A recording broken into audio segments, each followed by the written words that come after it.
focus. No dopamine when I'm in motion. 'Cause I'm stuck in a hole and I can't get out. It's up and down, wasting time on a sunken couch. Feeling love while I'm drowning with my finger. I'm losing all my thoughts. When the sun's in the sky, I'm still stuck in bed. When there's fire in my heart, it just sinks like that. I'm losing all my thoughts to you. I'm losing all my thoughts to you.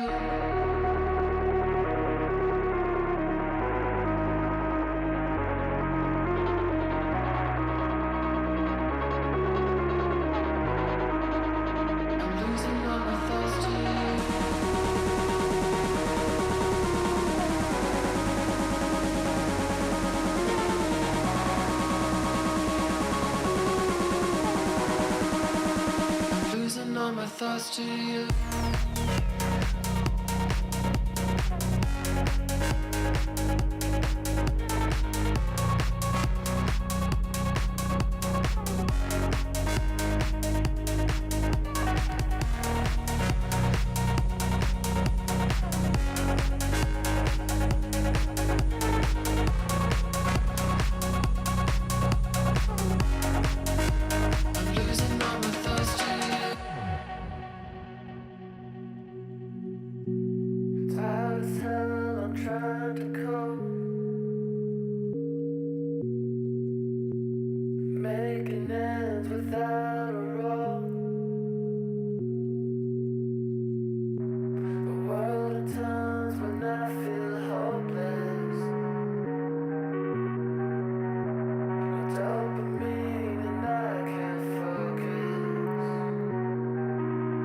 I'm stuck in a hole and I can't get out. It's up and down, wasting time on a sunken couch.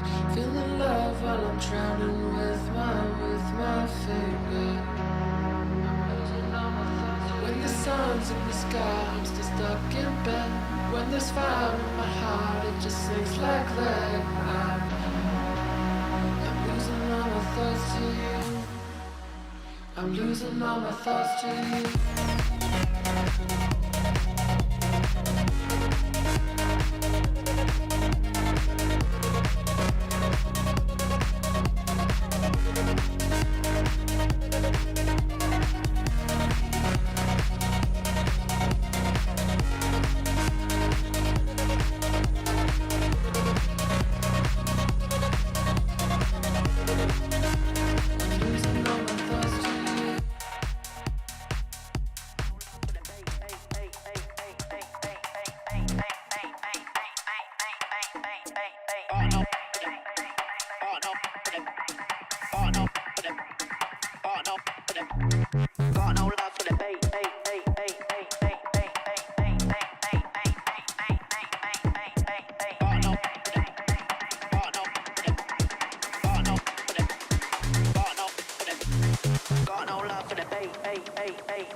sisters, Dana and Elena, and you guys like to play Valorant together? Yes, we do. What are the roles?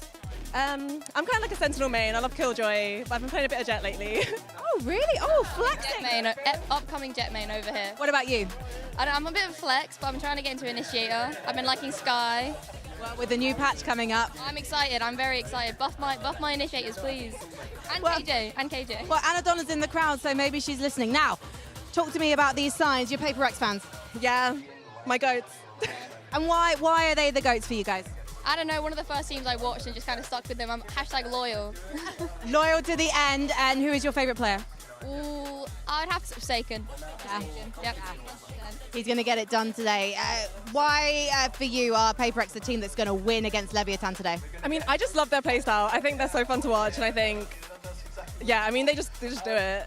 Yeah. I think that's a great way to sum it up, a fun play style. And let's face it, Leviathan bring that too. I think it's going to be epic today. It's going to be insane.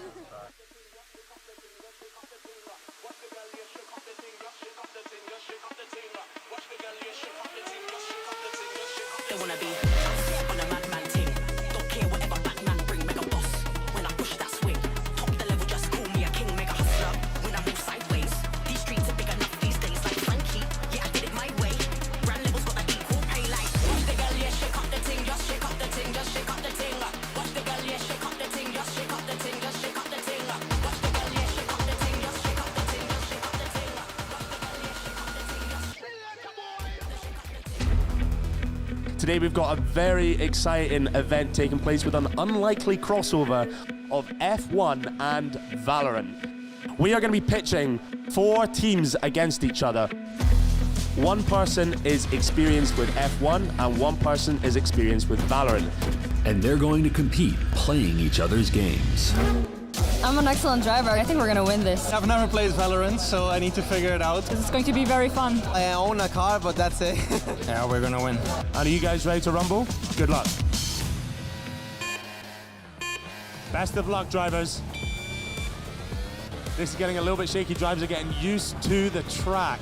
I'm already seeing some crashing movement. Jessie's sitting on first place for her race as well.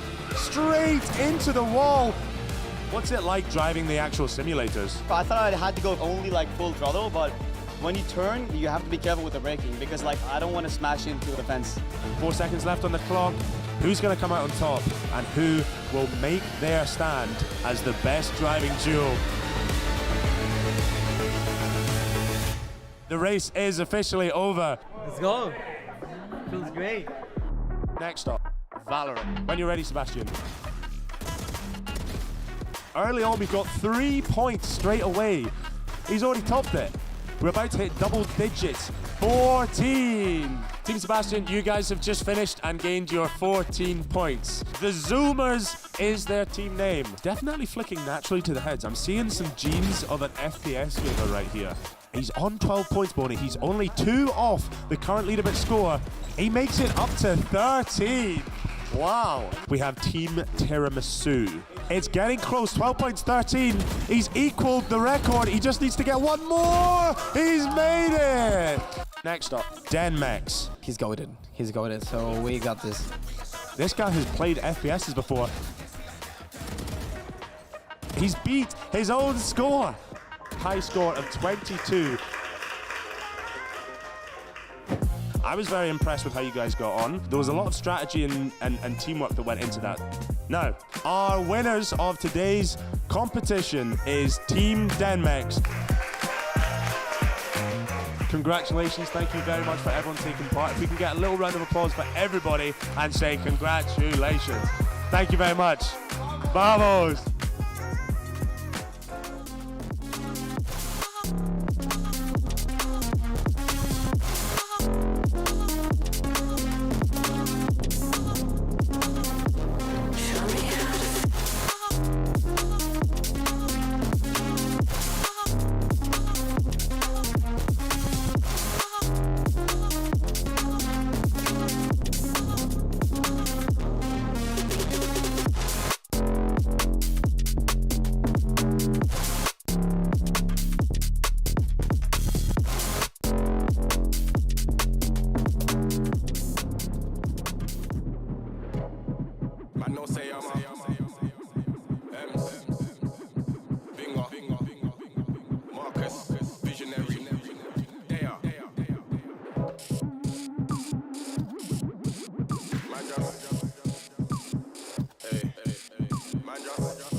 Me done left sober, so man wave. Screw faces, I ain't got no shades. Chat with your chest, man, don't do shade. I need cake, don't need headache. Vibe in a place, man, step and sway. Wink and gal when I come my way.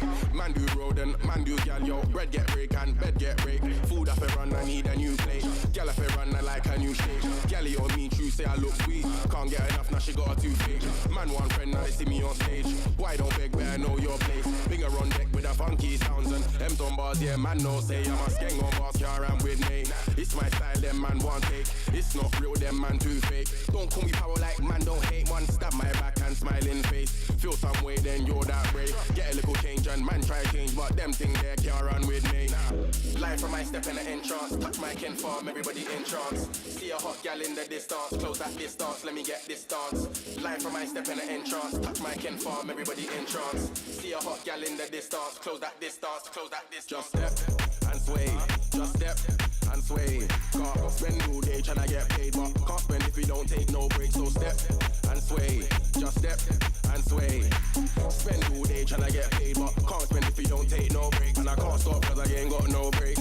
Only money and drink get chased. Got a one hot gal in my face. Come fresh from my head down to my boot. Hello, London. For the last time, I get to say, how you doing?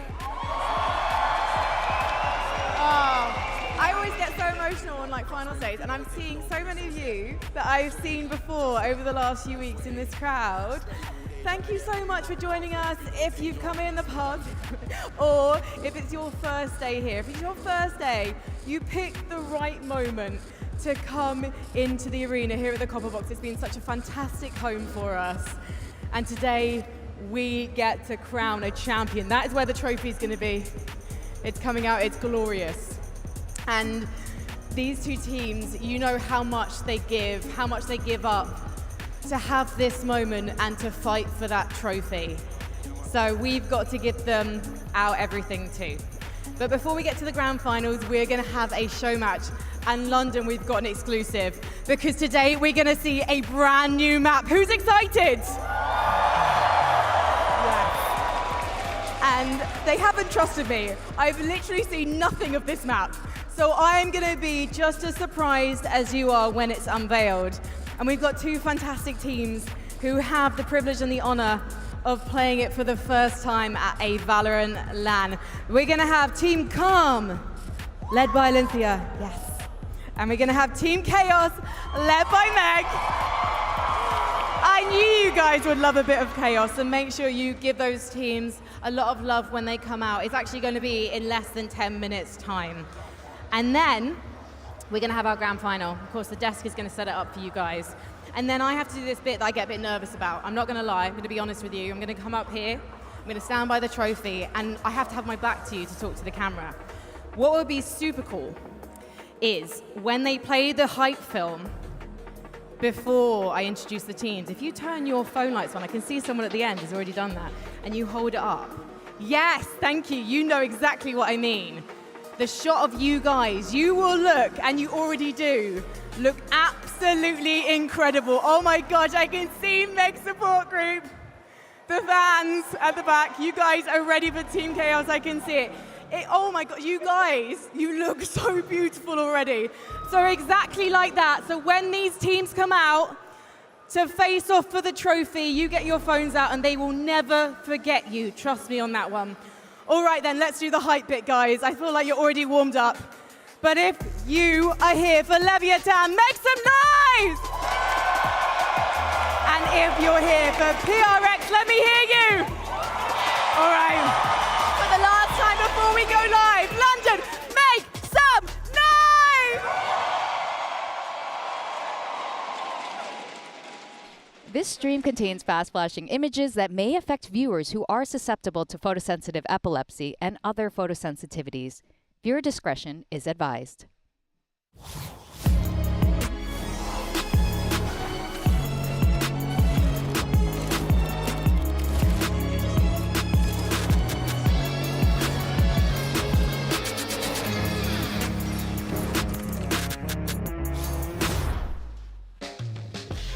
Welcome to Masters London, the grand finals here in the Copperbox Arena, and it is Brent and Sideshow bringing the action for the beginning of this one. We've got some tasty surprises, some tasty treats coming up before we get into the real meat and potatoes of the day. That best of 5 grand finals between PRX and Leviathan for the trophy, the Masters 2-1 of this event. Yeah, first of all though, we have a treat for you all. We've got a show match featuring some of your favorite pros, content creators, some of them a little bit of a washed co-streamer we've got up there as well. They'll be playing on Valorant's new map, which is going to be sick. We've got Team Calm and we've got Team Chaos. Let's take a look at Team Calm first of all as well. You heard us talking about it here, being captained by Alicia.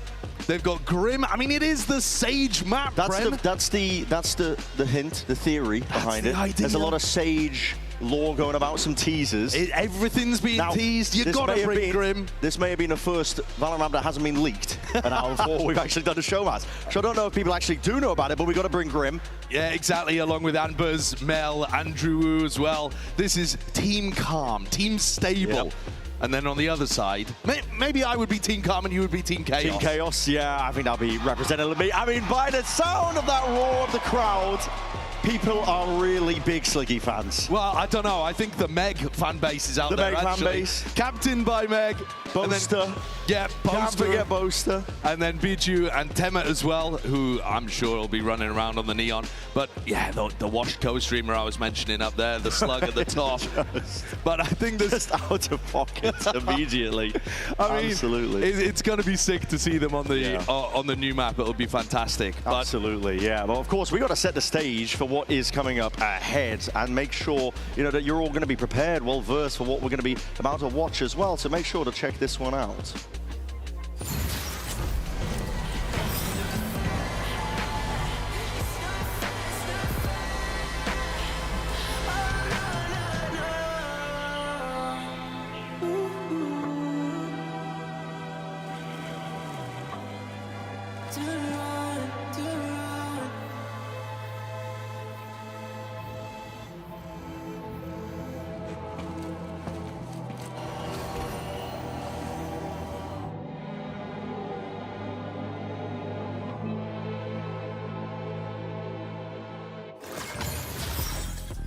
I mean, firstly, just got to say, looks beautiful. It does. Doesn't it? The environmental out of this, they have absolutely knocked it out of the park from beginning to end. And as well as that, I mean, the creative team got flown out to China for 11 days to get inspiration when they were building the design of this map. So this is bound to be, honestly, I'm pretty excited for it. We've already seen sneak peeks and previews of it. There's little lore drops, there's little sprinkles all over the place. Sorry there. Obviously, the storyline of Sage has been, you know, sprinkled throughout the entire year and beyond that, even before that, right? And now we're starting to see a bit of a, you know, culmination, I guess, almost, right? Of the Sage storyline that's going about. There's a lot of world building that's built into the map itself. I'm sure we'll get to see that as well during the show matches. I'm going to be keeping the observers well primed, ready to call We're going to be keeping them busy. We're going to be following individual players as well around in order to get an idea of how this map plays out. But I don't know about you. I'm not a lore expert, but I have been following this one and you told me you were. Oh, you really? You're going to ask me the lore questions, are you? Thankfully, we do have a little bit of extra information to be able to guide you through as the map is being played. But for now, we'll keep you in the dark. We'll just give you in the dark. Yeah, give you little teases, give you little ideas before everything is properly unveiled. What's the map called, Josh? What's the You're map not allowed called? to look at the sheet. I already know what the map's called. Okay, there will be a reveal. I mean, listen, this one is going to be exciting. Show match, Team Calm versus Team Chaos. Gearing up for this one. And a brand new unveiling of the 13th map in Valorant 2.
That is absolutely stunning. They never miss with the cinematics. They never do. Dude, I love the art style. Themes with that hero's journey, returning, redemption, being able to overcome the challenges. But also, dude, this map is just beautiful, It's gorgeous. It's absolutely gorgeous. I mean, this is the fly-through of the actual map in-game. Look at that. I mean, the way that they teased this as well in the cinematic, beautiful. But that is an interaction that we have never seen before. Brand new on this map. These slamming, closing doors. Yeah, it's going to be interesting as well. The way they've designed the map has been built around a lot of fast rotations, but you can actively change the map design on the fly by breaking them. They can be broken with utility. Yes, bullets, you can learn You can learn a Sova lineup if you want, any sort of lineup to try and break it. And then once those doors are down, they are not coming back up. That is a permanent change for the round. And there's multiple different doors around the maps. You'll see it later on as our pros and influencers tackle that.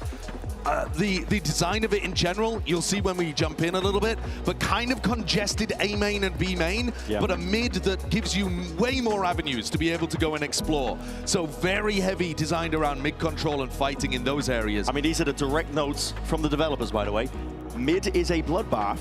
Fighting mid is very important for map control. So no excuses if you're playing this in ranked. I don't want to hear it. The B main, A main rushes into sites. Yeah, and also, again, just sprinkled with these little pieces of lore drop. The world building. Yeah, the world building all around in terms of Sage, this training idea, the evolution of her as a character, and a return back to previous areas where she was developing her skills at the beginning of her time.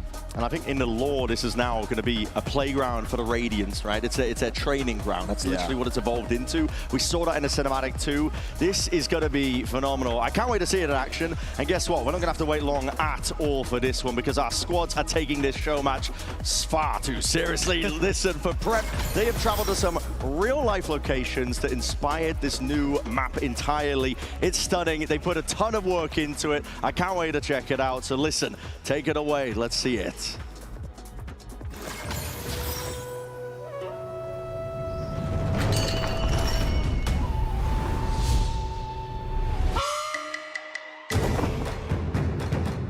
One moment, one tap. Adjust placement. Perfect timing. From bone to iron. Clutch the pressure. Embody calm. Control the chaos.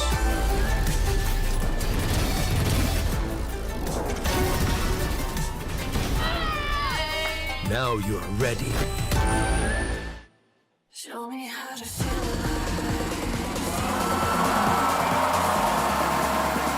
Before the storm, it's Team Calm!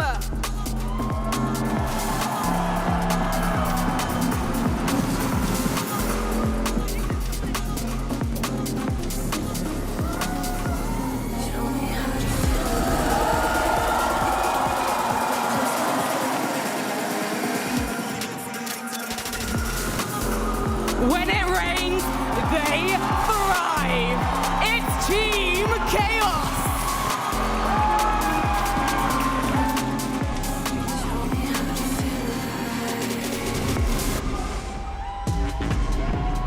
I've missed the post to walk out, I'll tell you that much. He had that one prepped and ready to go. It is Team Calm versus Team Chaos here in this show match. And a brand new unveiling of the newest map in VALORANT Rotation Summit. We've already been dropping all sorts here. I mean, at this point, you already know most of the details, but I'm going to be very excited to see what these players are going to be able to do with it once they get their hands on it. Yeah, you'll get to see that new mechanic in more of its glory. We'll get to see these players match off as well. See how prepped they look. Yeah. See what kind of grim walls he's got prepped on Sage's home map. As the captain of Team Calm, Valencia. I don't know how much they're going to embody the ideas of their team names. Calm and Chaos? Well, I mean, that's the thing. Poster's always going to give you a little bit of chaos, I think. Yeah, Sliggy is more calm, though, as well. He is more calm. We'll be getting into the action soon enough as well. Waiting for these teams to get to grips. I'm excited to see. There's so many little tidbits yet to be discovered as well with the map. Yeah, I think the biggest thing that I'm excited to see is how these wall interactions end up mattering in terms of the round. Yeah. I mean, you'll see when we jump into the map, but they're based around the sites. And so having more different scenarios for holding the site, different angles being open, and then on the retake, if you're in a post plant and you decide to drop the wall, the retakers are going to get funneled through fewer options basically for their pathing in those spots. So interesting ideas. See how prepped these players are as well. They clearly had a training regime. Yes, they did, apparently. Out in China. They're ready for it, but yeah, we are loading in. They're selecting their agents as we speak. Give you 10 guesses of what Grim is playing. Well, exactly, but I mean, we've also got Andrew Wu, known for the Phoenix. Yeah. Got the voice of the Phoenix, essentially, as well. Let's take a look. See what Boaster goes for, too. In terms of the agents, this going to be chaotic. Boaster with a Viper pick. Okay. He's going for the most optimal. I mean, wait a minute. I thought he was going for the lore-accurate lineup. I mean, the lore-accurate gameplay would be amazing. I thought he was going for it. Getting to see the Sage on the other side. The Omega Viper against the Alpha Sage. Yeah. For the lore heads, Boaster's got to give it to us. But the Jet is also iconic. 10-man looks to Neon. Everyone's getting what they're after. All of the classic agents associated with these content creators. I mean, not that Boaster's necessarily associated with the Jet, but I'd love to see it. Yep. Now, I hate to ask this of you. Phoenix, the last minute Phoenix switch up. Josh, who are you favoring? Who am I favoring in this? I mean, all your years of experience, which side are you looking towards? I think I've got to be honest with you. It's someone we haven't talked too much about. Mel on Team Calm. I think Mel might make the difference in a game like this. I think if Boaster's looking to play to the crowd and Sliggy hasn't touched the game in a while because he's just been watching BCT for 1,000 years, I think Mel can make the difference for Team Calm, especially with all of her experience. Yep. Well, let's see it, and we are getting ready to jump straight in. The 13th map in Valorant, it's Summit. Team Calm versus Team Chaos. We don't have any of the characters in the game, any of the agents that can go invincible, like a Reyna or a Yoru. Right, but if we did have one of those, the door closing on you will kill you, even if you are in a dismiss or a dimensional drift. Yep. So we're not necessarily going to be able to see that in that match, but I mean, already, just a little tidbit for you guys at home. Well, here we go. Map releases. Let's get this one started then. Team Calm versus Team Chaos. Summit here, grand unveiling. Let's see how it goes. Let's see who they've been following. So, hello. Already we're seeing a knife fight called for. It's a gentleman's agreement, apparently. Sliggy is immediately drawing first blood. Hold on, Tammy's trying to go for it. I'm not even going to be using the dashes, anything like this. Oh, this is precarious. Hold on. Oh, that's cheating. You can't cheat. That's cheating. That's absolutely cheating. That's disgusting. Oh, Grim's running down in the streets. Ref, what are they doing? They can't be winning. Honestly, if they still lose this after that. Wait, Alicia's absolutely wrecking it. Hold on, Alicia. Not the 1v2. Grim's coming out of nowhere. Oh, my. Now, listen. I don't know that Alicia did wreck them. Yeah, but I can't lie. Grim, that is not cricket. No, it's really not allowed. It's not allowed. Let's get some replays of this. I mean, it's definitely thematic for London. Boo this man! It does, yeah, boo! Let's go. Brutal. All right, guns online for Team Calm. So, I mean, take a look at the minimap. This is the first time that you're seeing the layout of the map. Look how congested B main and A main are compared to mid. Tight corridors. They said there was going to be fast rotations. I mean, and look at Phoenix, how the different pockets that you could flash from around here.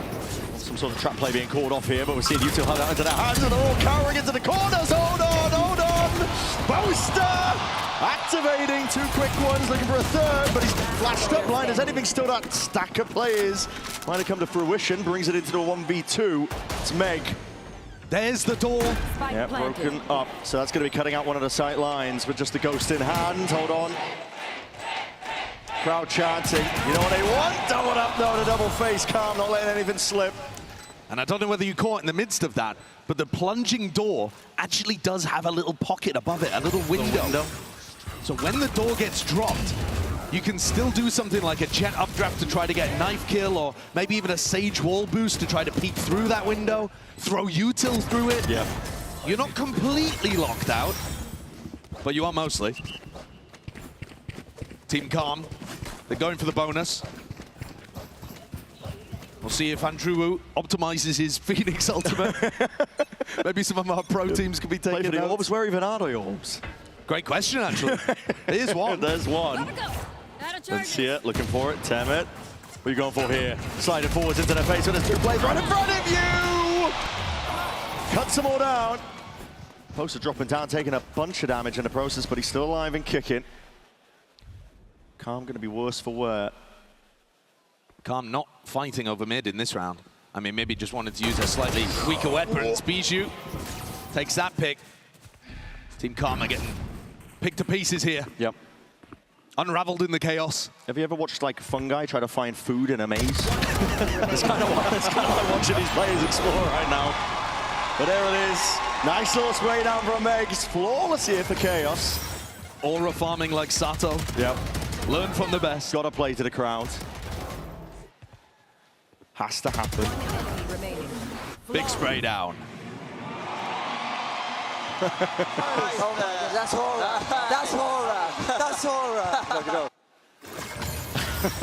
Defenders at the moment really focused on just locking out the attackers from these like A main, B main extremity areas. Bijou holding a paranoia at the moment. Where's this going? There's no way. Mel's already got a lineup. What? It's gone into the wall. Well, it's actually helping them It's not clear bad. it. It's not bad. Wait, hold on.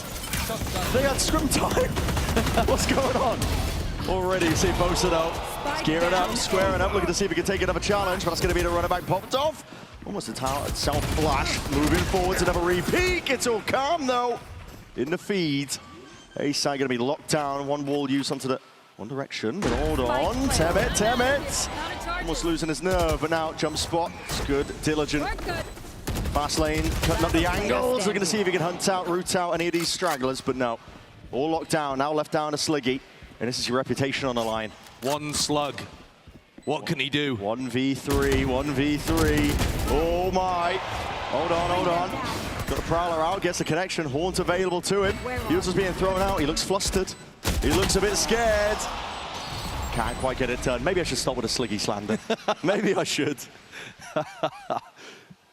Another point to note as well, when we get back into the game, the areas that you can plant on A are actually really interesting. So normally, there's been a bit of critique of the map designers that you can plant in spots and then just play off-site 1,000 miles away. Well, take a look at where you could plant on A. You actually have to get in really deep positions to be able to see your angles onto the spike in the post plant. I think that's a really interesting part of the map design here on Summit. Now, I would love to look at this from Grim's perspective. I don't know why. I just want to see if he's going to cook up anything but the walls. But if we could take a look at Grim's POV. Careful now. Maybe for a future round. Can I offer you an Andrew in these troubled times? Yeah, you can. I'll tell you what I could get. Seen a flush of Util now over towards this A side, but you're right. But Spike's been dropped down. And look at the way that they've locked off the post plan. You've got a Sage wall from Grim, and then you've dropped the plummeting wall. Yeah, it's looking nice. Hunter's Fury now going to be used by Mel, looking to disrupt the retake before it even gets going. There's only one spot for Team Chaos to retake through. Yeah, there really is. Funneled through, yet still Meg persevering, finding the time to shine, finding her mark here, but that's going to be the cancelled out by Mel, still cutting it up with that close quarter angle, just behind the wall. He's gearing up here, but a spam from Sliggy will do the job here, but it leaves it down to Meg and Boaster. Cleaned up, now Boaster just in that 1v2. There's ult online, but a flash forwards. Caught unaware there, 4-1 for Team Calm. They are running away with it. Look at that heavy on-site post plant that you're incentivized to go for, though. Very different to a lot of the other maps that we've got.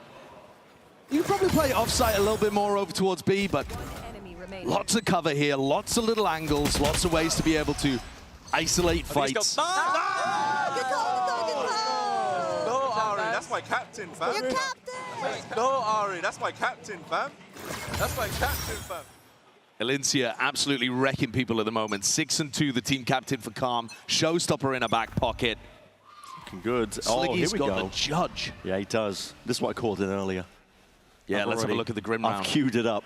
the grim round for the player mindset. Let's see what he's doing. Now, he hasn't been getting too tricky with his walls, I have to admit. He's purely been, perhaps it's the presence of Mel. The captain, never mind, selfish nature, just drops the spike down behind him, but okay. Now we're getting tricky with it. There's open access to these sites here. Eka around here for Chaos. Boast has already taken off one of their heads. Yeah, that was their team captain who had the showstopper. Now, dare I say I picked the wrong player to explore the map? I mean, you're at least getting some decent idea of where the angles are going to be. I see them holding a lot of diligence here. Chaos just seeing if they can gear up into it. But yeah, you're seeing the angles there. Good return of the fire. By Boaster, he's straight in there, straight involved. It's going to be a tough one to the retake, though, because time's going to start to tick, and already it's going to be a massive reveal. Chop down. Phantoms in hand, 5-1 now for Team Calm. Got to see something from Chaos. Can they take timeouts in this? I mean, do they have a coach that could even get them back on track? I don't think so, no. Maybe we could, like, loan them a coach. What, you want to jump in? No, I'm just saying, you know, Alex and Wendler are probably not too busy. Not too busy. Not too busy. Did I miss that shit? What the hell? No, Mel's cooking. Mel's actually cooking with his darts. I'm not going to lie. Did she design the map? That's what I'm wondering. Elincia got killed before she could pop that showstopper in the previous round. She's coming into this one with no weapon, so I assume you got to be ulting here. Team Chaos, come on. Let's get something going. This time, they're not. A lot of these rounds exploring towards mid. Look at this crazy long sight line up through mid, but there's also a wall at the back of that. Way up. Globant going to be spotted. Oh, TP up to the. Okay, now we're talking. Showstopper. It's offloaded. High ground perch though from that wall. Barrel might be sticking out here, but a showstopper. The contact plays all the way up. Seems like the rocket went wide. Look at this little angle. Yeah, Amber's just looking for it. Oh, they're not thinking about Pichu. Not thinking about the corner. Not thinking about it at all. It's a lovely flash and a peek. Hold on, the coordination off the charts here. Another blind. Trying to reciprocate. Trying to see if they can take out Temet. Fast lane though. Chops up towards this A side angle, and now Elincia looking to see if they can capitalize off from the flank. That's a lot of damage done. Hold on. Players found. Another one taken all the way out. Amber's TPing all over the bloody place, but still, this is access to the A site now open for them. Deep TP. There's still a 2v3. Yeah, surely with Team Calm stuck on site like this, Chaos can put another round on the board. Got to imagine. They've got a Boaster. Here it is, Nightfall as well. Scatters out. Andrew is not going to be hearing anything from this one. Boaster would have run it back all the way, running it all the way forwards. It's going to be running out shortly. He's done nothing with the ult. No, nothing at all. Andrew now's on one of his own. He's got that kill, and now he's going to be popping it all the way off. Meg's already taken him out, though. Taking it out already, and that's a 1v1. Left into the clutch. Damage done from earlier. Pays off. Pays dividends. You got to defuse. You got to defuse. You got to defuse. They've got plenty of time. Okay. They got plenty of time. I was panicked. Yeah, you got caught into the chaos there. Take a breath, bro. I definitely did. Look at this little play. That's cheeky. Sage Wall boost up. One of the problems though in this round, and you'll probably run into this in rank 2, is that Team Calm probably should have wanted to go deeper through mid, but they broke their own wall. It plummeted down, and then you couldn't get further. Hey, baby, we're going, sit down, sit down, sit down. Having fun with it. This one's for the fan back home. Getting the whistles out here. It's a big stack of players from Team Calm looking to take it potentially with a big exec over towards B. Sliggy. Well, that's a lot of players shooting that proud. He's going to be coming that. Reinforcements need to arrive. Flash around the corner. Lambot and the nano going to be broken. Sliggy with that charge. That's not going to do you much good from that angle. Still he's alive, but a nade not for much longer. Lincia straight in there now. Double satchel play all the way through and forwards. Calm. Cool and collected, apparently, the way that they're scaling onto this B side. Deep TP up towards the top. This is Chaos going to be cut out of the picture. Almost entirely. Ambers. It's a wonderful little playground for the Omen. We're already seeing it. A lot of TP angles. Boaster in a 1v4. The Boaster chant rings out. The spirit of the clutch. 1v4. I think I've said it before. You're never quite going to be tested like this, but vastly different circumstances. Oh, no way, don't go for the knife, the pure disrespect. They're trying to knife a player with multiple trophies. Crazy. Disrespectful. Sliggy just sat there and tanked that nade. He really did. Didn't know where to go. Team Chaos back down to not having a buy again. Now, do you think Team Calm's comms are actually calm? I suspect not, but having said that, in an anti-eco round like this, surely they would just be, yeah, relaxed. Is it possible to get a listen in? There's no think competitive so. integrity issues. We could listen for the whole round if we wanted to. I suppose we could. I suppose we could. They're not going to be complaining. Let's take a listen in. then. It's the ready for 3-3. Hey. 2-4. One more. Behind me. Yeah, not running. I'm blind. Oh, no. Me too. Bait's here. KJ's unknown. You Who's get a there res as off. well? Both. Bingo. You get a res off? Yeah, I'm gonna try. I'll try and get a drone tag. Player enemy mark. Spike down mid. Yeah. One enemy remaining. One tap. I have the spike. How long do I sit here? 15 seconds. Yeah, 10 more seconds. Okay. Yeah.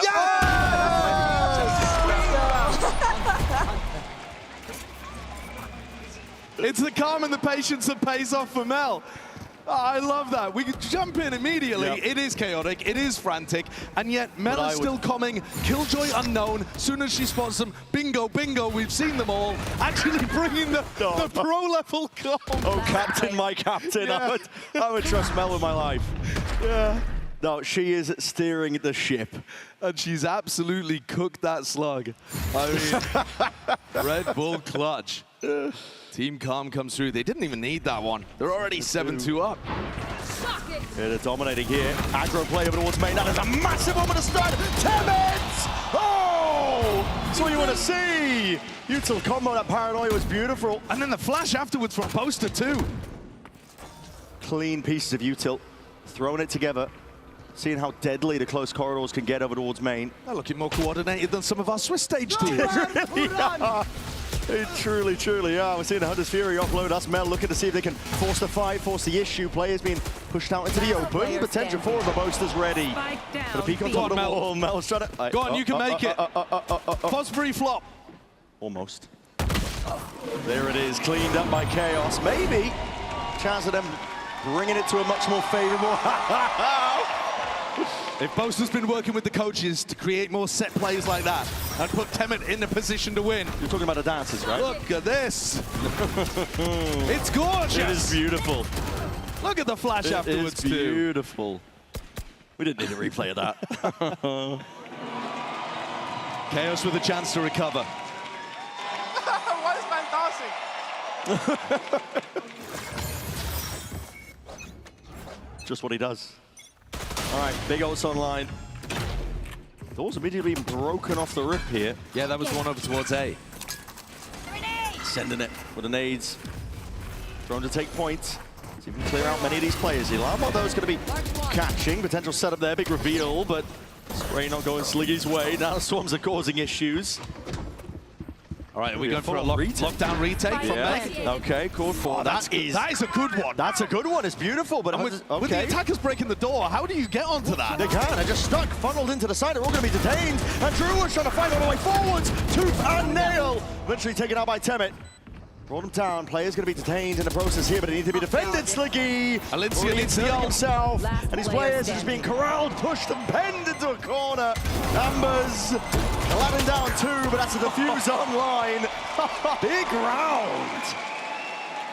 And Alencia's blast pack that she left there earlier, right about to ult, it throws off Amber's aim towards the end. Really lovely retake from Team Chaos. Controlled even. Defying their name. Look at this blast pack. That's so good. Little moment of team sabotage. Ooh. Nice try. I need to see this showstopper find some success. Joke's over. There it is, You're though. dead. That's that Andrew. Yeah, it is. He's going to be running down over towards the A side now. Deep mid-exploration. And that is beautiful. Works out entirely in Chaos's favor. I think he's going to be going down. Oh, showstopper. That's a direct hit. That's what you want to see. It was just going to be evening it up to a degree. There's still a 2v3 now for Team Calm. This is a crazy position, though, for their captain. And Ambers could reconnect at any point with the Omen ult. Alencia should be able to get into a position to try to find a timing. Yeah. Elincia and Meg may run into each other at some point here. But the plan's down. They've committed to it. TP's up towards heaven. Amber's spot is pretty interesting too. This piece of high ground up towards the back of B. Yeah, you can play from a lot of angles here. You don't want the door shut out on you, though. No, definitely not. We'll say that. You don't want that door shut. They're walking up through main now. Chaos. Last chance in this half to see if they can get something. Pretty clean on the board. Again, that 5th round. Time is ticking. Plays Wall to cut this one up. BG's already got one of the kills there. Let's see. Amber's been sprayed down from multiple angles here, but now it could be blind fire in through the smoke. Oh, they don't know where it's planted. Don't know where it's planted. Meg just sticking. And that 5th round taken away, waving them all down. It's 3 clutches and a big lockdown retake. Meg's really been stepping up to the captain position for Team Chaos. Enemy remaining. They've actually made something of this half. It's not bad. Now, as we have no coaches, there's no actual time for an interjection to help them during a halftime. We're doing something different. We're going to engage in a moment of zen. Okay. Where all of the players are going to be meditating at their desks. Silent. Take some deep breaths. Center yourself. Find that heat. Stop giggling. Stop giggling. This is serious. This is serious. Grim. Grim, stop talking. It's meditation time. Breathe in the calming atmosphere of Summit. Feel the waters trickling down the back of your neck. It's a sweaty day here in London. Close your eyes. Keep them closed. It's lovely. I feel at peace. I feel truly at peace. This is what Aspas does for every timeout. Yep. This is why Aspas is Aspas. Breathe it in. It's longer than you think.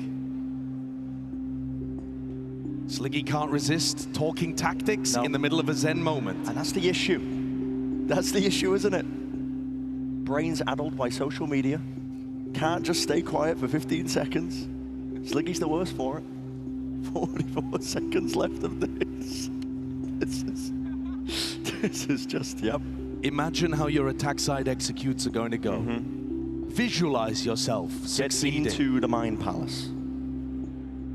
Take it all in. Yep. That's what we want to see. Breathe in, breathe out. In through your nose. Out through your mouth. Beautiful. I'm calm. Hand stretches too. Why not? Throw it into the mix. 10 more seconds. Find that center of calm within yourself.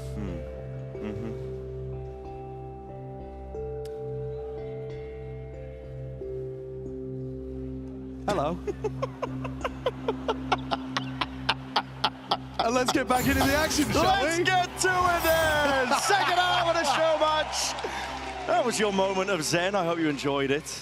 You're not required to do that in every ranked game, but you can if you want. It definitely helps. I'm not going to lie, it will definitely help. If you make it to a halftime, 90%. You've already done well, I think. Yeah, 90% of your ranked games are going wrong because of tilting, I can guarantee you. So. Well, surely that must have helped Team Chaos. That must have. Now, Chaos, surely the comms are going to be a little bit more cleaner, calmer, perhaps? Well, I mean... Well, they are Team Chaos. They have to live up to the name, right? They're both together. I'm watching right side. I'm watching right. Nothing mid right now. Guys, they could have stacked. There's nothing in mid. Nothing's middle. You want to wait for them to mess up here? Yeah, we can wait. Gonna peek. But one's close left. What's left? One spotting. There's a... Who was that? One, behind box, behind behind the box. box. Three here. Yeah, they know. You want to go back middle? They're all, I think they've stacked, by the way. Let's go back. You want to go all I think if we... Bijou, you stay. Take timing, okay? Okay. I'm gonna get middle. Go middle. They should come back to middle here. Almost Link on the right. Guess I'll walk into Yeah. one. With the sheriff. I'm gonna shut the door here.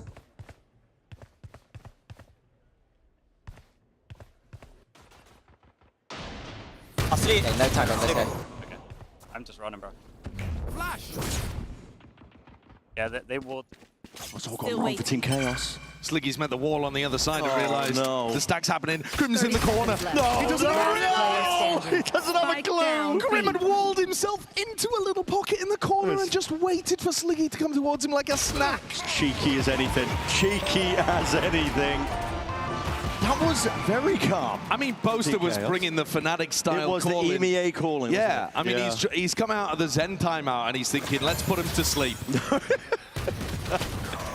Left Biju over here as an insert, but he got re-cleared. Actually, a really nice re-clear by Team a nice Calm. idea. And with the Sage in the comp, they can wall it off and stack towards the other end of the map. Yeah. The defenders are also being given a lot of mid control. I think the two teams yet haven't quite realized that if you fight heavy for mid as the attackers, you're threatening splits all over the place. We'll see how this one goes up. Eke around here for Team Chaos, so hold on. And Drew's got to be careful about that. Flash forwards, peels his way back, so. This is more mid-exploration from Team Chaos. It is. Mel, that Guardian, steady hand though, steady aim alongside it.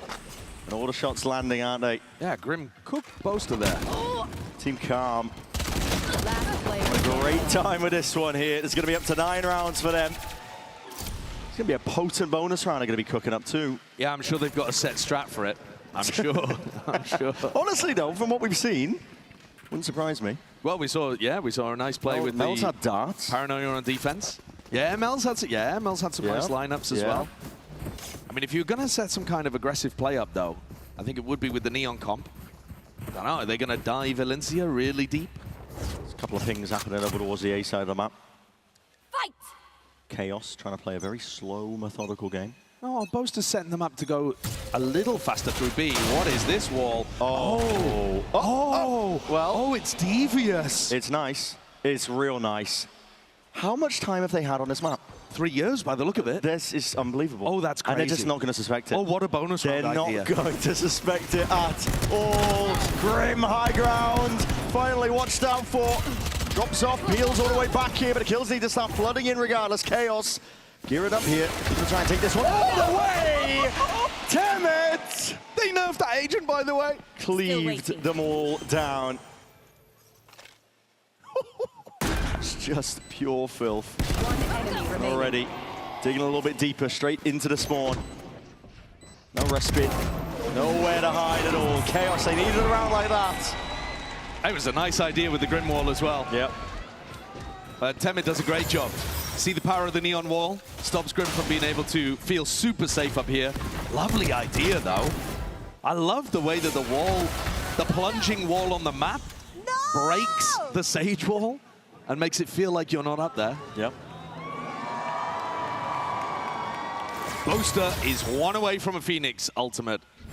If there's a player in the lobby who's going to play for the orb, it would be him, but Karma one step ahead. Anva's holding the Paranoia. Going for the fight over towards B main. Dart. Prowler. Paranoia was sent a little bit earlier here. Second wave of things here with a flash up and around the corners. Once more, it's going to be a good blind. Temid's going to be caught way out into the open, but it goes both ways. Good protocols here. Biding their time. Great patience. Boaster making sure to absorb a lot of this aggression. He's tagged up. Sliggy's caught in the corner. Might need a bit of a bailout, and Boaster is going to help him out.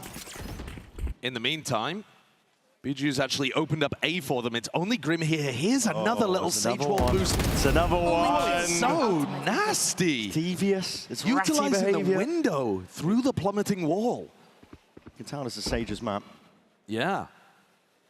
I mean, Sage is good on any new map before people true. figure out how to play it. Yeah. But this one's Hold on. Shoulder to shoulder. It's just Meg getting taken out. Oh, Grim's annihilating on defense. Oh my god, that's out. Far a devious angle to be playing on. Just to be jiggling with that smoke out into the open. It's a 2v2 now. And Boaster finally gets the ult online. Last player Calm though. standing. These players are just walking all the way around. Spike Boaster's going to be down, dropped at the spike.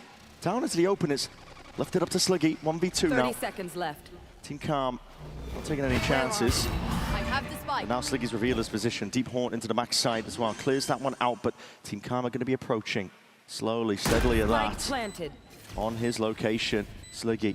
Hell of a task ahead of him now. Head of a task, and he's not up for it. What a round from Grim. I mean, really cool ideas that he's showing us on the defense side. Stuff that you can steal, throw into your ranked games immediately. I love the idea of these little windows here on the plummeting walls. It's nice.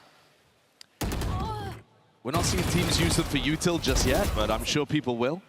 One enemy remaining. Boaster. W awareness, Grim. Huge. No, we were tapped into the lurk. We were tapped in. Yeah, they caught the look real nice. Boaster got the ult online as well, never found an opportunity to use it. Gear up, fast A hit. Yeah. It's going straight into Elincia and Grim. Surely we take a look at Boaster. Gotta think.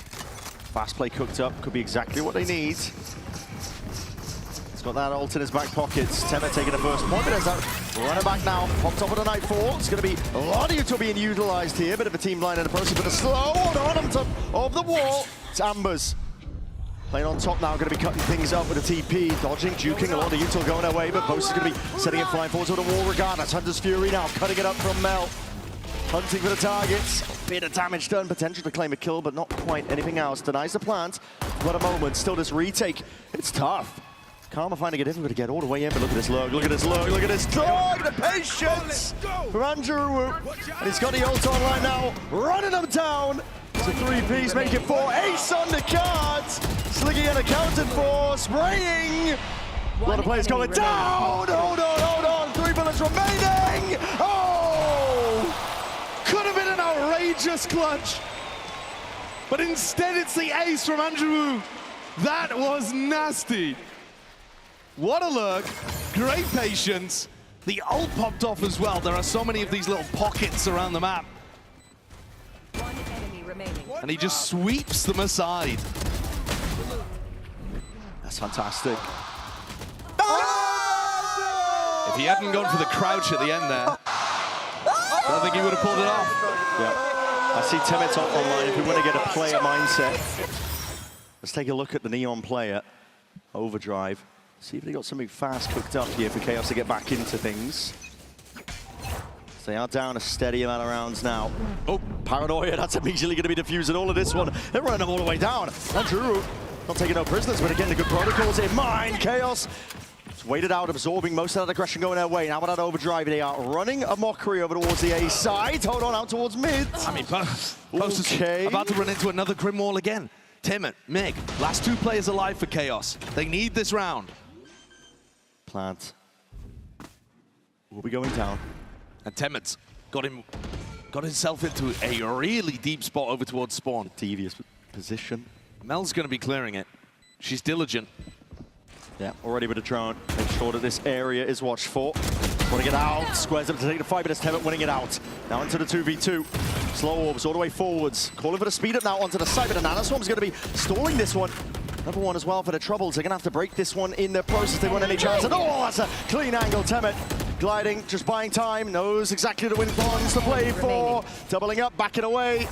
Lindsay's going to get onto this one, and A just sailing out into the back. But again, time to defuse. It's going to have to be stuck. Temet! It's a 4-piece. And Team Chaos put another one on the board. That's a really good round from Temet there. That was a light buy as well from Team Chaos. Temet came in with the ult. Really good understanding of when to commit. Look at this one. Little wall boost onto a corner. Doesn't matter. Temet hits Grim in the head anyway. Easy. Go. Oh, shit.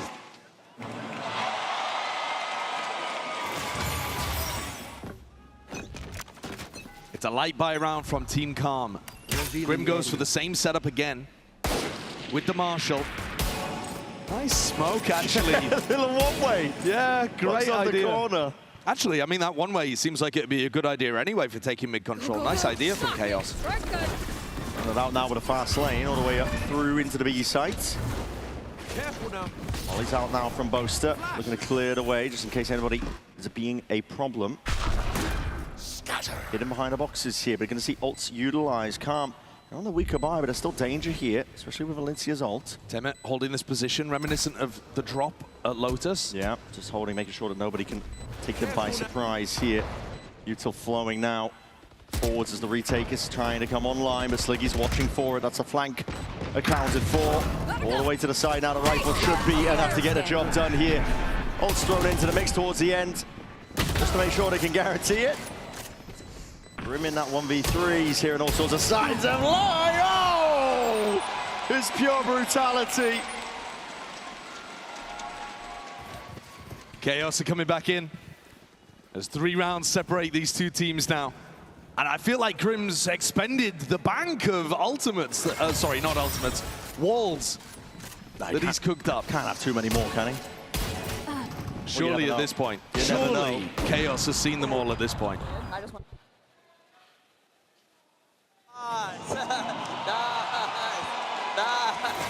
Meg found a really good lockdown for the retake on the defense side. Now she has one in her back pocket.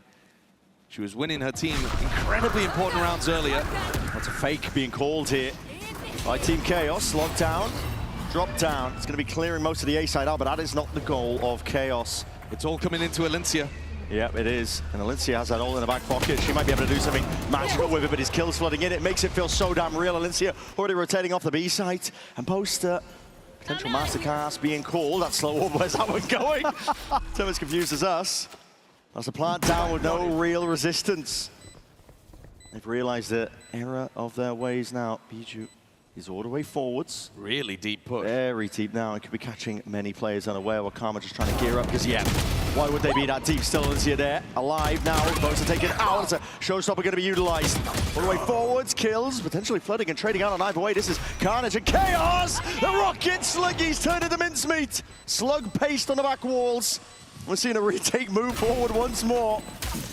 Shock darts have to be utilized. Clear off those nano swarms because time is of the essence and it's already ticking far too much into the post. Sticking now is down to Meg. Meg clutches it up once more.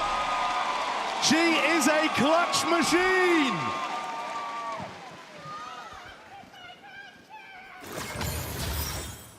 Absolutely owns it in the 1v2 towards the end. Player standing. Just as Sliggy got ripped away. All of that pressure in the post plant. Utilizing the killjoy beautifully. For my fans, for my people, for my people. Only a 2-round difference. Calm. Once more, they're going to be knocked down to the weaker weaponry. But the team Warlow, this one a little bit more standard up towards the main angle. I'm not sure I'm not sure Mel realized that she was being boosted there. Backing off and away though. They got shotguns around the corner. Temet anticipating that reaping. He's all the way forward, so into that fast lane, dodging up and around. Where's he gone? Hold on, in through the smoke. My God, what's going on? Smell eventually chasing Temet down. Also picks up a Phantom. Yeah. You don't really want to be giving Mel a weapon upgrade like that. No, you really don't. Meanwhile, these fast aggro plays, calling fakes on fakes. Working out. Chaos once more, moving in over towards the A side. One player that was home, Andrew, though, not long for the world. Amber's just with that stinger. Anticipating a cross-up, but not the weapon for the job.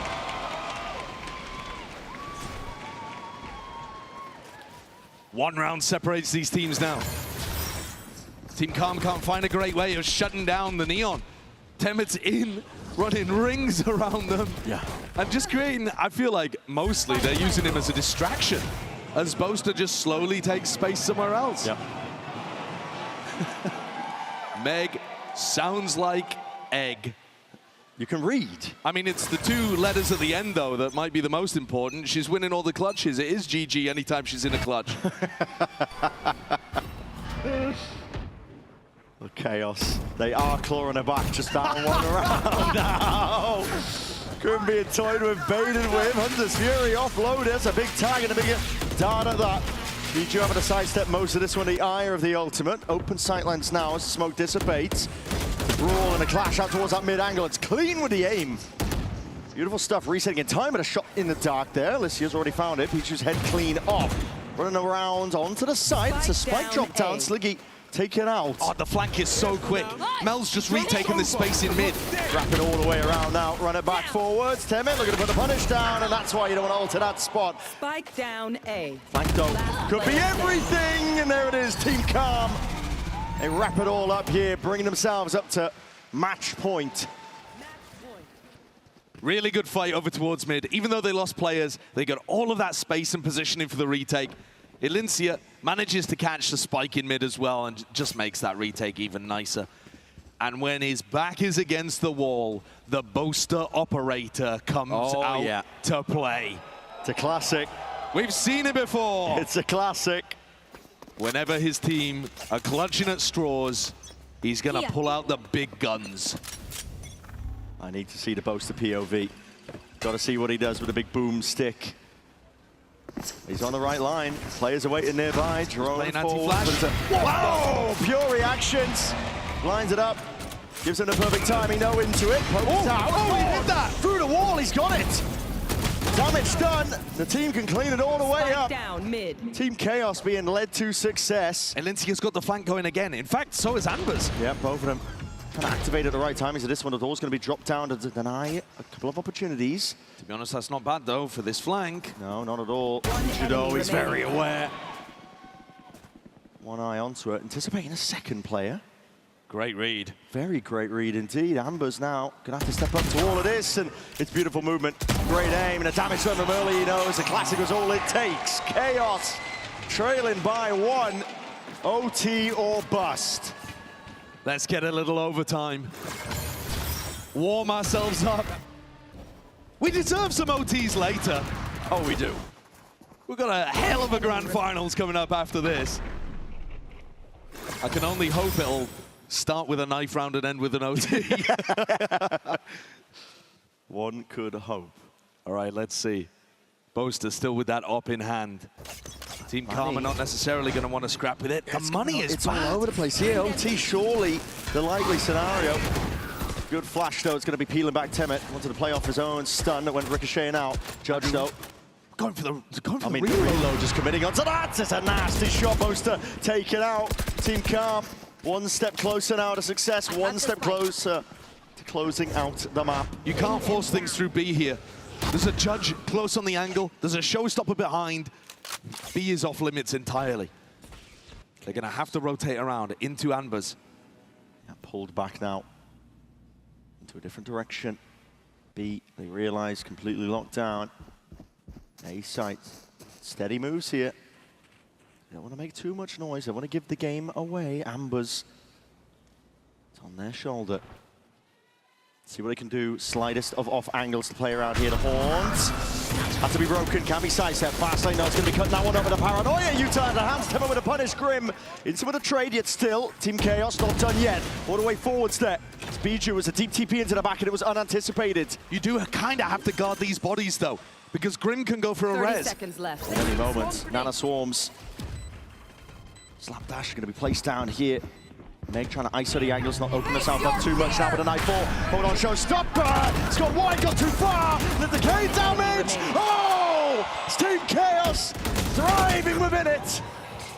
The carnage they're causing. Potential for them to drag it all the way to OT now. Andrew. He was good for the ace earlier. He's going to run on now. He's going to get a move on, and Nanosom's already going to be deaded, just buying critical time. It's not planning for them. No armor at all. He's been chipped down at 21 HP. The horn misses. Have on the defuse, trying to play to the weak guns, but softened up from prior. 12-12. We are going to OT. Switching sides. Biju is the hero of the round for me. Massive punish on the Grim's res. Sage, even in her home territory, not being able to get away with it. Elincia didn't get the value that she was looking for either, but it's this play here.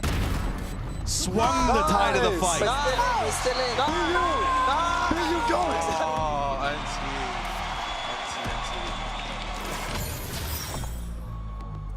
Biju, these last few rounds, been lighting them up. And now about to be receiving all this pressure. That's a 5-player stack of Calm about to run them down. It's all on Biju's shoulders. He was the hero in the previous round, but he's got to be quick here. Already onto the line here. Holding the slightest of angles. That crouch peek from Mel. It's perfection. Dodging straight over the bullets, and no one else is home. Boaster's too smart to go for the hero play.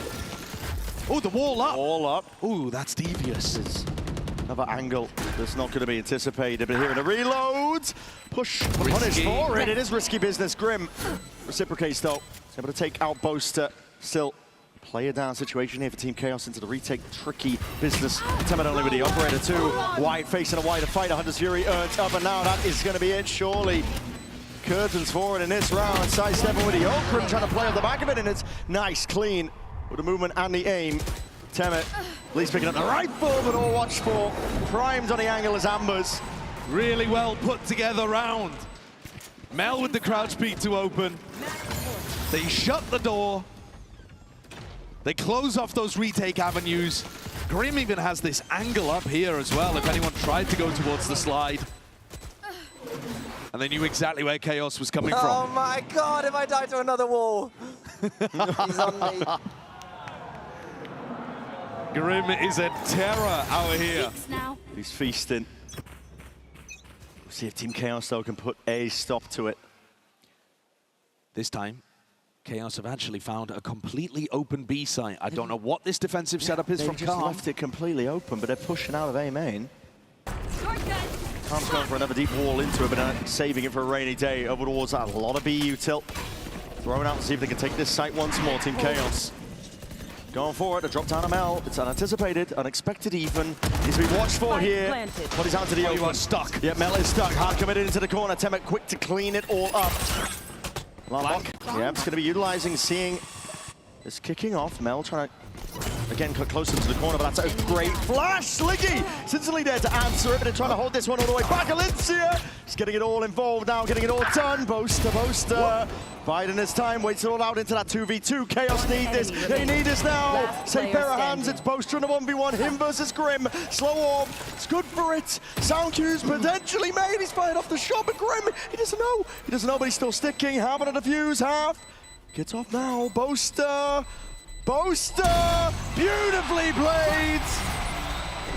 A bread and butter clutch from Boaster. Gets his revenge 1v1 against Grim. You heard how tilted he was about the walls in the previous round. Making the noise inside of the slow. The crackling of the ice. Nice. Good job. Nice. We coming in clutch. Oh my. This Team Chaos has won an astonishing amount of those clutches. They really have. 13-13. Is there a hard out for the show match? We're going all day. How long have we delayed the grand finals for? It's a big A push here, straight into Meg. Yep. That's going to be dealt with and broken here. The wall cuts off the angle for see if they can get their way in. That is a lovely spam by Sliggy. Raining down Hail, but the blind is even better. Damage done and more. Andrew, oh my god, he's feasting. Feasting now, but no one looking into the right direction. Oh! Holy! What is that? Clay pigeon shooting, plucking it out of the sky. Chaos, bring it up to 14. The M in Meg stands for MVP, I think. She's been insane. Bottom of the scoreboard, I don't care. The stats don't tell the story. No, Look at that. I'm sorry. That's flashy. We'll use it in a sponsor segment later. Yeah, goodbye. Goodbye. Good night. Team Chaos goes up to map point here on Summit. It's up to Calm to see if they can stand against all of this now. Grim going for the same play again. Grim's been going for this in the last few rounds in a row. Yeah, but it's no one's home. Clash in mid that might matter more. Oh, Mel's found it. Great kill into Biju. One of the top performing players. Temet's on the way in though. He's looking to see if he can do a bit more damage than that. It's a 4v4 at least. Open side control over towards B. It's a great tag onto that one with the draw. Oh, what a play! Boaster! Snaps to it. Magnetic is the aim. That's a great C. He's going to be disjointed. Snap back there by the TP. 3v3. The Temet's position accounted for. It's Andrew finding his mark and more now. Moving forwards there with a molly. Up forwards. Flash is going to be held. Great blind and even better peek. Second one in the back pocket just for a rainy day. And Sliggy, a default position. There it is. Team Chaos taking it out, winning a show match.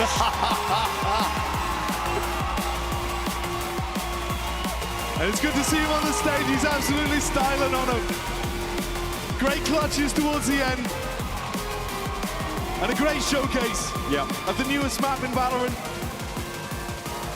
Absolutely beautiful stuff. Jump in and see if you can replicate what you were looking at from these pros and content creators. They were cooking. They were. They were cooking with the ideas. I'm not gonna lie. I felt like I just got the map downloaded.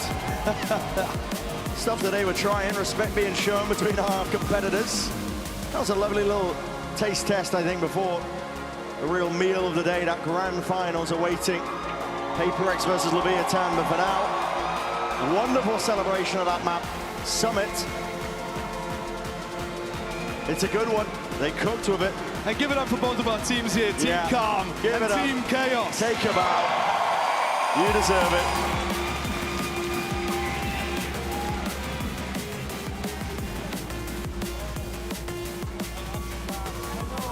We got to see so much, all sorts of different things.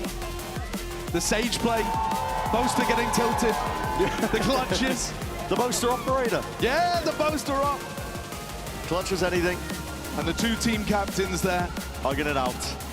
Picture time, Sliggy. It's rare that you get him outside. Yeah, you'll never find him outside the house again. You've got to take advantage while you can. We're going to send it out to the stage. Frankie is standing by for that Verizon post-match interview. Please take it all away. All right, I'm going to grab the team captains. Alicia, commiserations. It was so close. How did you find playing Summit? It was fun, and I'm glad I did good on my team, and the whole team was communicating well, and it was actually really enjoyable. So even though we lost, it does feel a little bit like a win. I mean, you were absolutely on fire in Team Calm, and that's saying something because you were all putting up numbers. Congratulations, Meg. How do you feel being a champion? I feel fantastic. Honestly, I had a wedgie the whole time I was playing, so I can't wait to get backstage and take that out. But yeah, no, what an incredible experience to play up on the stage with such incredible people on both sides. Honestly, I could cry. Like, this is such a pinch me moment. It did feel a little bit like it was scripted, though. That wasn't planned to go into double OT. No, we kind of like were in the lead, and then I felt bad for Meg, so I was like, yo, team, let's calm down. We calmed down too much, and they managed to take it back, and we shot ourselves in the foot. But hey, I'm glad it went to OT. You live and you learn. You won't let her get away with it next time. Both, you can jump into the shot if you want. One more question for you, Meg. What's it like to play on that stage in front of this incredible crowd here in London? Guys, it's so scary, but what a surreal and incredible experience. I've had the most unbelievable few weeks, obviously celebrating the new map Summit as well, which we can finally talk about, and I'm so glad that you've all seen it. But yeah, I didn't think 5 years ago when I started playing this game and I opened Valorant for the first time, I'd be here at Masters London playing on that stage. It's been incredible. You two deserve it so much. I'm going to let you go and meet your fans, and of course you can. Jayo! Meet the fans, meet the fans.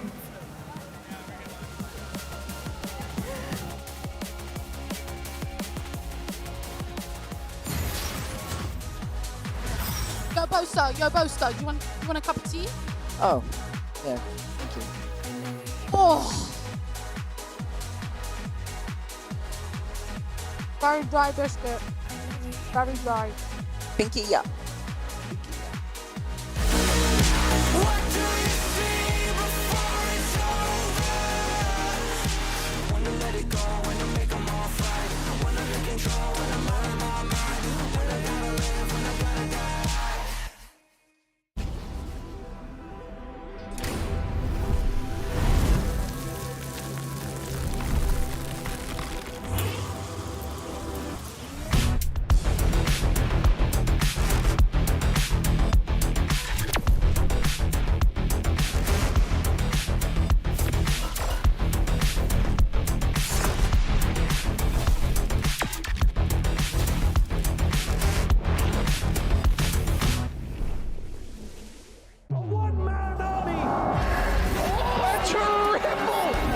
He's hunting down that title! The time to write the next chapter in the esports history books is finally here. And they fold it in his hands yet again! Steps up to the plate, and he could knock this one out of the park! Now they shall be engraved alongside the greats!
All right, everyone. Golden Boy here, and I got a couple special guests joining me on the desk today as fans are rolling in, and we just had, honestly, one really exciting show match to boot. It is, of course, Leo and Anna. I can't speak English today. Guys, give it up for them one more time, please.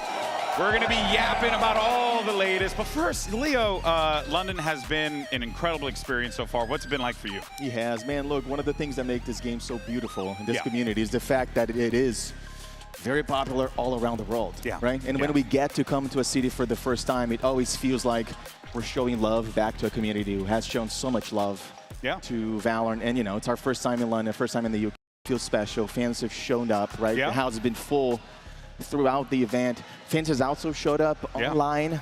This already is one of the, if not the most watched Valorant event of all time. Wow. Which is quite the bar, including Champions and everything we've done. So it's just been very... Hey, London, England, give yourself a round of applause. You're good at showing up. You're good at showing up. Love to see it. Of course, everyone coming in here and having a good time. And I think also, too, right, we have our awesome fan fest outside as well. And I think I speak for everyone when I say I would love to come back to London for another run back. But that being said, though, Anna, I know that you and the Valorant squad have been having a good time. Actually teamed up with Red Bull for the Soapbox event here in London. How was that experience? Because that looked ridiculous. I gotta say, it was probably one of the craziest things I've ever been a part of, honestly. Okay, so look, these two have never done this before, right? Oh, so, shocker. There was the, like 6-7, so it's so good. I forgot to bring my daughter to the event. It was super awesome. But it was so good. They made it all the way down. Wingman did not make it all the way down. No, he did not make it famously. He actually crumbles right there. Oh, yeah, there it is. Mel and Mimi made it all the way to the bottom. It was so good. I was so relieved, honestly. I was like low-key scared that they were not going to make it. I really want to do that. They took all the obstacles. Like, look, we were like, oh, they're going to go around. Nope, no fear. No, you got, listen, given the opportunity to go 2 miles per hour off of a ramp, or in the instance out here, what, kilometers per hour off of a ramp, you know, I think I'd always go for it. They did so well. But Anna, we just got a new map, and it looks great. Super fun. What can fans expect in the second half of the year? Ooh. GB, it's always you. You always ask listen for... here, I'm a journalist, Trying to pull okay? some I'm stuff. a journalist. You're always asking for more. Okay, so maybe another agent. Oh. Right, maybe another agent. Team's been working on this incredible new mode, hopefully this year, maybe early next year, but that one's gonna be incredible. Okay. And we've heard a ton of feedback on the rank system, state of ranked right now, progression, pretty major updates coming in that space later this year. Okay. I've heard the anthem for this year's champs. It's freaking incredible. Okay, can't wait. Incredible. Oh, and Leo, have we announced the location for Game Changers Championships this year? Not yet. We're saving that one. Am I not supposed to do that? I mean, you're my boss if you want to do it. It's in Brazil. It's in Brazil. It's in Brazil. It's in Brazil. We're heading back. Game Changers Championship is going to be in Brazil. I know you're happy about that one, buddy. Happy. Always happy to go I home. mean, we got a couple Brazilians playing in the grand finals today as well, man. But look, Stage 2 is next month. We got champs right around the corner. VCT 2027 really starting to take shape here. You know what? Again, I'm a journalist in this situation, everyone. What are you excited about? And, you know, anything else we can get for next year, or should we just wait it out? We have shared a lot already. Okay, all right, fine. But look, we're psyched, right? We have this new era of the VCT starting in 27. We're going to visit a lot more locations, right? We're looking to go to 15 cities around the world, a bunch of tournaments. We're opening up the sport. Anyone can make it. And that actually starts this year, right? Yeah. Stage 2 will have 4 open teams joining playoffs, fighting for a chance to go to Shanghai. And then after... And open, right? Open. Oh, so that means someone in here could be potentially qualifying and competing, right? That's right. Unreal. If you click enough heads, you can make it there. And Champ Shanghai, look, I know every event, of course, is special. Yeah. But this one, as you probably know, Valorant is on fire in China right now. Oh, 100%. And Champions is the moment when we pull all the stops, we go all in, we have a whole So you're saying you just can't miss champs? You cannot miss champs. You cannot miss champs. It'll be special. That's it. All right, folks, you heard it here, folks. You got some cool stuff coming down the pipeline throughout the year. And then most importantly, we have VCT. We have Champions, VALORANT Champions, the pinnacle, the granddaddy of them all is going to be taking place in China later at the end of the year. But let's go ahead and move on to our grand finals matchup. We're, of course, going to hear from King in a second. But first, guys, give it up one more time for Leo and Anna coming onto the desk. Joining us here, making this happen. We're so grateful for you guys. And of course, we're grateful for all of our competitors as well. Speaking of, we had an opportunity to catch up with Leviathan's King. We spoke with him about yesterday's win over EDG in this HyperX player moment. Honestly, EDG is an insane team. It was definitely harder than people thought it was. Yes, it was 3-0, but we had to grind our way through to achieve that result. I'm proud that we were able to beat such a strong team like that, and it's definitely gonna help us with the momentum. To be at a grand finals finally at the international stage, it's an unreal feeling. Smoggy's all the way forwards, vulnerable up, matters not, there's plenty more bodies where that came from right there behind it. Transfer, can't be hit in time, but they don't know about this, they don't know about King. I'm so happy to be able to show how good I am as an AGL. For me, it was definitely a challenge to have to guide and be a true leader for these youngsters. Every single time as an AGL, I think I've been decent, and finally, thanks to them, it's when I was able to achieve my final form in a way as a leader and an AGL. I just have a completely different team that I truly believe I have the best players by my side in the world.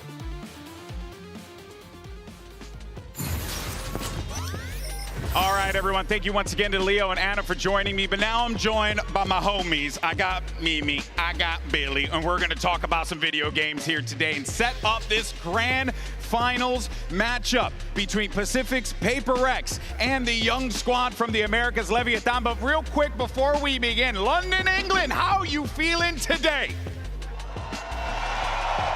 Billy, was that an adequate amount of hype before our grand finals? I don't think so. I think that they can do better than that. UK, come on. Come on, baby, are you ready?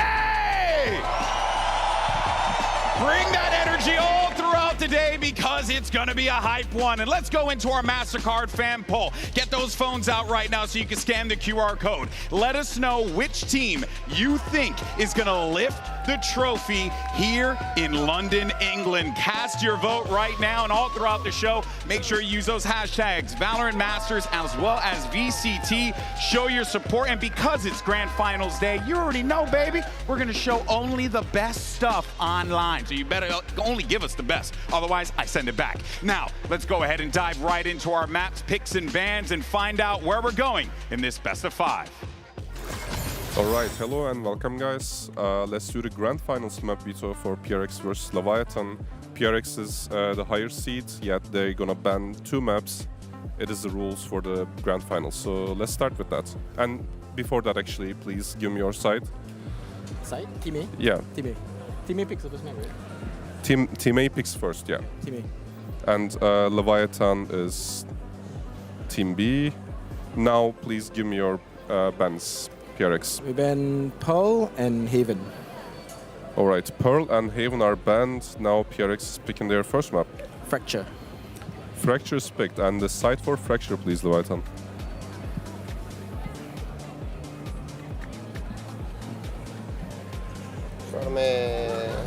La defensa de ellos. Vi la defensa. Sí, pero creo que en general lo jugamos mejor ataque, ¿no? No lo vi el ataque, solo vi las 2 defensas. Last 10 seconds. We pick attack. Alright, attack is picked. Now your map pick. Split. Splits. PRX picking the side on split.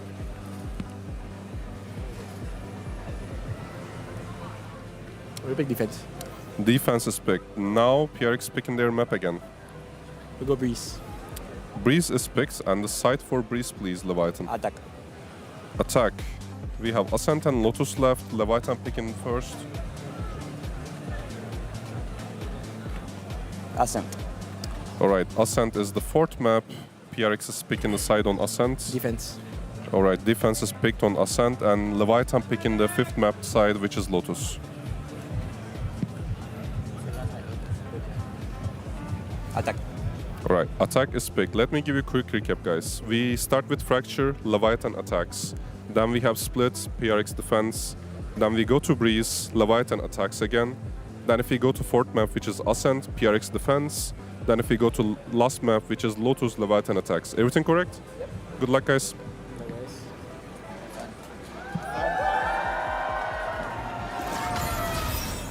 All right, we'll talk about the maps in a little bit, but a year ago, PRX made a clean run through the upper bracket at Masters Toronto in order to lift that trophy. Now, here's the question. Do they do it again today and further cement their status? Really, I guess the question on our mind is, does a win here today really establish this team as one of the greatest of all time, if not the greatest? I think it establishes them as the greatest team of all time. You look at their record, they've been in more finals weekends than any other team in the game already. But the thing they're missing, that Fnatic has, that Sentinels has, is 2 trophies. They've attended so many finals, they've gotten 2nd place more than anyone else. This is Valorant's most consistent team. Ever since they started making events, they've had a podium finish every year since 2022, while keeping a core 3 players the entire time, while keeping the same coach the entire time.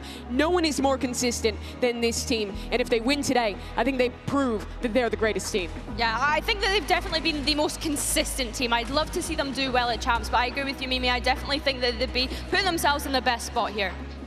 And of course, for this PRX team, if they get this opportunity to hoist that 2nd trophy over their head, all that hard work, all that sacrifice that those players would put through, it would feel worth it. But you know that these guys also want to try and chase after the top crown too. Get that Champions trophy as well, Mimi. And you have to wonder, starting off here, it does give me shades, obviously, of Toronto, but also, like, that year, it was kind of like a slow, kind of like not rising to the occasion the way that they would have wanted to get that final achievement under their belts. But the expectations this time were different. This event was supposed to be a coronation for PRX. They've lived up to that expectation so far. A vast favorite coming into this tournament, undefeated in their run up to this point, and a massive map veto advantage in this final. This is the best chance they've ever had to lift another trophy. But on the other side of the field, though, even though PRX is stacked with experience, it's actually the opposite story for the young squad in Leviathan, the youngest team in VCT, and they have brought South America and Brazil to their first final in 3 years. Billy, what an achievement for this squad. This team has been absolutely incredible. You look at the age difference, but also the experience difference. You mentioned the 4 rookies, and the things that they've been able to give throughout this tournament is that stage presence, is the tactics behind the things that they've been doing, and the individual skill from every single player on this roster. They have been absolutely incredible, and honestly, the momentum that they have coming into today, we've not seen a lower bracket run like this since, I think, FPX back in Copenhagen in 2022. So if they were to go off and win that today, they're quite clearly making history. There's always been teams that I believed could strategically beat PRX, abuse the flaws in their style, and take them down. It's happened in the past. But never before this final did I feel like another squad was entering into a grand finals matchup against PRX and could actually go pound for pound with them in the individualism. These are the most talented young players to come out of South America. They're also fresh to this level of play, but they've delivered at the exact same level they did, whether when it was playing ranked back home, playing in Tier 2, playing in Americas. They have kept that up, and now they get to match the all-time most mechanically gifted roster in this game. It's absurd when you think about the narrative that's laid out here, but let's take a moment, though, to break down these styles, right? Because you had talked about a team being prepared to face off against PRX, Mimi, and I think it's safe to say Leviathan have shown us exactly that. They've shown us that they can bust out the trap plays, all these wild stuff. Leviathan's style, if you're to sum it up, is tactics. They are very good at having different set, trap plays, and aggressive ideas. Take a look at them on A here. That's a shock dart landing the same time for Spike to swing through. A game later, they're playing EDG, same map. It's a similar idea, but this time a pullback star to block off that dart, get the Hunter's Fury behind it, and execute. People thought the flaw of this team would be they'd be too easy to counter-strat. They'd go for the same plays over and over again in a tournament format. That has not been the case. They've always had something new ready for us. They're so tactically deep. That's their biggest strength coming into today. On the other side, you have a PRX that thrives on coordination. I think the best way of describing them is being so proactive in their reactions. I wanted to show some things that they were doing up against Vitality. You see the space that they constantly have across the map, always ready to take you down. This round in particular, they have a plan ready for when Chronicle breaks the recon dart. You see the combination of utility to be able to isolate out those players. And one thing that you can always guarantee with PRX is that it's so coordinated, it's always together, the cohesion is there. Man, they're just an incredible team. It really is something, because for PRX to be able to have done what they've done, and look, the community is also on their side as well. 74% believe in our Mastercard fan poll that PRX will be lifting their second trophy when it's all said and done. But Mimi, you got 26% of the LEV fan base that believes. South America believes. They've made everyone believe this tournament. The way they haven't just won in this lower bracket, but done it dominantly. This is the most dominant lower bracket run since FPX's all the way back in Copenhagen. That was the first final PRX made. That was the final that they lost through the upper bracket. LEV are underdogs today, but teams have done miracles before from this lower bracket, and it's hard not to believe. I mean, I'm believing him. Yeah, I was going to ask you, you're believing. I'm believing. Listen, I'm the host of VCT America, so, you know, I kind of feel I got to support my boys, but I do believe in them. I love an underdog story, and as you mentioned, for PRX, I'm hoping that they've learned the lessons that they lost in Masters Santiago. They've already lost to rookies in a grand final at a Masters event this year. When we think about Nongshim's performance, for them, it is a chance to solidify that legacy. I feel like no matter who wins, we're being treated to one hell of a matchup, folks. We're finally here. It's PRX versus Leviathan in a best-of-5 for the trophy and a place in VCT history. The Masters London Grand Final starts right now.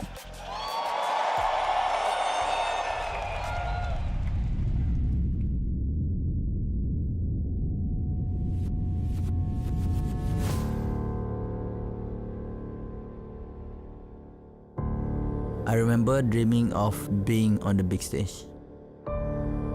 There was something about the thrill of the competition that drew me in, like a moth to a flame.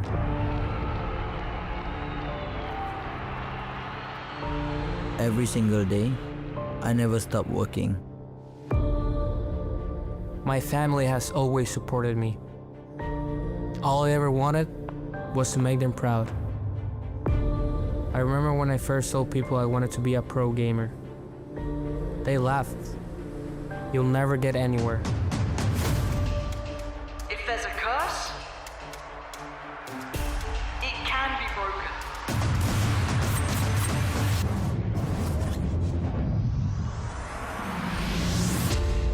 But when I finally got there, it felt like we were cursed.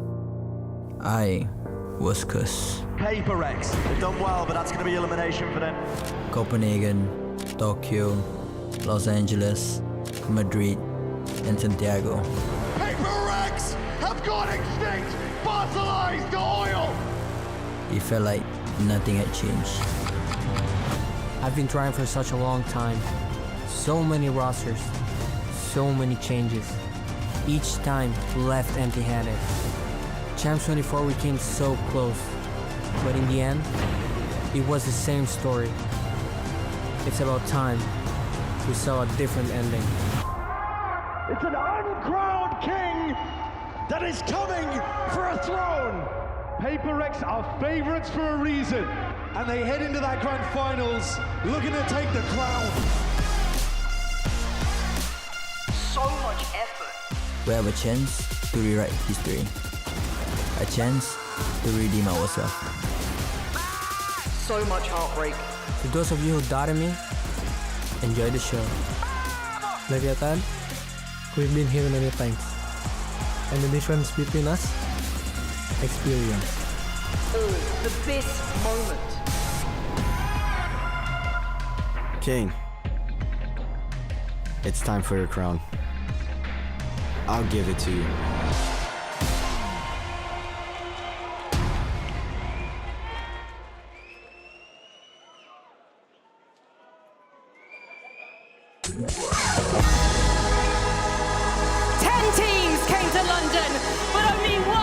will hold the dreams of so many in their hands. You can't break a curse you don't believe in. And you can't make your dreams come true unless you wake up and fight for them. London, these teams have given everything to be on this stage, and now they need to hear everything from you. Make some noise for your first finalist. It's Leviathan!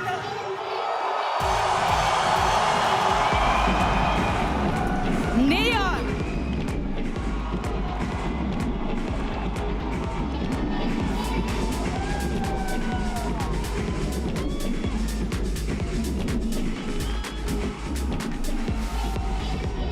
Spike Scene!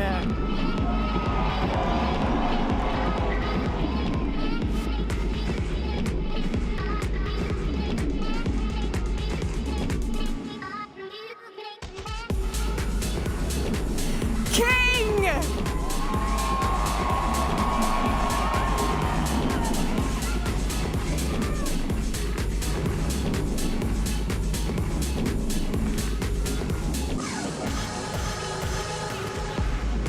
Blows!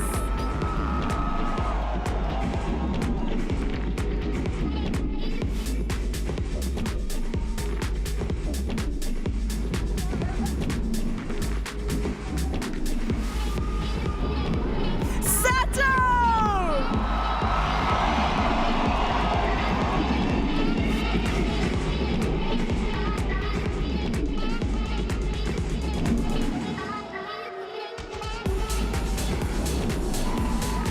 Ona!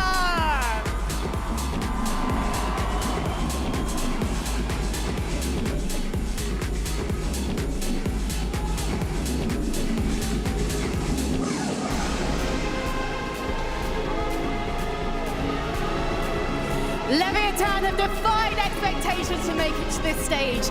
Their teamwork and firepower is looking formidable, but it has to be, because their opponents today are not going to settle for second again.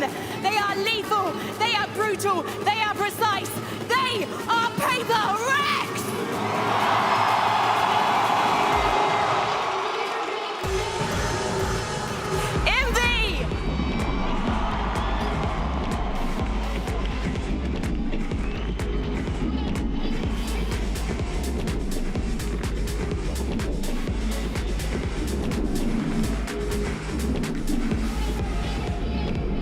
Something!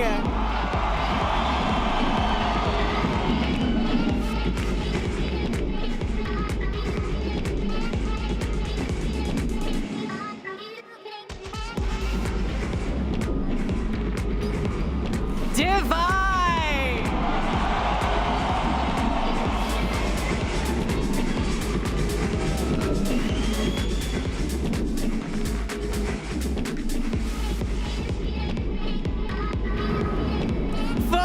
Forsaken!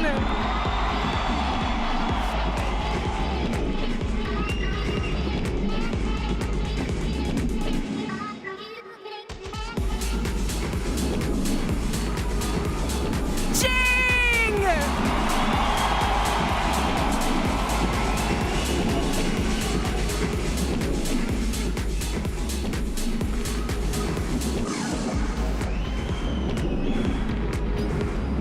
Alex!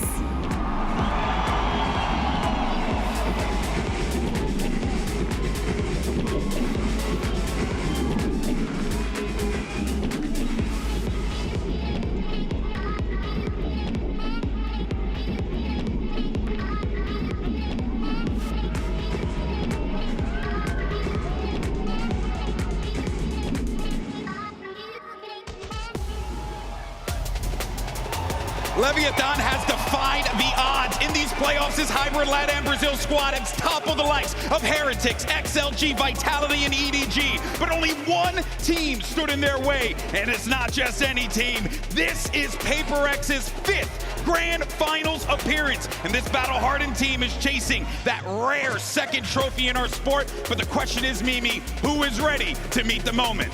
Leviathan today, they stand as a facsimile of a younger PRX. The majority of this team was 13 years old when they watched Forsaken, Jing, and Divai attend their first final back in Copenhagen. They watched the tragedy unfold, 2 finals ending in bitter defeat. It took PRX 4 years before they won their first trophy. Leviathan, they don't want to wait that long. They look like the next PRX, but the question is if they will mirror their senior story or defeat them and write their own with the trophy today. You mentioned PRX always being the bridesmaid, never the bride, up until Masters Toronto last year when they lifted that global trophy. Now, 3 consecutive grand finals at a Masters. Unreal. Solidifying their legacy as one of the most consistent teams that we have here in Valorant. Unbelievable. The question I have for them is, have they learned those lessons from that non-team that they went up against, those rookies that they went up against at the start of the year? Oh, yeah. When I look towards LEV, we have the rookies, but the foundation of that, of course, being King, of course, being Honor. They are giving something for LATAM to believe in once again. When I think about the legacy that Honor himself has been able to leave behind with Crew back in 2021 at Champs, now here back on the global stage with LEV. It's really quite an incredible journey for all of them here today. It really has been, and I think about even that young man right on that stage, Neon. He made his debut this year, one of the calmest, coolest cats I've ever seen take the stage, and now he's navigated this team to this grand final moment. But one thing I do want to point out here, though, folks, is that let's talk about this map select that we witnessed. We didn't get a chance to touch on it, but there was 2 key things that you got to pick out, right? That you knew what was coming. Yep. Pearl was going to go bye-bye, Haven was going to get yeeted, and then from there, well, you got a chance to pick whatever the hell you want if you're a PRX. And we saw the hesitancy when both teams were trying to pick sides. I'm really happy to see PRX pick up this fracture. We've not seen it since Swiss from Leviathan, and that was a close game against Global Esports, but they've never been trialed on that map since then. Going from the lower bracket is the toughest task any team can face to try and lift a trophy. LEV will have to play their permaban of freeze. They are yet to have to show that in this tournament, and it didn't go particularly great for them back in Americas. If there was a path to victory, I look at Split. It's been a key for LEV, a winnable one for them. But this early map fracture, you have to look to PRX for advantage. LEV have barely had time to play this map at this event. PRX have looked solid on it. They're hyper-aggressive with this double initiator comp. And it's this Jing Raze map, Shibi, that made PRX's run back in Pacific, that made their run in this tournament. He is the top contender for MVP today, and he's on one of his best maps to start. He has been absolutely incredible. Now on the other side, I believe that we could look at all 10 players on this server today, guys, and say that any one of them could be up for MVP. They have all been absolutely incredible this tournament. All right, well, London, England, one final time. Let's go and jump into the action, and the grand finals are about to begin, and who better to call the action than one of the greatest duos to ever do it? Take it away, Pansy and HyperX. One more game remains. So much on the line between these two. Legacies to be chased. A chance to upset one of the greats. Mike, which way do you see this going? It's such an amazing matchup here. Again, a fan favorite, a true fan favorite in the form of PRX, but a team here that has captured hearts along the way. They've got mine. Absolutely. I mean, I'm believing. Honestly, again, you look at PRX being in this situation so many times, and we talk about teams that have kind of been through heartbreaks and stuff. You now cannot stay any other team ahead of that. Yes, they got the Toronto win, but damn, how many times have we been here? I think LEV, honestly, in terms of what we've seen here in London, probably the best blow-for-blow team to go up against PRX in this grand finals here. Kicking off on Fracture. Sato, let's take first contact here. Couple of tags. Divider wants to open up, with 2. This guy was on for the MVP so early. Looking to carry on that train of thought. King and Neon left in the ruins, but trying to fight their way forward. Hold on, punished! And brought back to heel! He's on the ropes! Is he gonna swing? Wait. Oh, he's just escaped in time! King gets out with his head on his shoulders, but Forsaken sitting pretty on 100. Some time and some space to play into here. Forsaken will be notified fairly late here, but should know. Spike planted. He's gonna be late onto site here. Forsaken barreling through spawn. He's here very early on. King, as noted, 34 HP. Forsaken, very healthy. 15 seconds. Reset here. As well, actually, King should just about be getting a stun back shortly. You'd imagine so. Couldn't be far away. But Forsaken weighing up his choices. Called to attention. King now forced to react. 34 HP. He holds his nerve. Are you kidding me? This guy needs to check now! Forsaken, but certainly not forgotten. First round for PRX. Forsaken comes up huge here, and just in general this round, a taster of probably what we're going to see here on Fracture. Map that leans heavily into both teams' ethos. A bloodbath here to kick things off. I mean, aggression on both sides here outside, both sides. LEV the ones that actually weather the storm a little bit here, but as said, Forsaken composed here. Kick off this finals. Sees LEV just all in once more. Swinging towards tree. Flash over the top here from Forsaken. Oh, no. Doesn't actually catch, yeah. Yeah, could be a bit of misinformation on that. But again, you're looking at the weaponry they're coming in with. It is drastically light for LEV, looking to get a little chaotic if they can. And they've caught a timing, and they've caught Envy completely out of place. Forsaken, however, going to hold the line. Flash in. No real issues into this one. Very calm and collected. As King and Neon. Potentially a formality at this point. There's already PRX looking to capitalize on what remains. Forwards here. King will pick that one up, but can't find another divide to clean up number 2 here for PRX. And again, you talk about grand finals, the advantage coming in for me. Again, you just want to see LEV be competitive to open things up. There's obviously question marks around the map pool in general. Absolutely. Certainly with things starting here on Fracture, but going to split next, and for me, it's not often you come into a best of 5 grand finals and you actually think, well, yeah, map 1 and 2, depending on what we see here from LEV. Could be a very, very close affair. I do feel like they fall out of that realm of normality, right? It's very hard to put them in a box and characterize them. The playstyle seems to apply laterally, but into the bonus, PRX with a decent purchase still standing, those Guardians firmly in hand. Of course, you're looking at LEV here to really stake some claim on this. Look at the stack, Lauren. Bloody hell. Happy to post 4 up here. Something to double down. Spike down, B. Spike noted here. Well, they can take full control just yet, but probably happy to still hold on to the backside of this smoke. You can't be doing that. Invest a lot just to get this back, and praying that some of those bullets don't make it through the smoke. Look at A, though. In the meantime, Sato's found a ton of space. Now, he's not going to have anybody to find on this side of the map, but at least he can tuck in now. You can see already Envy picking up spawn just in case there's alert coming through. Yeah, it's a great awareness from PRX. It's nice to see, even though they have given up all of that space, they're very aware that that is open and available. And I'm wondering if LEV are looking to dig a bit deeper. They'd love to get one here potentially, but again, Forsaken free enough to come on over, and something's just caught King. So the options are looking very limited into this, which is a problem for LEV. Could have done with a bit of damage here, but for a bonus for PRX, this is a dream come true already. 25 seconds, but Sato standing. He's lost out on Neon, and they know Sato is off the leash somewhere.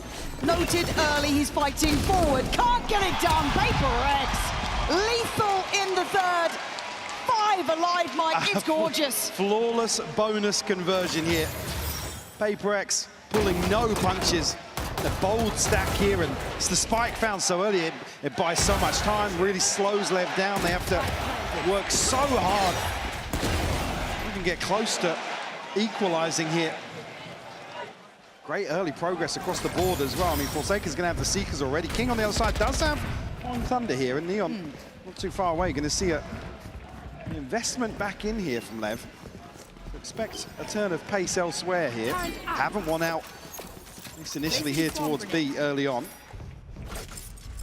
PRX now they got pretty good read here. We'll put 3 players across here, going to actively clear out towards Dish here on the back of the stump. The investments certainly command our attention. They're explosive, but space respected from PRX. They're looking a little bit more buttoned up than usual. Again, this is early days, but it's notable. Giving up just enough space for the plant. Look at the extremities. Envy already going to deny the burst through from Spikes in. Seekers coming in. Looking robust so far. No threats to be made. Jing quickly controlling Sato. And LEV starting to dwindle in numbers. They need someone to find some value. It's a shutout apart from that. Neon doing well. Let's try to buy some time. But Forsaken, so fast to this. Mike, I think we're seeing real finals form from PRX here. It's clean stuff, Neon. Neon! You can't stop the defuse, though, as best you can try. Can't deny the outcome.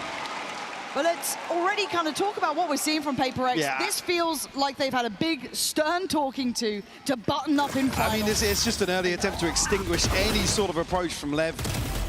Again, it's in terms of prep. I mean, neither of these teams particularly anti-heavy, but it's all about setting that early precedent. Like I said, LEV have lost out this engagement towards Tree a couple of times and forced now to explore elsewhere on a lighter purchase. Do you have the ults to account for now? Certainly not achieving their initial win condition that we've seen them absolutely nail in other series. Switch up once more. More questions for LEV on the approach. And it looks direct. Certainly not going to be pulling punches themselves here. Sato trying to get the ball rolling. A quiet beginning for the man. Don't expect that to last. Oh, no. God, Divide. Nasty with it. And no! Sato took a stun! He just doesn't give a damn. Just holds the sights. Blows at Neon. Where's the rest of your team gone? A little bit of a misstep here from Sato. Had a sitter here to follow up on the Rolling Thunder. Neon and Blows left to try and recover this now. PRX, I mean, look how slippery they are. Straight down underpass. Into the backside of Arcade here. Still have Util to explore as well. I mean, they have to wait in this situation. PRX very proactive. I'm seeing discipline from PRX. I'm not seeing overpeaks. They're playing together if they're doing it. They're working as a team. It's not this individual aspect. Neon looking and not finding Jing. Fast with it, leaving Blows in the unwanted scenario of a 1v4. This is simple stuff, man. PRX, a cut above the rest. The momentum already starting to build here. I mean, Spike's seen Sato and Blows all sitting at 0-5. Again, just here, you see Sato's desperate to find this. This. Just catches Big Divide. Does so well. Early timeout called here from LEV, and I think it's absolutely needed. I almost feel like they're running into a brick wall in a couple of these rounds, and that's what you're going to get versus PRX. If you're going to approach a game like this, there are few better to brawl and really commit to some of these opening engagements. But usually very light as well, and that has been the case. It's been, they're barely able to scratch the surface in terms of that first engagement, which has been, like I said, the win condition is finding a freebie, scaling up very quickly, and basically taking space and controlling that. PRX denying all of that. Yeah, they've looked exceptional. And the Coinbase win condition all comes down to LEV's choices going forward. Incredibly hard to face a team like this because, again, for most others, it's a rare position to be in, right? Not many other teams in the world have had the issues PRX have had of getting to finals, but not that final hurdle. I think we're seeing them a step up here already. Everything's lining up. It's early days. Don't get me wrong, this is their map choice. They've come into this, they've had a couple of days to watch the others. They're in the prime position for it. Stop them falling short before, though. But today, it feels like they've got everything looking absolutely on the money. LEV, what is the plan? They have been explosive. They've been volatile. They've been an absolute treat to watch, but right now you've got 3 players, as you noted, sitting on 0-5. Yeah, I mean, it's got to start now. We have to see them put Spike Scene and Sato in a position to succeed here. Don't want to see them slow things down. Something with the operator, though. Remove Sato immediately. The showstopper on the other side. Yeah, posted. Jing will find King as well. This is devastating. LEV can't get off the starting blocks. They are being bullied. They are being broken. They're down to 3, and they need someone to step up to the plate here. We know they're capable. We've watched it every step of the way. Spikes in, gets it started. Envy on the quick trade, though. And these trades are fast. Yeah. And fundamentals looking so on point for PRX here. Another trade comes through. Just Neon left now. You got a 1v3. Got the spike.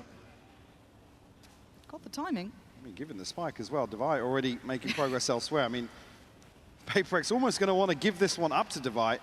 The only ult missing from the remaining players. That's a good read from Neon, though. And he's got him, but he's taken a lot of damage for it. Now try and find the final two with 21 HP. Well, stranger things have happened. 30 seconds left. And Envy, as you can see, posted on this angle. Good luck, Neon. You have to be spectacular. It's just magic for PRX, Mike. It's ticking the box for me. They already look in finals fashion. Yeah, I mean, LEV need to find a way to mitigate this risk early on. They're being picked apart. I mean, 2-3 kills, there's a number of rounds now where they're not even getting towards sight with the numbers. Unfortunately, I said the fundamentals, very, very drilled today from PRX. Here. Trades coming through instantaneous. Not giving LEV a chance to do, like I said, what they've really demonstrated here in London. More fire activity here. Spike's seem to want to shut it down this time. The first real isolated advantage. Jing's hunting. Jing is not far away. If they pause for a second, PRX are behind them. So as much as, yes, they forced Devi back, there's still issues brewing quick. Something deleted. Sato finally finding that work. Neon's trying to buy time. Molotov coming in.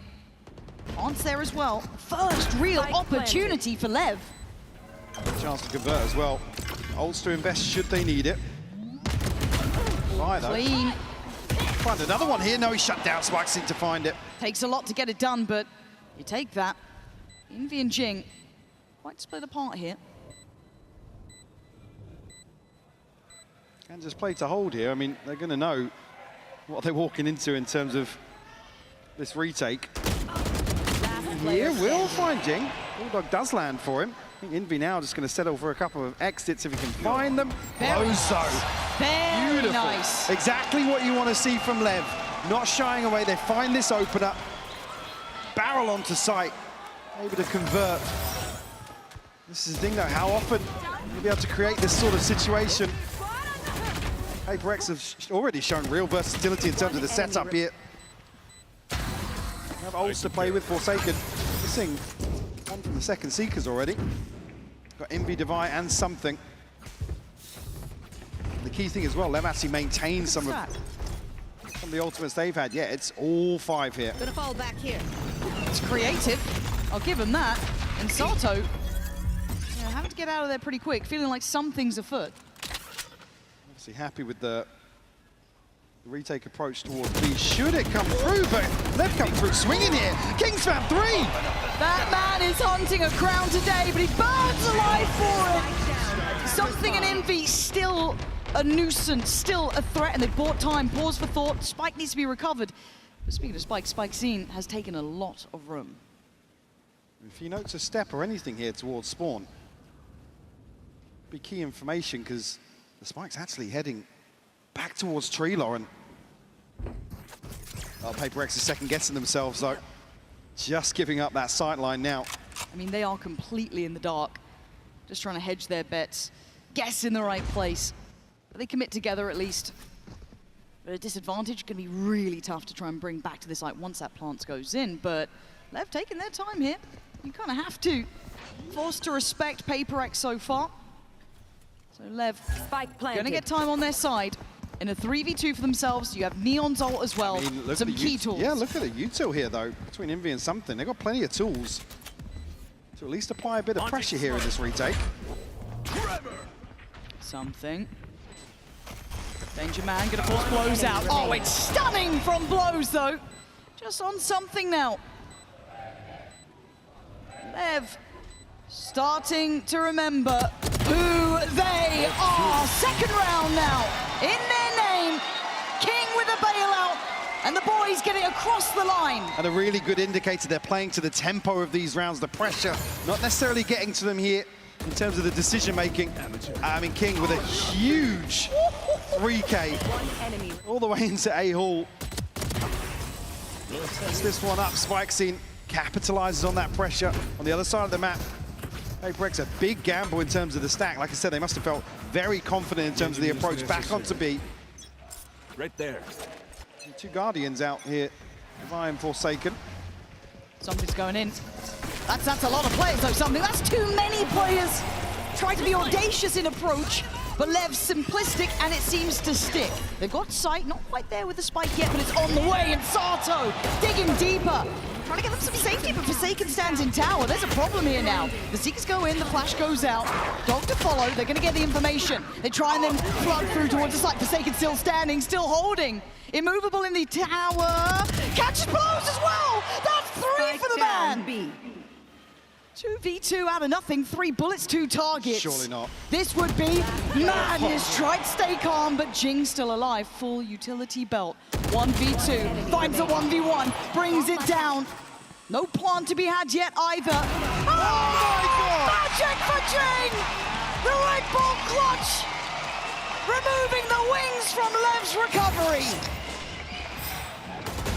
Just when you think some of that left magic is about to start displaying, HyperX, I mean, the timing here to pull the spike out, the blows is heartbreaking. Nobody covering that angle.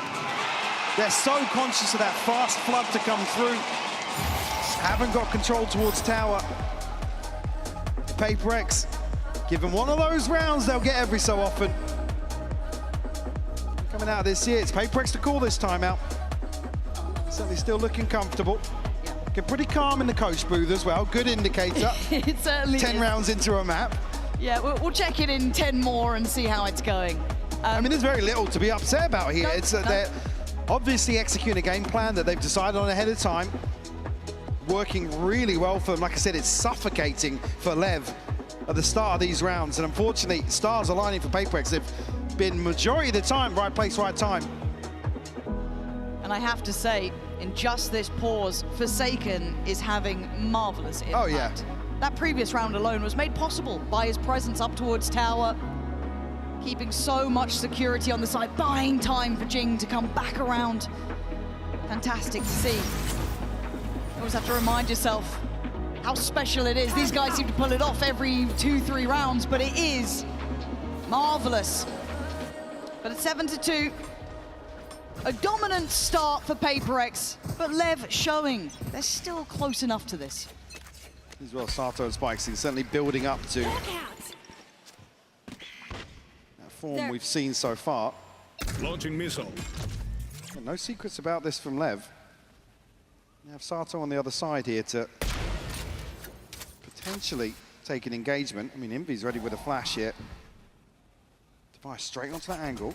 As well, just a stun to line things up to follow here, but HyperX don't commit, and already 5 members of LEV behind this now. Oh my God, Divide.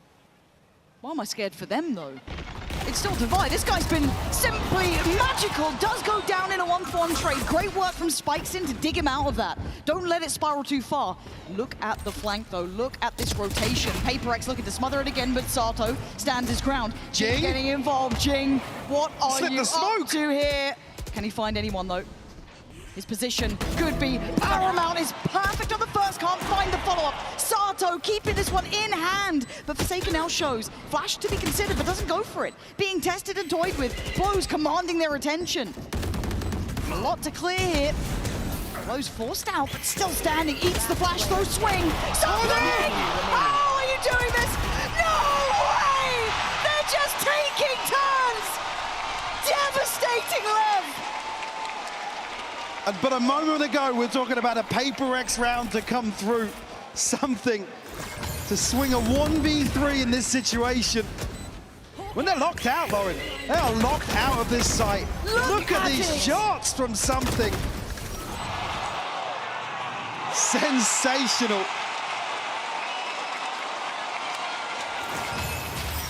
Again, another test. Whenever you play HyperX, it's rounds like that, your resilience is tested non-stop. And it's not just the one player, it's all That's five of them. all It doesn't five of matter them who's could do it. alive. They all have that potential. We saw it with Forsaken, we see it with Jing, and obviously Something there. Divide in line for potentially the MVP, who knows? LEV have their work cut out today. They're still fighting tooth and nail, you can see it. They've had a couple of better starts, but then that PRX power just comes online. Good beginning for Neon. How did he find Well, that? in that shot in the dark, maybe. Advantage found, though. Unfortunately, LEV are reading that PRX will rotate into that loss. There's still 3 here to deal with. CMV set up here with a stun to play Jing in. Jing has Showstopper. Look at what's behind the stun.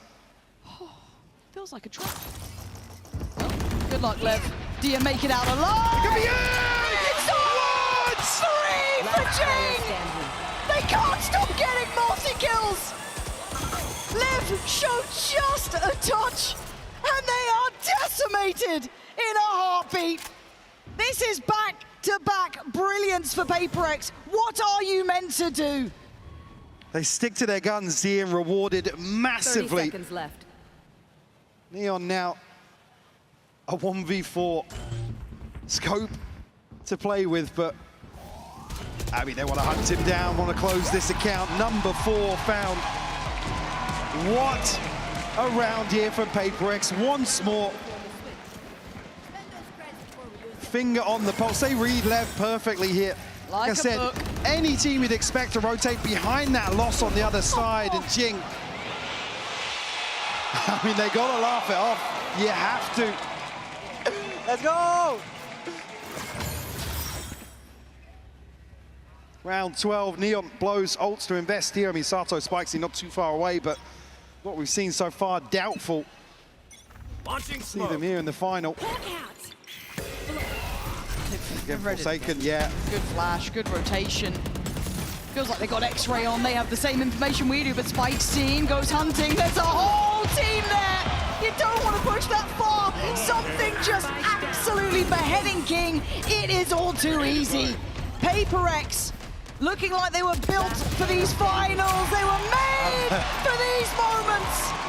Absolute dominance here, 10-2. LEV left wondering where it all went wrong, but it's PRX to do what we expect time and time again. And again, they don't need these miracle rounds, but they just keep on coming, Lauren. Can barely hold a flame to them when they're playing like this. Let's go, team. Truly just feel untouchable, don't they?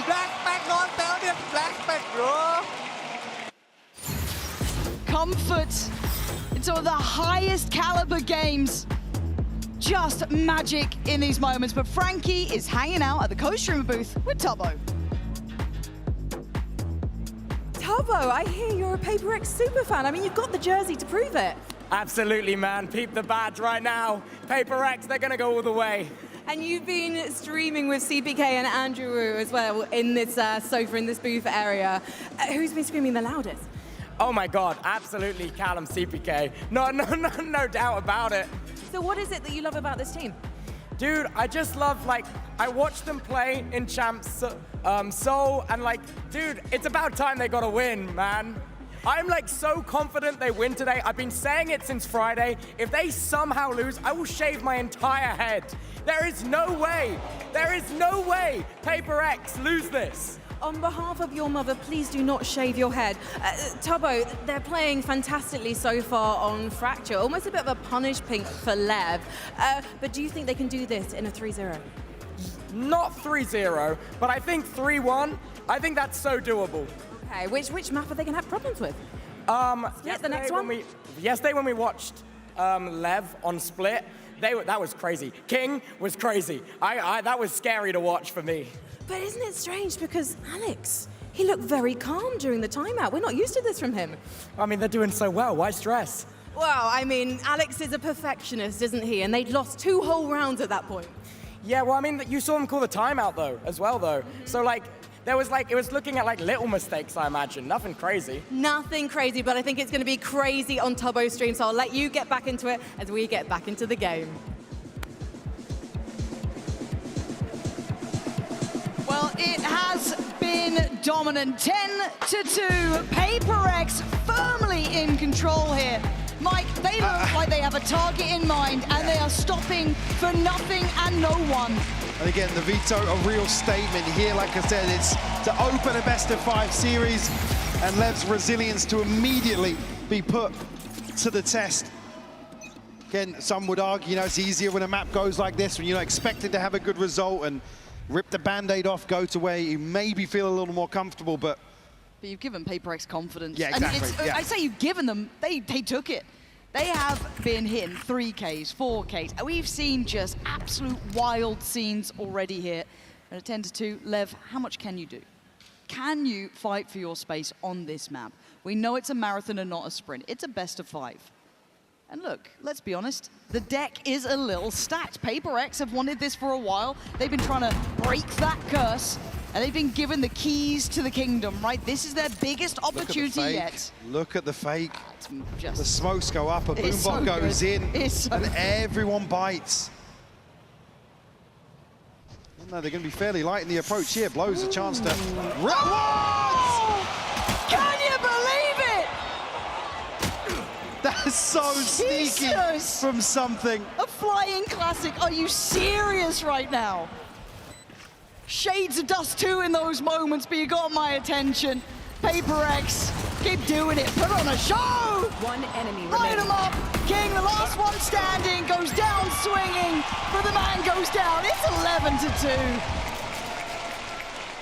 Show me it again. Like Give me that replay right now. You just never, PRX never need these moments, but they always find them. It's just ridiculous. Off the rope, man. A dominant start here to the second. Again, not that they need it. The paranoia starting to show from LEV. They stack all in on the back of this boombot and the smokes. They're trailing out of that one. Going to see the investment. No surprises on the side of LEV. There's bits and bobs across the board here. It's going to be such a challenge for LEV, because we talk about pedigree in best of 5s, in finals, in stages like this, and they simply don't have that behind them yet.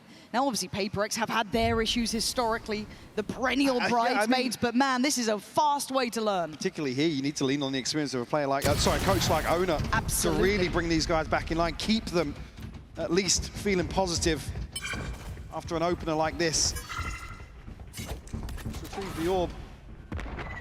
In halls, the smoke. Live munition. At least keep people on guard here towards A, but clear out afterwards, and not as heavy a stack behind that. Spike scene could really do some damage here. Certainly good. Does he get played in on this? He's still waiting. Still waiting. Checked on diligently. They are pulling no punches here today. It is crossing T's and dotting I's, but the cavalry has arrived. Does PRX continue? They're actually waiting for contact behind these smokes. They want the fight. They're out for blood. Look at Forsaken. He's gone hunting. And there's the trade for Divide. And he's just doing the dance, man. But LEV fought back. Punished on these over peaks, but Jing just stands his ground, and something. Bye-bye spikes in. PRX. They want map 1 done. They're already thinking about map 2. Call the freeze here. Expecting, again, something to swing out on the back of the spike being planted, but rightfully so, LEV wait things out. Unfortunately, then, it's just a weapon diff at that point. Spike's seen a real chance here. Just can't get the second.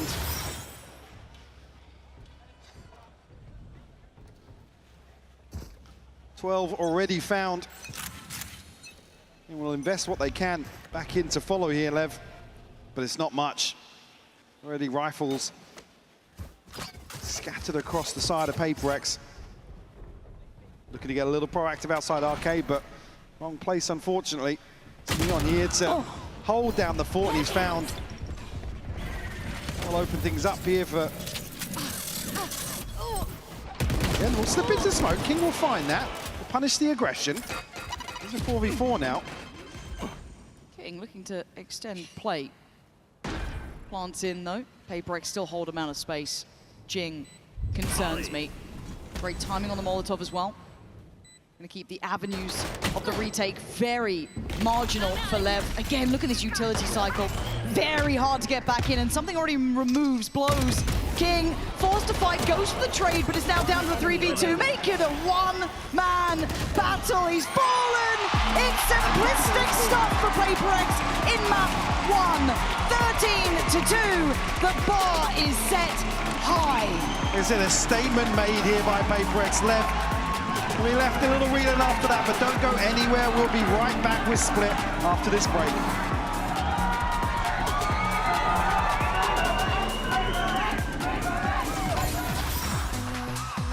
The WWE champion, boys.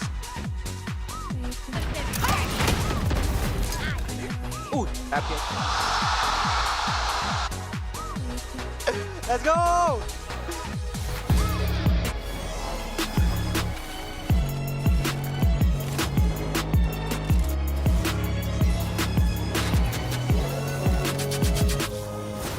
Tired of off-season blues once Champs is over? Fear not, because Valorant is coming to the Esports Nations Cup, where players split from their clubs and compete for national pride. Will EMEA turn every round into a chess match? Is Brazil about to turn every map into ranked? Will Team USA ego peak every single angle? The final event of the year is not to be missed. Esports Nations Cup 2026. See you in November.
He's hunting down that title! The time to write the next chapter in the esports history books is finally here.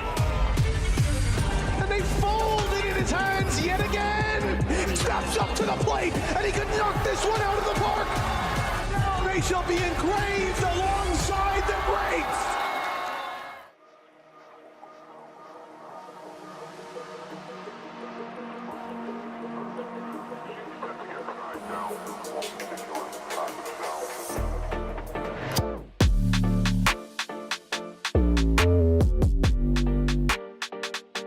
Hi everyone, my name is Diego and I'm a map designer. Let's talk about our map update philosophy. For new maps, we closely monitor it post-release, keeping an eye on its performance or if there's any major problems with it. This is because when we make updates of any size, we want to target specific problems or unhealthy game patterns. We don't want to change too many things for the sake of change. We understand that players have mastered these maps for hundreds of hours, and changing things too much can cause a lot of pain. No, it's looking too real.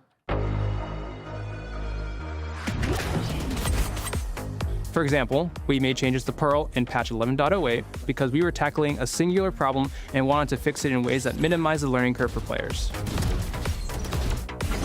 We see that post plans from long are still viable, but not the only strategy, and it can be easily punished if teams are ready for it. We wanted to add cover on site to block sightlines from deep long and to incentivize players to stay on site. In old Pearl, it was something we were seeing in our data and observing in both player and GAT feedback.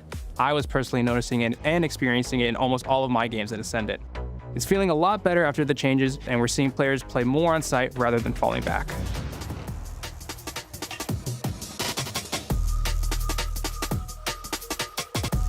It might have been a quick first map on Fracture, but there's no reason that LEV can't bring it back. And to give them a bit of luck, we've got Mini Tank, aka Wes, who's going to be popping off on behalf of the South American team today. No pressure, Mini Tank? Sorry? No pressure, are you feeling a bit nervous? Well, a little bit, because my girlfriend's in the crowd, so if I lose, I probably want to see map 3. And also, you know, she is a big Leviathan fan. And for yourself, Marcus, are you a big PaperX guy? I am, yeah. Well, it's fortunate because you're representing them. Now, we don't have much time, so basically you got to pump those bellows and try and make your balloons pop off first. So please, London, give these guys all your support and energy in 3, 2, 1, pop off! Oh, it's quite even. This is the most even thing we've had so far in terms of competitions of popping balloons, so I'm going to stand back because I have that. Wow, as if PaperX didn't need any more help winning today. You have gone and done it for us in your ISO cosplay as well. Marcus, do you feel proud of popping off today in London? Yes, it's PRX all the way. Do you want to lead a bit of a chant for the PRX fans? Let's go in the Philippines! Nice. And I know that Minitank, you're actually a PRX fan too, so I imagine you're secretly quite delighted with this result. London, please make some noise for your popping offers!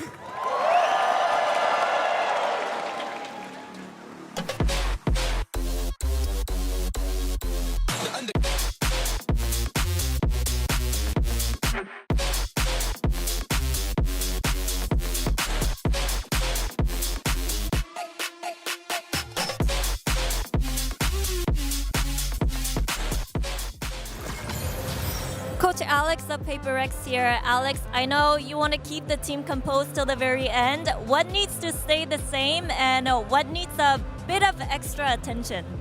Yeah, I think you hit the nail on the head. They were very calm, I think. So that definitely needs to stay the same.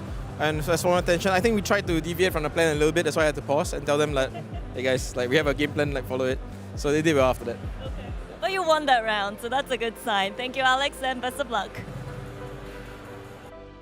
Well, I'll tell you one thing, folks. You blink and you miss it. That is how fast that game went. PaperX absolute domination on Fracture, of course. And look, I think a lot of our fans who are rolling in from the Fan Fest certainly are excited about that.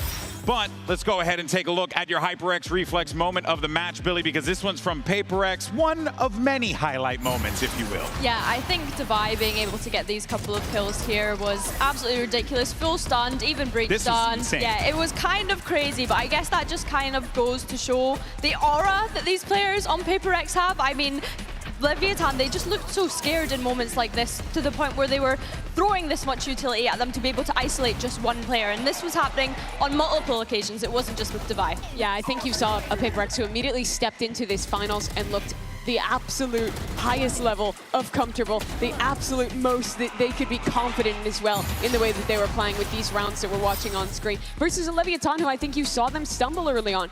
In both of those rounds, I think if they just confidently swung together the way that they did in most of the rest of this tournament, they would have won the rounds. And GB, this is the first game for me since the first map that LEV played against PaperX earlier that sent them down to the lower bracket that I felt like LEV has looked shaky in that way. You know, there's a famous phrase, right? You got to do the thing that brought you to the dance to begin with. And I think for Leviathan, it was those really intense Zerg rushes, the way that they were always trying to just get in the face of their opponent, not really allow them to have any kind of comfort. Unfortunately, for PaperX, they were like, we're going to trap you. Play the trap card, Yu-Gi-Oh! They did exactly that, and it was brilliant. I mean, that one round where Jing was able to get the 3K with the Showstopper was filthy. Yeah, I love both the rounds where they had the Showstopper online. LEV doesn't play a Sentinel, so they're almost always playing 5 South side, and you saw PaperX abuse this by going for multiple trap plays into A main as LEV was trying to contact into the space. I think that's the game plan Alex was talking about. Fight heavy for the South side, don't let them out onto sites, be the ones to initiate, and it was working super well for PaperX. I think it was really good how they were able to balance the tempo and the conditioning of that as well, though, because even here you see them stacked towards site, but then they still have a clear plan as to how they're going to isolate those players when that stun comes through. Remember what I said in the pre-show, always having these proactive reaction approaches, which is what has allowed them to win out this first map. Yeah, no, of course, we heard from Coach Alex, but let's go ahead and see what's going on in the Leviathan camp. We have Coach Owner standing by. Here with Coach Owner of Leviathan. Owner, that trophy over there really requires you to dig deep. What was the conversation after Fracture? What more do you want to see from the boys? I mean, that was pretty fast, you know. There's some rounds that we lost an advantage, very similar to the first game against PRX when we lost Asen in a similar way. We need to improve our communications. We weren't like ahead of the plan of PRX. Basically, I think that we need to work on our comms. Thank you so much, Owner. And let's see if LEV can bounce back from map 2.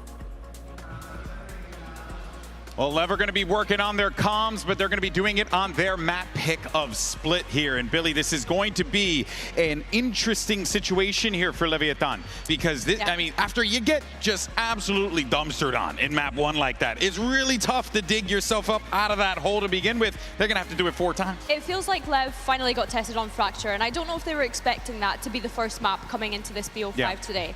I think as well, when I think about Split, I think teams have maybe been doubting, or fans have maybe been doubting PRX's Split since they lost it to Vitality. This was a dominant map for them when I think about it regionally. They were flawless on that previously. So I'm curious to now see if LEV are going to bounce back, especially if it's fundamental issues, as Owner said, about it being communication that's been an issue in that first map. Yeah, no, of course. And Mimi, I think it's important to note as well, right, that there are going to be some moments that Leviathan can lean on, especially as we get ready for Split. Yeah, I want to talk a little bit about the way that LEV has been running in the past. They have a lot of tendencies on this map, especially defense, where they almost always play retake A, play heavier towards the B side and mid on this map. But their execution of these ideas is very, very good. PRX, though, came in with a great game plan on map 1, and I think they'll have a good one here as well. On attack, I want to see PRX heavy fighting for ramp control, going towards heaven instead of directly pathing on that A site, and abusing these tendencies LEV has, because they really have had such little time to change anything. But this, Billy, is the must-win map. If LEV loses this map, I think this final is cooked. I think it's a quick 3-0 for PRX. It's LEV's permaban coming up after this. They absolutely need to win this. Off the Weatherspoons for a pint? You know? I'm in. I'm in. I love that from you. No, but I do have to agree with you, Mimi. I guess the only kind of saving grace for them is that they've not had to show the breeze, and we've spoken about how incredible LEV's preparation has been throughout this tournament, but I agree, starting on this attack for Split, I think it's actually kind of great that PRX gets to start on defense on every single map as well throughout this series. We've seen how incredible they've been at taking control of extremities on that first map of Fracture, but that's just as important here on Split. Yeah, they were really good against this with the Vitality game. Sometimes I think they overcommitted and got punished in that match, but LEV as a team love to fight early for extremities. They play a lot of early B main defaults. They're very telegraphed, I think, in how they start their rounds. So I want to see a PRX that keeps the confidence, keeps fighting, and tries to press this one into a 3-0. Well, look, guys, this is an important matchup. Map 2, if Leviathan don't manage to pick up the dub here, this could be cooked, just like Mimi said. Can they do it? Let's send it back over to the casters. Pansy and HyperX. All right, this map, Split coming up, is the best opportunity for LEV. They have to fight for their place at the table here, fight for that chance of legacy to join that exclusive club of those who can in finals. PRX in their way, and they're on the defense and already well, the offense straightforward here down mid. All 5 committed here. Blows take some damage, but able to slip away here. One have noted how many are behind this, but already Divide gonna catch the first here. Spike Scene will fall. Sato quick with a trade though. Really good trade. But they're considering this. They've seen it. It's going to be a brawl. It turns into a bloodbath from the very word go. And already PRX stamping their authority on this. Sato and King. They got the spike. What do you do now? They can hold here now. They've got one flash and King has to come back. He has to get back over here. Something's already watching behind just in case. Dog sent in. Sato maintaining his composure. Allowing a second to breathe, to look behind. That little bit of paranoia built because they didn't see King. They don't know where he is currently. This has to be an exceptionally good flash. Ability here for something to swing onto it though. Yeah. Go. It ain't bad. It ain't good enough though. Something there with all 3. And this is the caliber this team will play at. They will let you know from the word go. It's a similar approach to what we saw Fracture start. They just want to take the fight to LEV. And again, they find the crucial kill, which is the spike. Unfortunately, quick scale onto site. Nobody can really get back into position to offset that at all.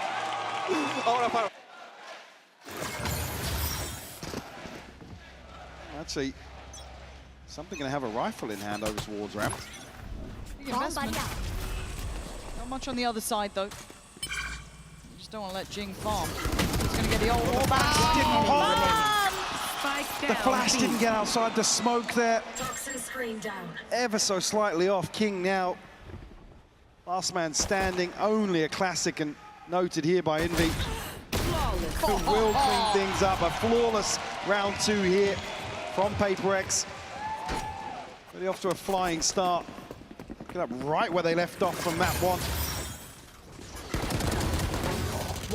See, you can hear the flash actually catching inside the smoke.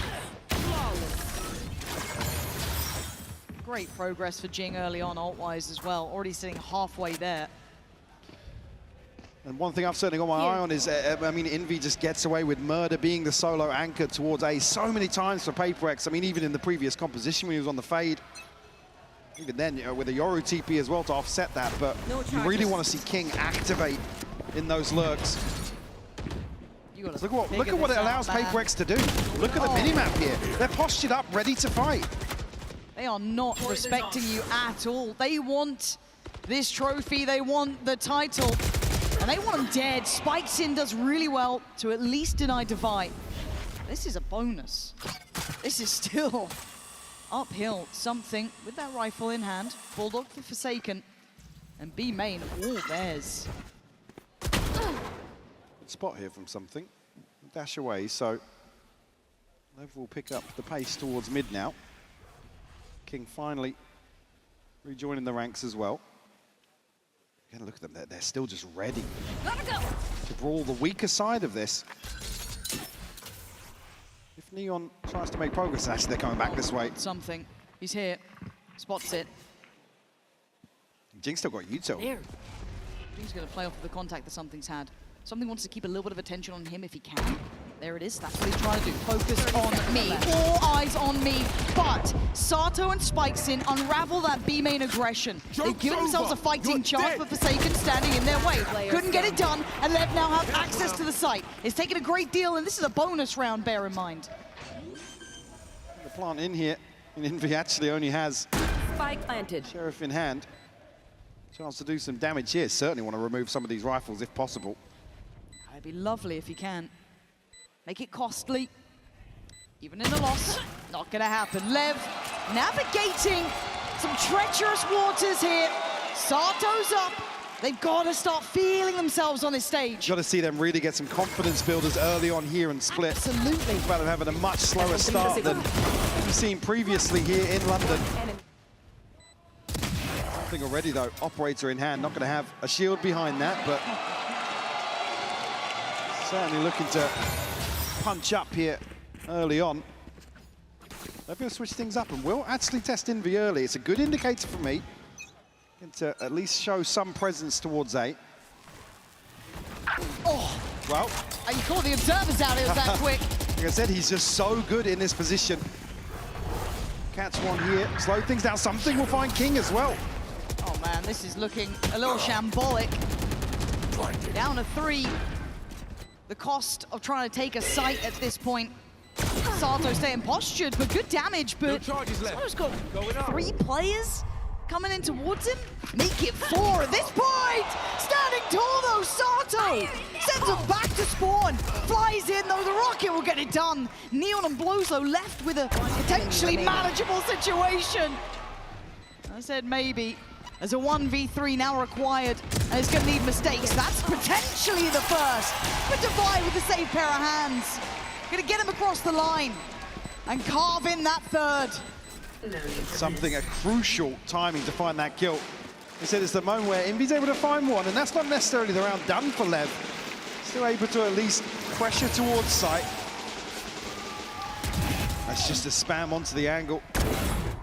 Nothing to really force him off. He said given so much freedom in this position, but the showstopper really the one to turn the tides in. Neon a little bit of a misread in terms of Something's reposition. Punished there. And a bit too bold. Still with a buy. Yeah, buy in hand here as a judge to round things out, but the ult of blows really to offset that spike seemed desperate. Face your fear! Well, they're trying to hunt him. That's a big scalp to claim, though. Something goes down, splitting this map somewhat in half now. An opening kill, and no trade available. And big tick in the box for me. See another round here where they're at least forcing an adjustment towards A. Could pivot into B heaven though. But there's still 3 players here, and Device, one of them, waiting to look to strike. Sato catches Forsaken, sends him away. That's already 2 kills, and Jing's on this side. These TPs, man, they give me a heart attack, but it's fine. Already countering Blows' position. They're thinking ahead here. Ahead removed, a 3v2.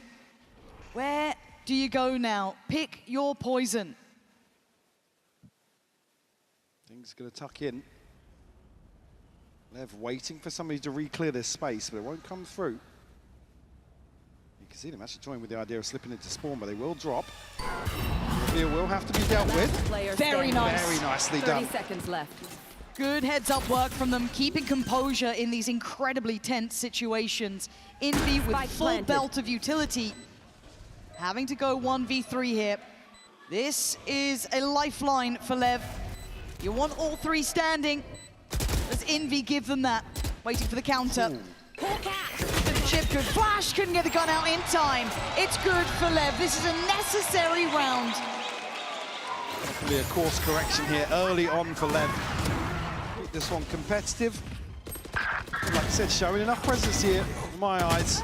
At least force PRX to reconsider some of the freedom they're given, whether or not that spurs them on the other side of the map. The adjustment might just rely solely on something. He's got shield here, he's relying on getting towards this orb. King's not there. Could be the Blade Storm for free here for something. How audacious is he? I mean, the smoke's gonna go up. I think he's up for it.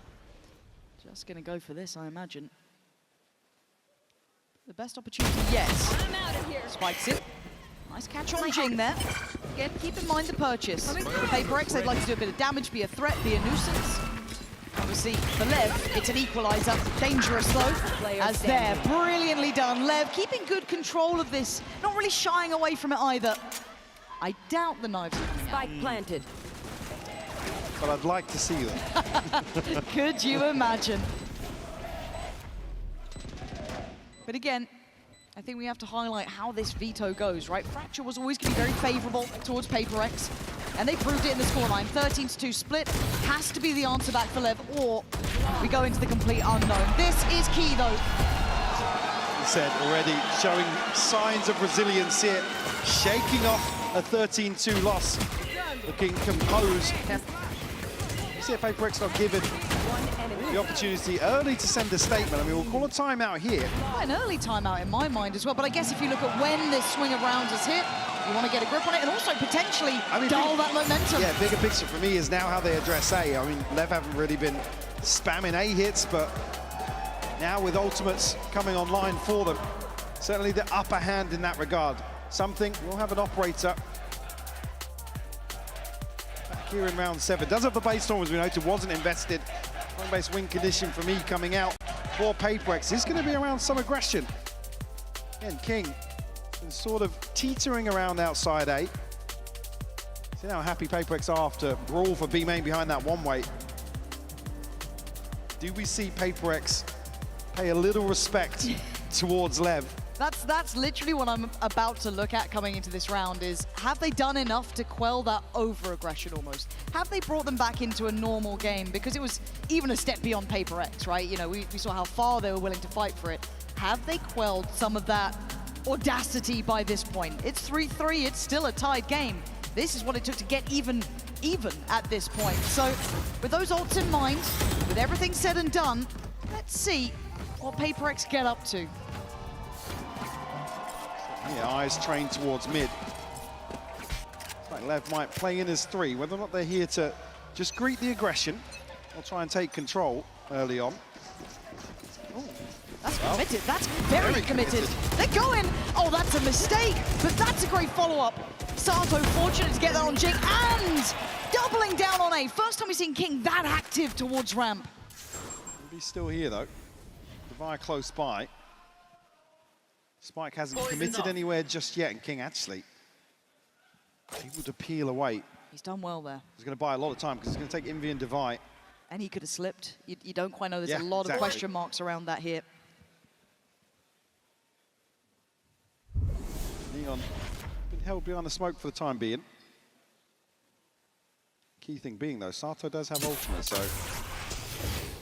again, yeah, Bring them down. man advantage, but an extra body to throw on a trade here. Shadows travel. Forsaken would need Neon for free. And the timing is there, but no, he goes down. Okay, this should be red carpet rolled out. A nice tempo adjustment from LEV from that very pacey beginning to the slow, meticulous look. And I think for the remaining two, Yeah, it's a give this save. up. Absolutely. It's got to be a save. Look at what's left here. I mean, 750 credits combined outside of this. Do have the Blade Storm. Again, a possibility of a judge or something in there to maybe make it competitive. Actually holding on to the operator as well. A big tool to carry across here in the save, but LEV do really well once more. I mean, it looks bold from Spike Scene, but at least here, the trade comes through quick enough. I mean, it's a miracle to find that through the orb. Yeah, that was the thing. It was hedging bets on such a high-risk approach. But again, if it works out, it works out. These moments can happen. But even on the other side, credit there, for me, is with King, finding that space, forcing that rotation. Devi had to react to it then. He had to go over there just in case. And at that point, identifying the weaker side of the map, brilliantly done. LEV, to me, this is enough to get me kind of back on at least the train of we're in a competitive game now. They've passed the test for me, at least obtaining a lead here at the start of Split. Said, much easier for some teams to just say, yeah, I mean, map one, forget it. Carry on, crack on, basically. Yeah. Already Sato and Spike seen a big upsurge here. Totally different from map one. All five stacked up. I mean, it's something in Envy to be tested. How many tests does this man need to pass, though? You see that utility pour on, it's pretty hefty. And we have seen that Spike Sin's willing to put life on the line. He'll take space, and they've respected it. They've fallen away. They're not overstaying their welcome. The utility's in play just off the back of, again, that ultimate, but something goes looking. Don't go out. Oh! Just on the smoke drop. I don't know if he even saw him. A fantastic read. Spike Sin digs deeper though. Answers back in kind. Blow for blow now. PRX start working. But then standing guard. Spike Sin. Something back and forth. Down to a 1v2 blows. Oh, Envy! Stunning on the playback through. They gave up the sight to only take it back. You see a little bit of respect shown, like I said, overwhelmed by this beautiful set piece. Something the catch here reads the mid lurk as well on top of that. One enemy remaining. Ready. Finger on the pulse in terms of what LEV are going to do on the approach to B. It's not CSGO, okay?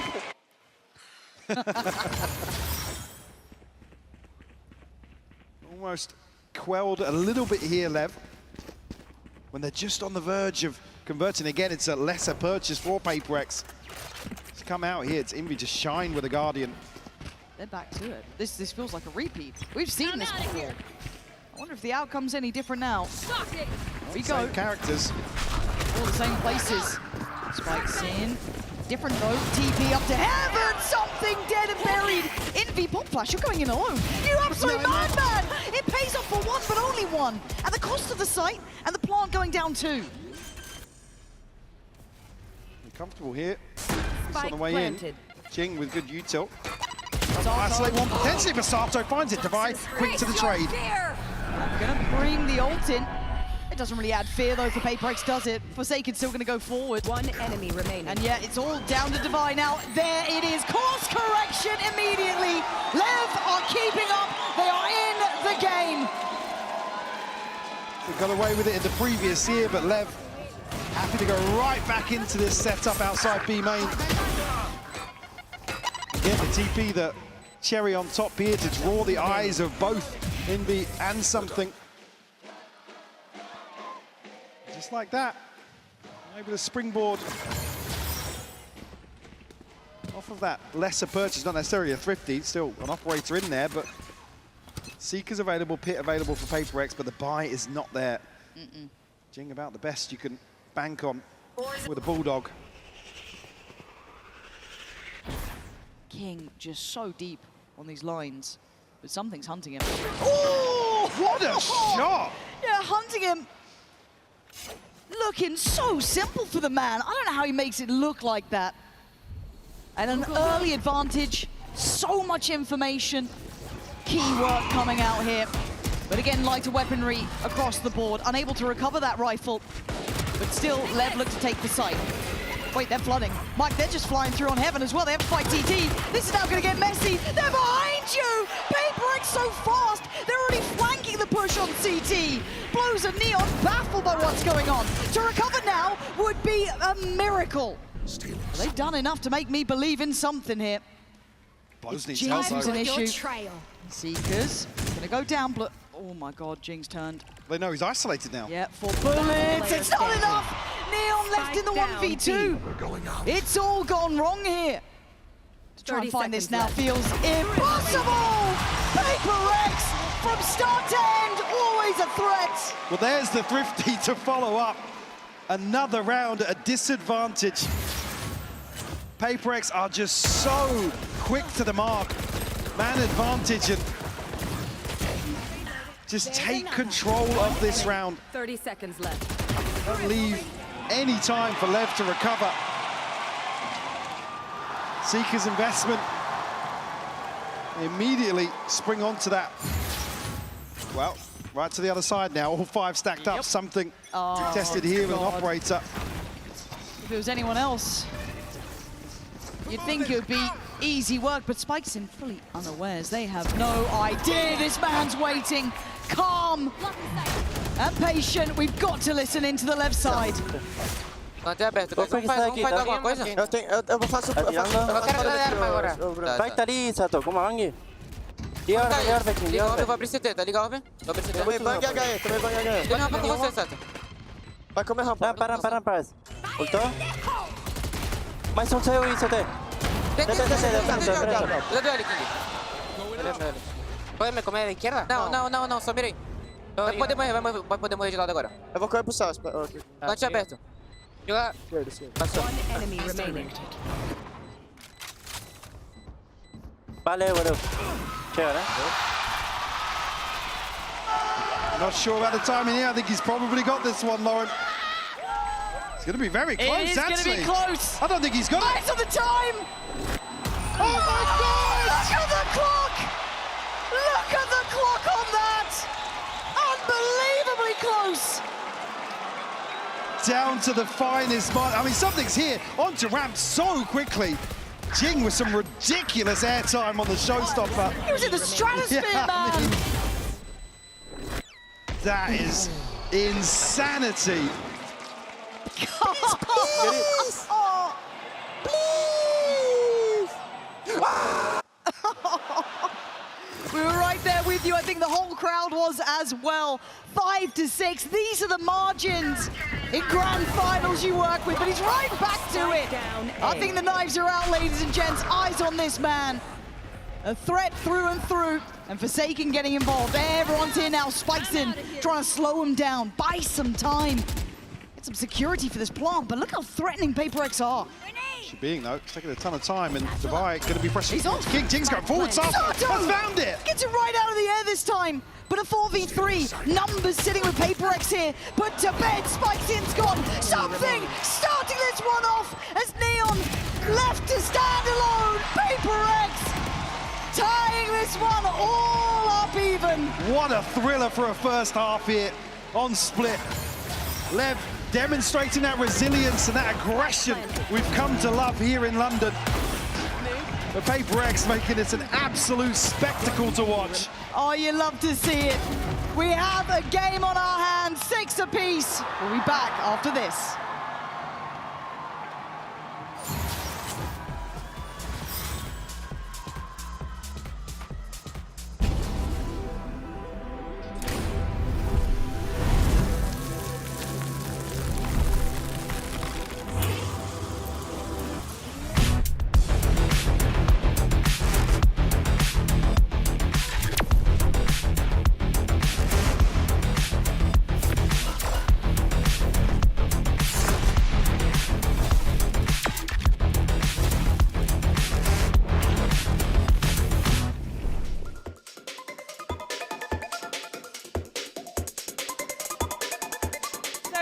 London in 3, 2, 1, make some noise!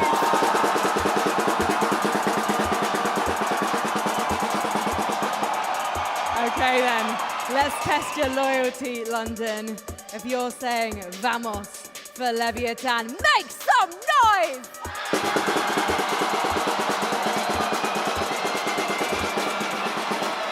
And if you are with PRX, let me hear you!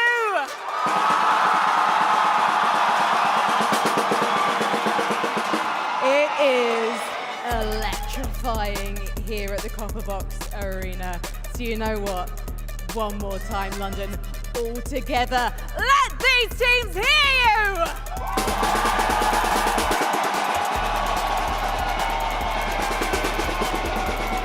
Let's jump back into Split.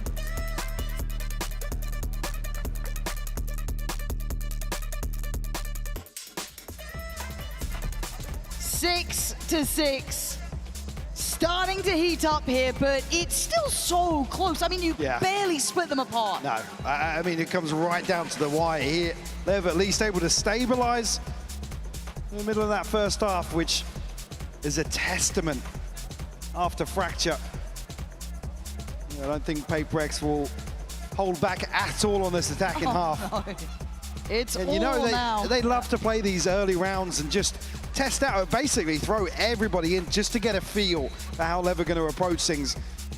Again, criticism being, I mean, LEV sometimes a little one-dimensional in terms of aggression, but looking so well coordinated today. I don't think PRX are going to have many of those freebies to lean on here. On Split at least. Oh, you've got to earn it against PRX. I mean, Sato having a blinding first half here. Done really well. All right, we go back in. 6 to 6. PRX now on the attack. Lev, are you up to the test? 4 players taking a walk in middle, and King on the other side. Has Sato there, flash ready. And there we go, refight happens. Device still good for it. Good 1-for-1. They reset somewhat. And Jing still waits. Oh, he's going to get caught in the retreat, but still going to at least take away Sato from the equation. They're not already backing down, they doubled down! As Envy could have been a real problem, but now just a little too late in the day to do much but die. Lev with the first here in the second. Greeting that aggression perfectly here. And the shot's just not landing for PRX. Perfect play here from Sato to flash up and behind this orb on the drop. You can see the value, but PRX lucky to get away with even 3 standing after that. That re-hit, absolutely beautiful from Lev. It's just the fact they're so willing to re-fight on these as well. They're Lev, not showing fear now. I like this. Lev cannot shy away from those situations today. And it's easier said than done against one of the best to do it, right? It's PRX, man. Already, though, Neon gonna claim the life of Jing. And the battle of middle far from over. Spikes in swift to deny Dubai. And it's all looking good so far. Envy and Forsaken making a bit of a case for this round. Okay, Neon. Spike down. Feeling confident enough to go for that. And now Envy should be surrounded. Didn't get the upgrade either, but he's still chasing him down, man. He's got a sheriff. Fortunately, jailed at the end of that. It's 3 left standing for Lev. Not bad to make it past the second round. You'd be happy with that if you get out of it with a bonus. Move a couple of bodies here, force a repurchase at least. Spike scene super proactive here towards ramp. Stark contrast from the early start from PRX at least will keep them at least on high alert. Kept in check. Devi's not going to have a lot of freedom outside A here. Again, a very different approach here.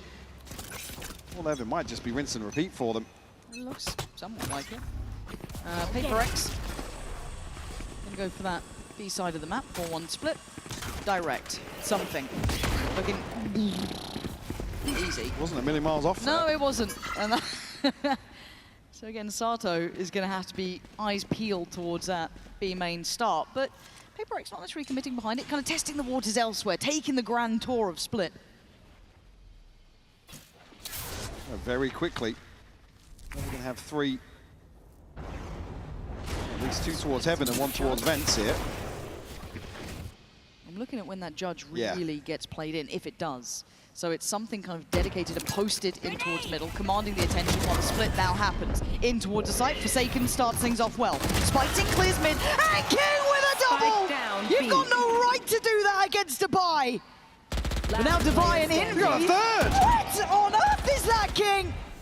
Envy in a 1v4. Lev finally looking like themselves here. Confident, aggressive, and happy to get in your face. Envy hesitant on approach. Upgrades galore. Lev here, ladies and gents. We're waiting to see if they could really keep up in the finals. And King goes absolutely crazy here. Oh, that's a huge round for him. I mean, the third as well, just to slam into the smoke. Beautifully done. Spike seemed perfect timing. Let's swing into mid. Talk about when that judge was going to have impact. What a round from King. As you said, a huge disadvantage. Bonus conversion will force a second timeout here from PRX. There they are. You can see it, you can almost feel it. The tangibles of belief starting to come online. You've forced another timeout from PRX. You've converted a bonus. You're doing everything right. This is when the work starts, and that's a very different looking man to map 1. Probably always find something for Alex to get a little irate about, but certainly here, bonus conversion, justifiably so. Many early wins here in terms of the first ult cycle for PRX either. I mean, it's Jing and Forsaken with the most progress. I mean, nothing on the other side for Lev though. Sato's just missing 1. Already picking up where he left off from the first half. Be slight investment here from PRX. Maybe switch things up a little bit here in terms of the pacing. I mean, they want to capitalize at least in the early round with a Stinger and a Sheriff if they can. But spread pretty thin, actually. Lev haven't necessarily been leaning into these opening engagements. We've been making PRX work for it. Yeah, it's been such an emphasis towards that kind of mid-hold, 3 players to it. Spikes in this time posted up towards A. Has support from Blows, who was fantastic in their previous series from this position. I was actually quite a fan, so I wonder how aware they are. You can already see PRX regrouping here. Blows doesn't catch. That's an issue! Say hello to something! Straight away goes for the upgrade. Gets it, gets out. He's done his work. Spikes in, gonna be noted there as well. That's stunning. Tailor-made poison from PRX to take away Blows, and now they got the plant. Can Lev find a way back in against the 5? Look at the aggression towards Spawn as well. Paranoia sent through, will keep Neon back, but doesn't catch. No fuel. PRX here have to hold on to what they've got. Huddled into elbow.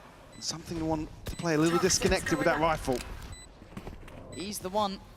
Still got util to slow things down as well. Yeah, they're starting to build back towards the side now. You can see it. The paranoia goes, spikes and starts working. Starting towards site. Sato's taking away something that's huge. But the trades are on the side. Great clear from Neon. Just divide. And look, that man's fantastic.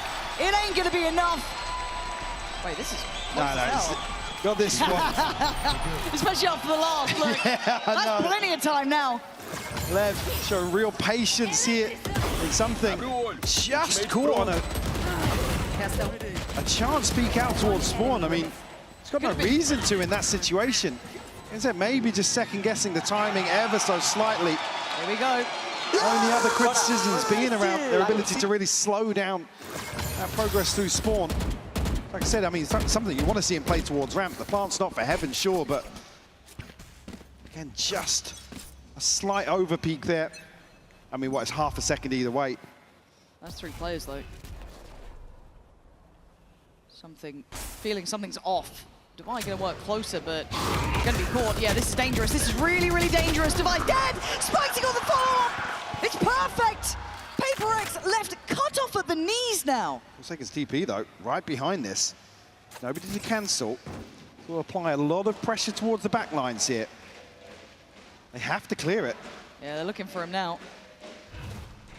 He's trying to set up the others, but don't know if he has the time for it. Ooh, it's clean work.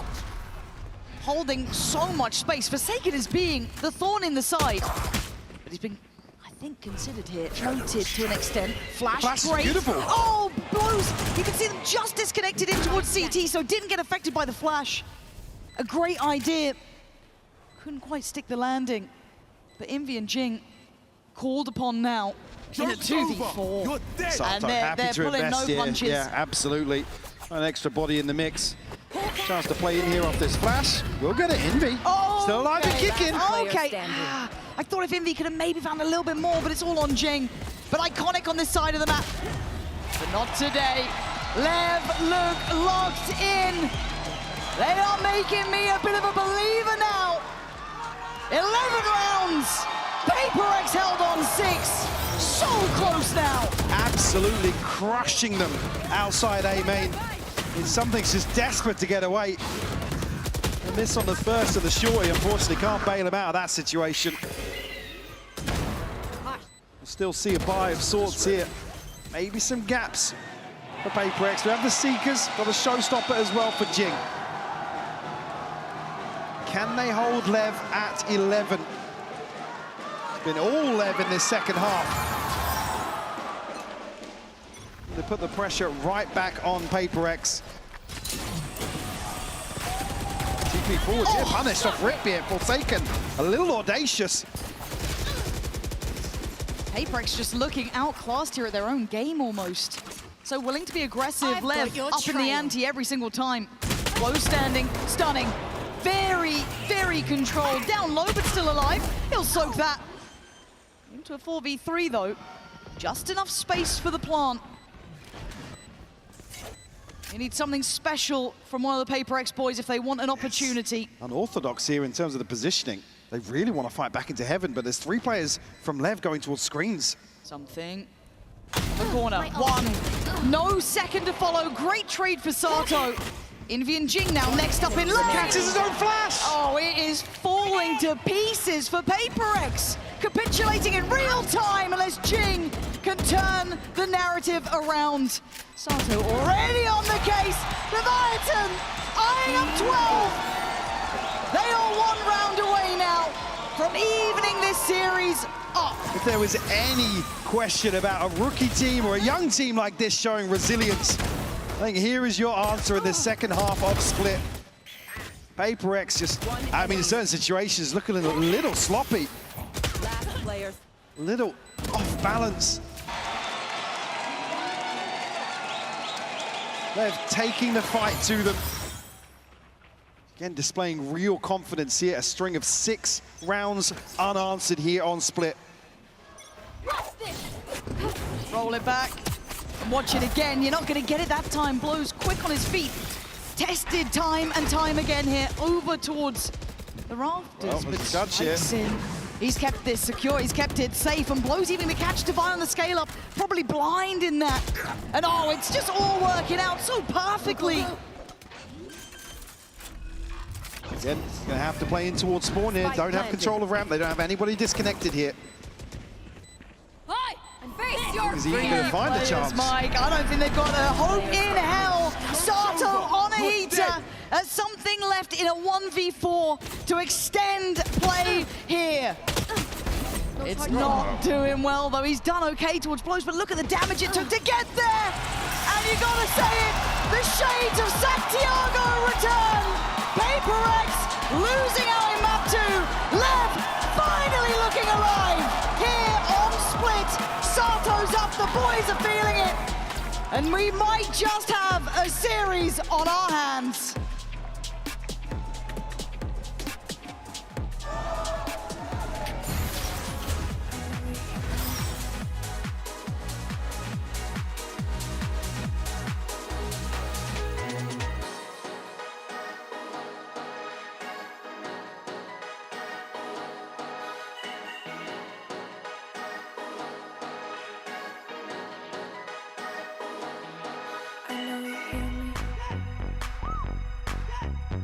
Baby, I know you hear me. Baby.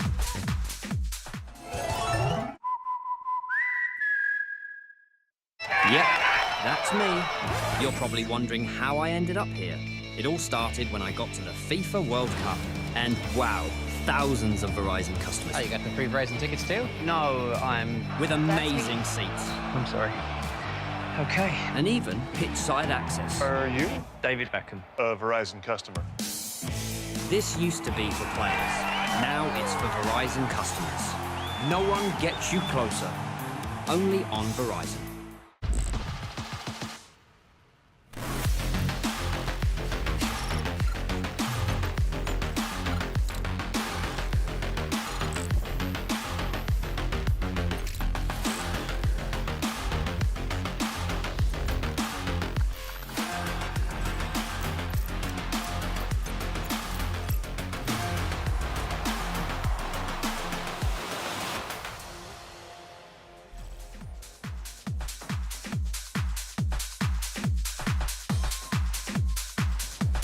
London, the vibes have been immaculate so far, but we got to keep the hype going, and to do that, we've assembled a cast of agents you know and love, but maybe you've never seen them dance before. So guys, one at a time, show us your moves. Get in there, Killjoy. Woo! London, let's hear you. Yeah! Astra, let's go! Oh! The moves! It's Sage. I mean, Sage is now healed and Sage has learned to dance. Yes, Clove. Let's Gangnam Style it. The shoes are so cute. They're giving everything. Gecko with the amazing game bag I've been seeing on TikTok. Reina. Let's make this agent meta again. Hey, Macarena. Cypher. We're seeing Cypher face reveal. I'm calling this agent this guy. And shoot in there, Waylon. Go Waylon, go Waylon, go Waylon. All right, everyone, let's keep it going. Let's keep the dance party going. Woo! Okay, we've got 10 seconds. And then we're gonna go into our third map. Oh! I can't believe I'm doing this. I'm so sorry, Mum.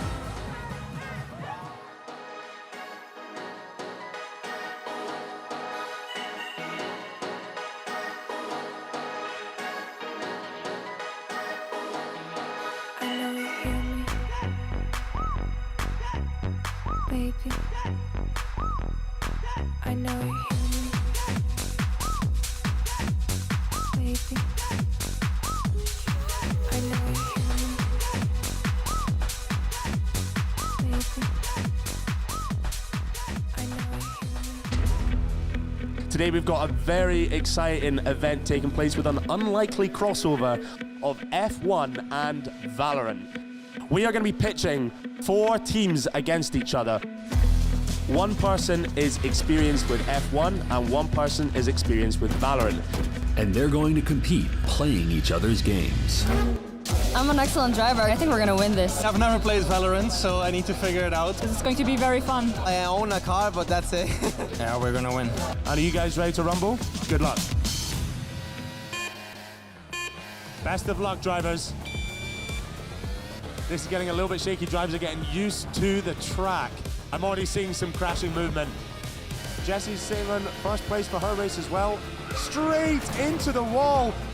What's it like driving the actual simulators? I thought I had to go only like full throttle, but when you turn, you have to be careful with the braking because like I don't want to smash into the fence. 4 seconds left on the clock. Who's going to come out on top and who will make their stand as the best driving duo? The race is officially over. Let's go. Feels great. Next up, Valorant. When you're ready, Sebastian. Early on, we've got 3 points straight away. He's already topped it. We're about to hit double digits. 14. Team Sebastian, you guys have just finished and gained your 14 points. The Zoomers is their team name. Definitely flicking naturally to the heads. I'm seeing some genes of an FPS gamer right here. He's on 12 points, Boney. He's only 2 off the current leaderboard score. He makes it up to 13. Wow. We have Team Tiramisu. It's getting close. 12 points, 13. He's equaled the record. He just needs to get one more. He's made it. Next up, Denmex. He's goated. He's goated, so we got this. This guy has played FPSs before. He's beat his own score. High score of 22. I was very impressed with how you guys got on. There was a lot of strategy and teamwork that went into that. Now, our winners of today's competition is Team Denmex. Congratulations, thank you very much for everyone taking part. If we can get a little round of applause for everybody and say congratulations. Thank you very much. Vamos! Welcome back, everyone. We just saw the recent Valorant and Formula One sim collaboration. And on top of that, we also just saw an amazing map from Leviathan because, folks, in London, England, we got a series! Yes! I know everyone was excited about that. All right, so let's go ahead and jump into this because we have a Verizon high-speed moment of the matchup. And Mimi, I mean, look, it's safe to say that when it comes down to it, for these moments in particular, you're going to be leaning on some heroics, and it came in the first round. It did. This was really good counter strat from PRX. LEV almost always loved playing this heavy 4-1 default on this map, and they run it in a lot of their pistols. Here they take the risk of 4 walk players down spawn. We saw G2 do this same counter back in Americas to flank them as they're going for this play. And I think even going into round 3 of this series, we saw another good counter strat from them going for a similar idea towards me. In the second half, they have ideas of how to deal with Leviathan and their heavy raid takes through Ram. But it did not matter because Leviathan, after those rounds, adapted in the first half, had better execution on the team fighting, even when PRX knew what they were doing. And that, to me, Billy, is what makes this win so impressive, that they were red and they stomped them anyway. And then they swap sides and PRX can't win a single round. Let's not forget it was 6-6 at the half. And to be honest, I'm just glad that LEV didn't let this BO5 get out of control. I think I was getting a little bit concerned if we were going to go towards Breeze and they hadn't picked up a map, because we know how strong PRX have looked on that map. Yeah, exactly. Speaking of Breeze, and she mentioned it there, right? That's where we're taking a trip to the beautiful beaches. And let's see, though, how this all shakes out. Now, we talked about, Mimi, this second map being critical for Leviathan. So job's done there, but obviously job's not done yet. Lots more to do here, but Breeze really is a sticking point in this series for Leviathan. Especially because it is the PRX map. It works so well for their style, especially with those crowning tools. What I love is when they have Something's operator online on defense, how active they are on the map around that. Yeah, for sure, because I think on Split in particular, you saw King being able to shut it down on the lurks, but then you also saw Spikeson, and Spikeson is someone that has really stepped up to the plate, I think. I think when I watch him on the Neon, he's so selfless in the way in which he's playing. He's constantly trying to set up the rest of his team despite being on the Neon, and I definitely think that that'll be a key point coming into Breeze, is, as you mentioned, Mimi, Something being on the operator and not being shut down like he was on Split. Absolutely. This is Leviathan's permaban. They haven't played it so far at Masters London. They were 0-4 in VCT Americas. I think Americas is the best region on Breeze. I think that the Harbor Comp is the best approach on this map, but there were issues for LEV. This is certainly a favored map for PRX. If Leviathan could win here, it would be a massive flip of expectations. Billy, let's get the pitch here. What is PRX doing so right on this map that's going to make it so difficult for Leviathan? The coordinated fights. We spoke about it at the top of the show. Look at how they're always trying to isolate those lurkers, those players that are just trying to look and find space in mid. They've been so good at setting up those really proactive, reactive trap plays here, and LEV need to watch out for that. I think they will be considering that, though, considering that LEV have been such an excellent trap-heavy team so far today. All right, folks, well, each squad has a map win, so let's go ahead and see how this all shakes down as we get ready for Breeze. And here are your casters yet again. It's Pansy and HyperX.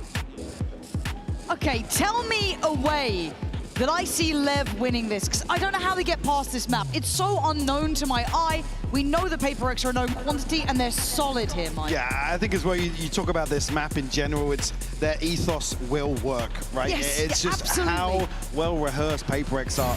And again, we've had questions about the map pool for LEV coming through here, but we've been proven wrong a few times. Yes. Look, theoretically, I don't think this is a bad situation for LEV if they can play like themselves. I just don't know if they have the reps here in the same capacity. That's the question, yeah. It's just such a different beast. Maybe with a bit of time, a little bit of a reshuffle of how they approach a veto, but That's not what you get in these finals.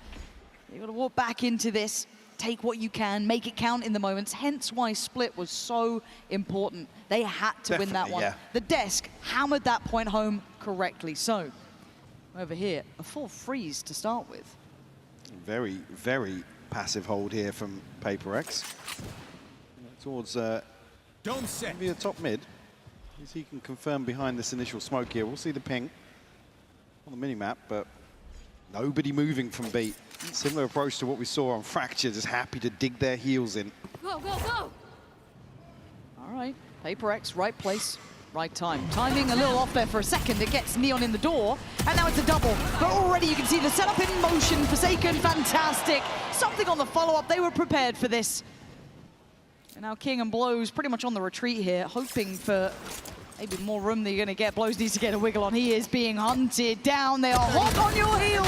Oh, a third perhaps. Envy stays alive, but he did great damage on it. No, now that King's a little disconnected. Envy tagged up, though. It's not impossible. No. 15 seconds. Has to get a move on, though. Has to find the kills. He can't get the spike. Yeah. You see, just at the moment there, PRX are thinking about sending the player away, splitting, running the clock down. PRX do so well. Again, stick to their guns. Like I said, there's a few rounds on Fracture where you expect the team maybe to go hunting. Even Envy not necessarily biting on that. Good discipline. Yeah, smoke towards Pillar. And did still have a dart to at least invest for confirmation. Looks like Lev might just go and force the issue here towards B. Two players once more. In court, a ton of damage done, but no confirmation just yet. Yeah, but this gap close, it's just not getting past Devi or anyone kind of playing towards that corner. Really nice crossfires and great positioning. PRX just keeping them at arm's length here. Yeah, gonna continue doing that. Lev looking to try and be at least dangerous in this. They take one more and then, okay, it gets a little bit more curious and Forsaken just goes straight forward.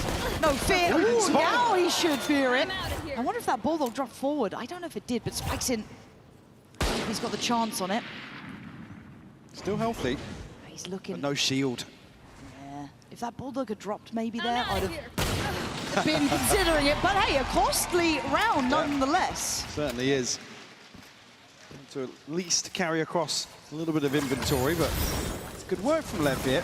Especially initially, we see like the Cloudburst falling a little short and TP for Sato isolated. Forsaken will bring a judge in. Definitely trying to bolster something a little bit to get an early operator online, but it won't come in round 3. Good progress early on for Forsaken. Nothing really to note. The Lev on the other side of that from these first 2 rounds. Yeah, I think it's just kind of waiting and seeing if Lev have enough to pressure PRX here, because again, the foundations for PRX in this map are just very, very good. And King is watching this with caution, and we know why. Something with a challenge. Be forced away. So the exchange of space being tested on a couple of these extremities. Yeah, this is the plan for Lev as well. Spike not committed to any of this early on. They're looking for this opening engagement. I think Forsaken might just farm this though. We'll see. Slight off angle behind the door, but there's bodies behind this for Lev. Yeah, look. Oh, what a shot from Neon. I thought you were dead all day long. I'll take that and apologize right now, but still 5v4. Jing, Divide, something in Envy. Looking to group now back towards the A side of the map. Given the plant here, it's whether or not something can find anything on the back side of this. There's one player positioned towards double doors. It's Sato here to hold down the 4. Goes a little ahead of the curve. Big and catch. Massive work, great paranoia. Obviously doesn't know how good it is, but it has bought time. And again, the reveal. This is gorgeous from Lev. They're down a little low, so don't think they're out of the woods yet. But look at Sato's position. Getting active in this. I like that. Be authoritative. Even in a map that's not meant to be in your hands. Divide was aware, but will lose his life for it. Lev showing some diligence here. And PRX might be put on notice now. Force out, I mean, Divine Forsaken have much to carry out of this, but they can hold on to these two rifles for Envy and Jinx. Certainly a chance to spread the wealth a little bit. Instead, working towards that early operator or something, about halfway to the Blade Storm. So it's certainly going to be a key purchase here for PRX. Forsaken just missing one more orb. God, I mean, beautiful isolation here from Neon. Forsaken on a slight off angle here, so it's not as if he can swing onto that naturally. It's beautiful micro adjustment from him. Well, there's that operator we're waiting to see in the hands of something. Big investment coming through. See what the consideration is and how he wants to approach this. I'll try and play off this wall potentially. It's full mid pressure, it looks like. Yeah. Big commitment here from PRX. I mean, nobody on either site here, so looking towards a player like King. Seen a similar approach previously versus Vitality. Forsaken though didn't spot Neon there. So it's Neon to find the info, yeah. That's big, big information. He might want to wait to see if he can catch anyone unawares, which he does. It's gorgeous work from him. Patience paying dividends. And again, holding the line for LEV. And the 3 remaining players, you've got to start building fast. Otherwise, you want to be scientists. Look at a save here. That operator is a prized possession. And a 3v4 is not easy on a retake with this in hand. Neon, the hot hand of the moment, really. The one who pretty much tipped the scales here. Again, there's the save, there's the call. And for LEV, you've got my attention. Definitely working this round to perfection. A round where PRX are the ones to try and take the initiative. And the information just absolutely paramount. Goodbye, we'll find Spike Scene here. And looking to punish the finances even further. We'll hold on to the operator. To another rifle as well. Forsaken now, O in hand, so something to offset potential broken by here. We'll see what PRX decide to do. Early timeout. Early timeout, yeah. It's getting earlier and earlier, it feels like, per map. Because this was not meant to be the problem. This map was never meant to be one to be threatened on to this degree. I mean, PRX can't come into this map, though, assuming that LEV are just going to kind of roll over for them. I mean, Fracture, I feel like an anomaly. Sure, you can kind of chalk that up to maybe inexperience or discomfort there, but Breeze, like I said, it really leans towards teams like LEV to be able to not really prep much, not really read too much into a map, but just go through the motions. Rely on that, rely on their baseline protocols to carry them through, and we know how talented this team is. And again, already showing here in a best of 5 that the experience isn't necessarily an issue. They're able to bounce back and take split 13-6. And it just feels like I've heard this conversation, but with PRX in the name rather than it's almost like the roles are reversed. It's a team that put them in the same bracket as like we always talk about PRX, the any given Sunday sort of team is what you get on the day. LEV certainly lean into that. I'm just so impressed with this LEV side. I really, really am. It's hard to not enjoy how they've played here at this tournament. You know, the underdog always gets to come in with a little bit of levity to the step. Obviously for PRX, pressure in these moments. Because again, I know that we kind of talked about them being the uncrowned princes of Pacific, but they won their one. But that's kind of been it. We're waiting for that follow-up, and if you start looking like you're getting pressured on Breeze, I look a little bit bigger picture here. We'll return to that later in this best of 5. For now, it is 2 apiece. But Alex having a chat with the boys, checking in early. But Neon right back to business. A site's theirs. King want to maybe play spoiler on this once more. He hasn't found a kill yet, but he's present across the map. Spike planted. And a catch here on the drone, but no tag. I don't think that shock dart really connected either. No, good stall out as it stands, but 5v5 on the play back in. Easier said than done. Neon waiting. They're starting to line up for him. Got to be careful. Sends 1, sends 2. Neon, it's all there. Star. Run and hide if you can. Get out of there. They keep it simple. They make it work. They stand together. And they're about to take the lead here. 1 down. Something going to take away King. But merely a matter of survival for this man. They're fast. Spikes just missing that. Oh, he knows he's being hunted down. He wants this bad. He's not going to keep it. Spikes in, rips it out of his hands. LEV take the lead. Again, another indicator to counter that pressure discussion. Usually after a timeout, it's slow. We anticipate the aggression here. LEV just sweep A side. Perfect read. And like I said, it's all LEV. I can lip read that one from Alex. Yeah. I think we know that line.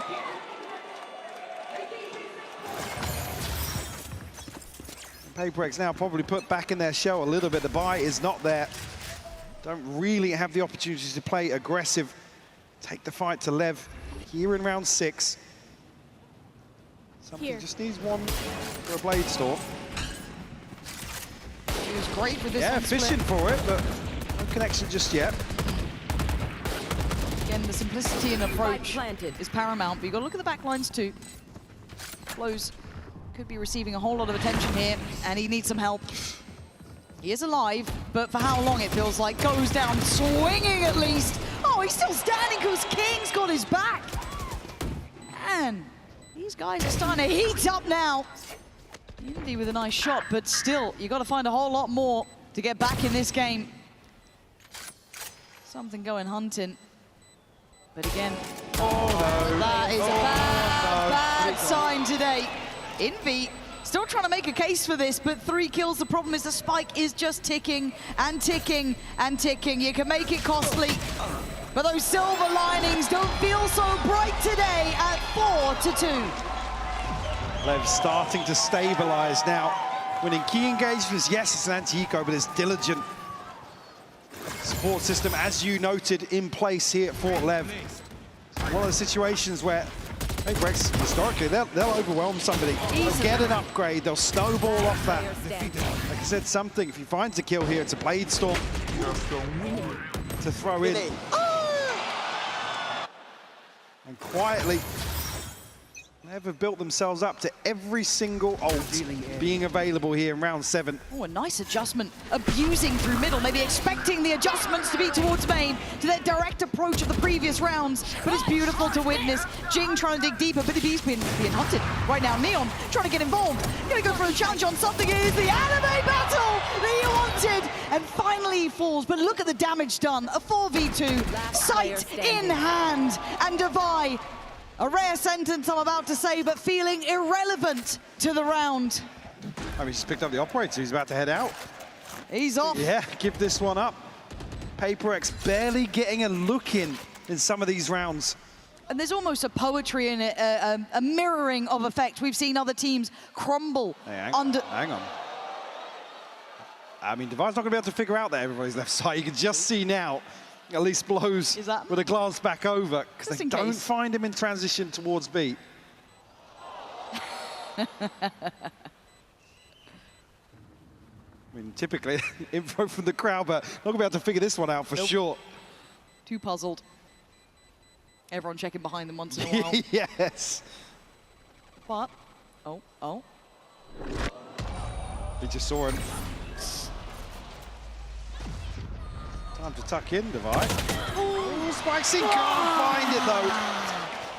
11 HP. Big save from Devi. Yep, double timeout. Oh. Double timeout. You won't see it, we have to call it, because this is huge. PRX feeling something is just intrinsically wrong. I know we've had this conversation before, but if you're down on that stage and you see Alex calling 2 timeouts in quick succession early on in a map, you know you've got them. LEV do not need to deviate here at all from the game plan. It is landing. PRX. Can you feel it now? Yeah, showing they are mortal. It's taken a long time for that though. They got all the way to the grand final before really you started to see a bit of that pressure coming through. That feels like a storied tale with this team. Alex does not like what he's seeing. The 5 in a row for LEV. And I think the sign might be right in that front, at least for one of the 2 camps. It always is though, it always is. Very true. But for LEV, that feeling of it being a reality starts to land. You got through the first map. You won your must-win of Split. And then you take the lead in Breeze. Now that's not what we expected to see here. Whether they keep it or not is yet to be seen. But a check-in a conversation. The last hope, really, for PRX to recover. Of course, back in here, some gaps in the buy for sure for PRX, but Bladestorm here and an operator in hand for something. Need to start seeing that value. Fight doesn't have shield either right now, so this could be a problem. He's still fine, apparently. Managed to take down Neon on this site, and there finally falls, but actually, a little bit of team damage going on. First advantage that PRX has had, and it took help from LEV. Sato blows and King, though, starting to dig in. Being dug out by something, trying to get active on the site. No plant this time to be had. They're getting in their faces, remembering who they are. This blows last man standing, it's Swift. Finally a response from PRX. Shift in focus here for PRX. Happy to greet the fight towards A this time around. They have already shown prowess here, and like I said, even on split, you just want to force the adjustment on the side of PRX. You don't want them to have the freedom they do lean on time and time again. Finally seeing something land. See that return on investment. Well, bail PRX out will give them at least a little bit of a buffer here.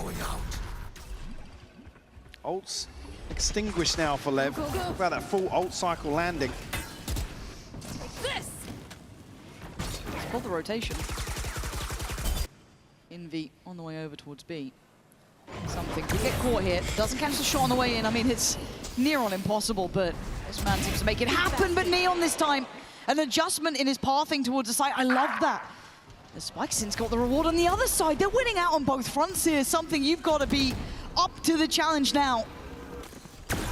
It's a great attempt, but Neon's just better. Simply better here.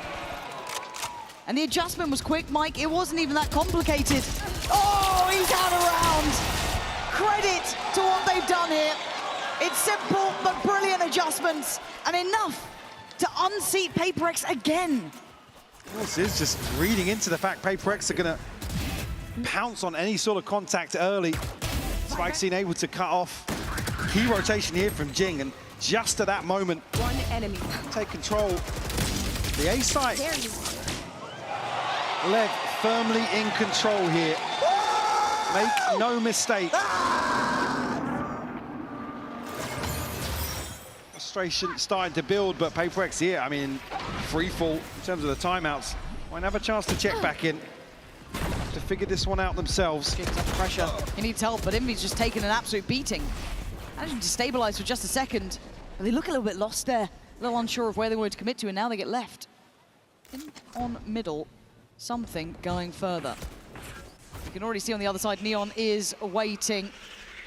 Oh, that's clean work. Toxin screen down. Could do with a couple more of those. But a nice upgrade, and no one willing to challenge on that. But the rest of PRX then start flooding. They've been rewarded for their aggression. Envy noting the push up towards the site, but the spike's being herded. That's another issue in the backlines. King needs to survive here, and something wants him dead. There it is, under the ground, down, mid. 6 feet. Sato and Spikesin, yeah, you might have the site, but how are you gonna get that spike? Still got plenty of time here, 40 seconds left on the clock. We'll need a couple of kills. Something will actually pick up the slack and might just catch them in transition. He's coming online, this man. Becoming a problem. 30 seconds left. Kill by kill. Tag by tag. Ooh, okay. I mean, He'll always go for them. He kind of will. And Sato's option, sadly, just not looking like it's going to be enough for him to change the round. As you can see it, and now he can divide there, and PRX off the back of great work from something, able to get a fourth. You needed to see that value now. I think it's clear that something still wants to be present in these early rounds. It plays the timing to perfection as well with what's going on elsewhere. And unfortunately, just as LEV looked to plant the seed of doubt, something's in such a deep position that King hasn't got many options here. The spike is noted. I mean, it's, like I said, plenty of time left, but they can't get away from him. So much ground to cover. Right place again for something. Oh my God, the chip damage on that. Unconfirmed, but he's forced off that first angle. Gonna be able to snake bite across here, but the player's able to scale past it easily. You'd have imagined maybe Devi would lose that fight, but no, comes out swinging, but now surrounded. He's in trouble, and something can't save him, getting just eviscerated on the site, smothered by that pressure. 4v3 and a plant to boot. Forsaken gets onto the angle, gets shut down, Lauren. They're so aware. A beautiful kill. Another individual fight, another individual challenge works out better for Envy, but at the cost of almost all of his HP. And Blows is just kicking them while they're down. Jing, 1v3. Just baiting this out again. Smoke's about to drop. And Blows gets it again. Holds on and finds all of these kills on the flank. Ridiculous round from him. He looks calm as well, man.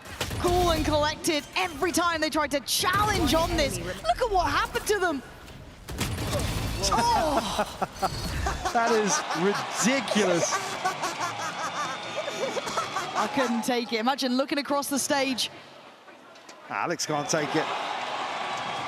The situation, 3 on the flank here, and Lev passed every single challenge with flying colours.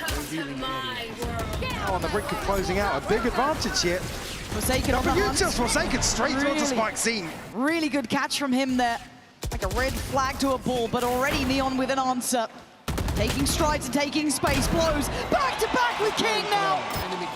Falling to pieces. PRX. Look out at it, Blows. It's going nuclear for this side.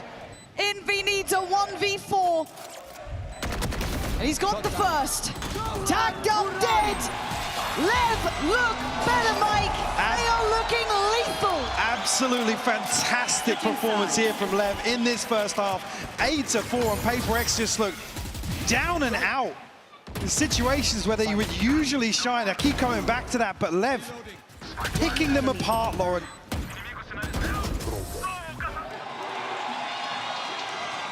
And you can feel the momentum shifting. You can feel the tides turning. So don't go too far away.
And what do you do in these moments now, Mike?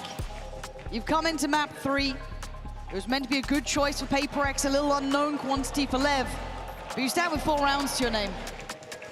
I mean, I'm already seeing the cracks start to show. PRX looking, yes, they love to be unorthodox, but it's not in the same way. You're seeing people swing for trades instead of together. It's an adjustment here that shows the pressure is mounting for them. Lev already have drawn blood in my eyes. Again, it's a big, big statement to pull out 2 timeouts from a team like PRX. Seasoned veterans in this situation. In my eyes, Lev on top right now. Gotta go. It's going to take a lot to really swing that momentum back in their favor. I'm out of here. Spike scene. Tested here early on. Early spot of info. 4 over towards the A site here for Lev. Gotta go. Yeah, he just needs to live at this point. Trying to hold a bit of space, though. Maybe facilitating the retake on the way.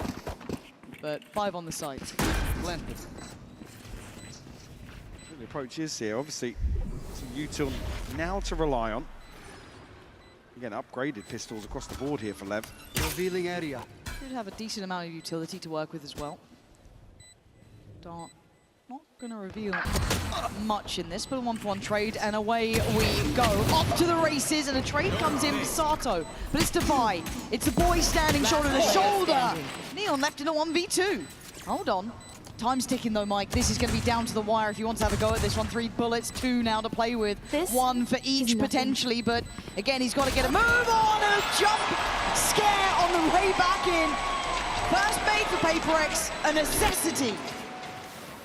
Need a couple more of those to maybe quell some of this confidence on the side of LEV.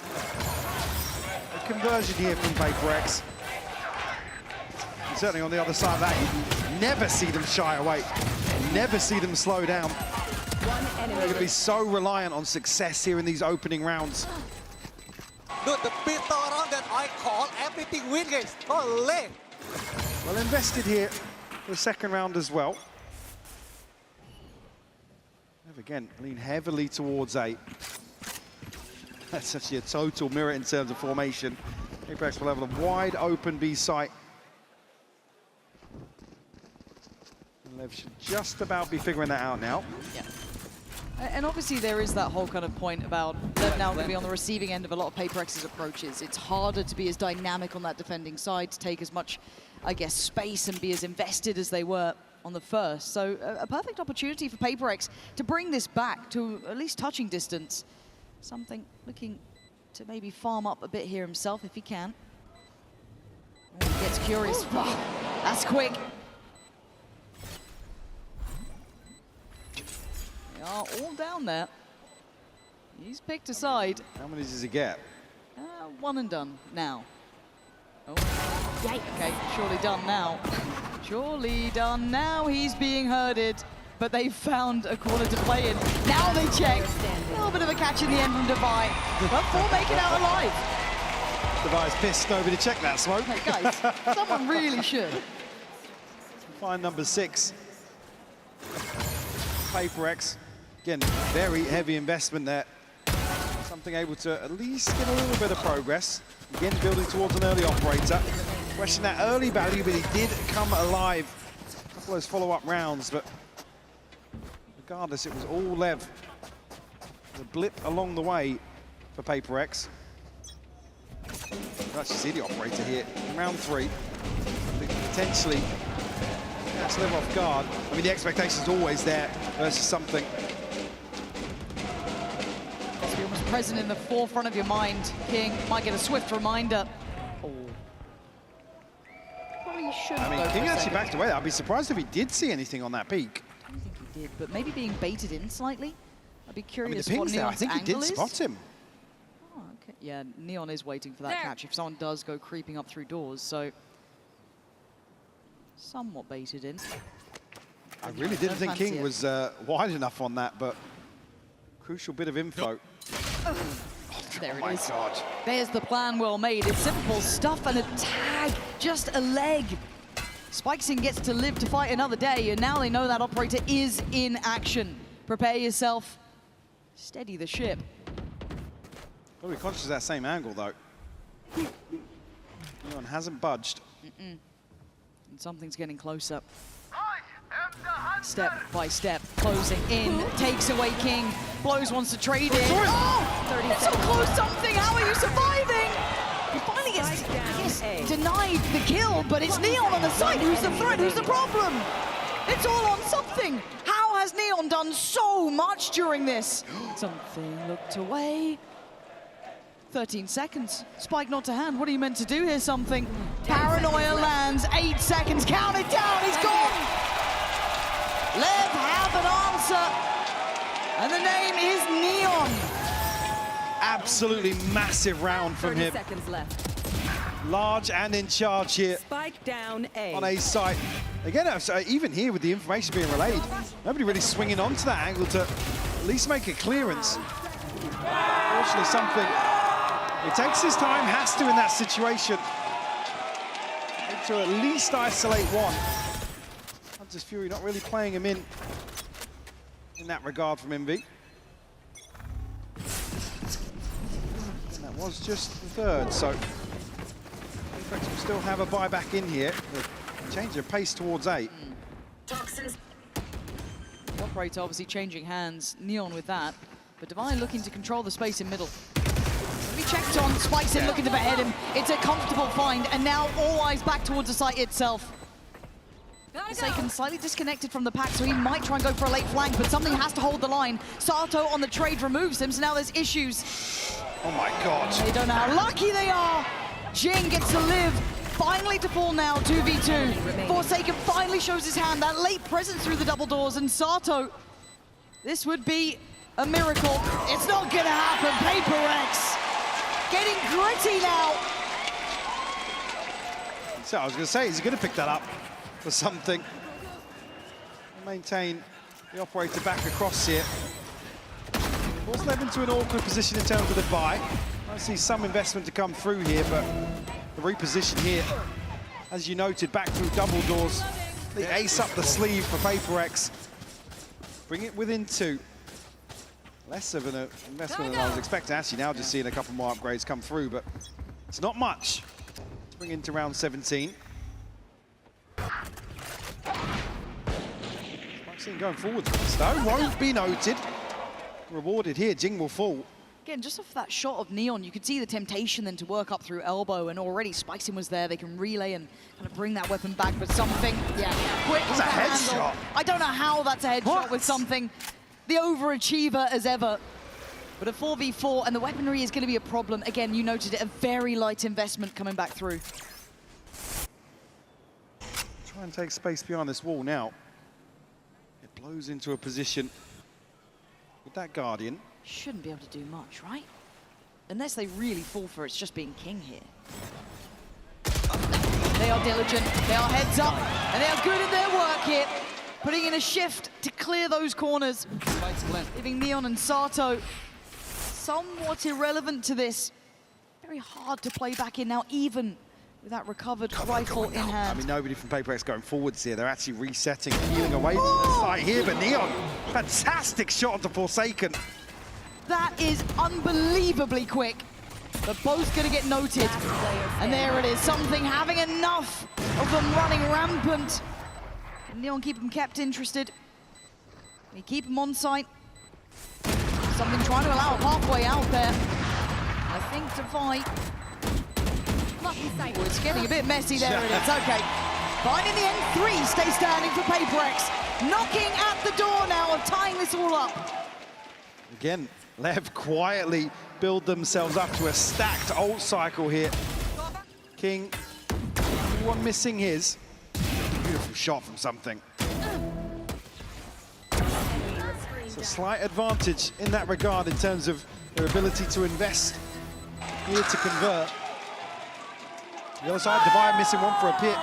In V2 for Hunter's Fury.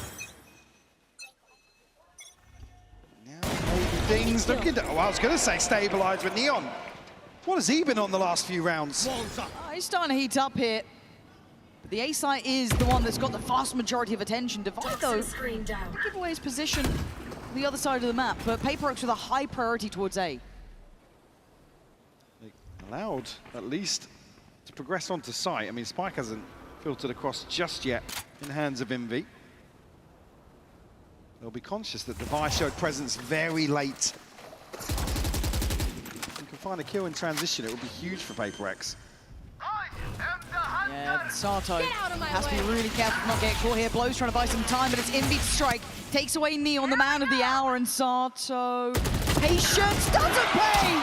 HyperX! Okay, does it? Oh, it doesn't quite do what they needed. HyperX just holding the line, having bodies in the right place! That's the team chasing to break the curse on their name. 9 apiece here. I mean, LEV rightfully so invest. We'll finally see a timeout called here by Owner. HyperX able to whittle away at LEV on this attacking side. Actually been now in a situation where HyperX have flipped that advantage. They are sitting pretty right now. A cushion to lean back on in terms of the economy, and the ults aligning for them as well. That LEV being tested once more. Trailing 5-1 in the second half. I think some of the harder aspects of this now become the fact that LEV don't have those positivities to kind of depend upon and kind of have those solutions, I guess, at the forefront of their mind. They don't have the reps here in the same light that PRX do. They really don't. I mean, for me, Neon, certainly the one to carry the torch for LEV right now, certainly in these last few rounds. Sato, again, you could argue the role difference here. He's never going to be as present as he has in some of the other compositions. Being obviously a much slower first half, but really getting off the starting blocks here in the second. A thankless role to pick up here on Breeze. Well, there's firepower for PRX starting to shine a little brighter. Go, go, go. I mean, they had to lock the hell in. That was a shocker of a first half, but they have got themselves back on track. But they've got to stick the landing. It's not done yet, it's 9 apiece. That's how much it took to get to this point. Does then LEV have anything in the tank for this? Forsaken feeling there's something off. He wasn't far off the prize. Yeah, don't initially go aggro here on this purchase. B site left for the taking once more. Very unorthodox, even in these light investments. But LEV looking to try and catch a player, get an upgrade, see if they can build.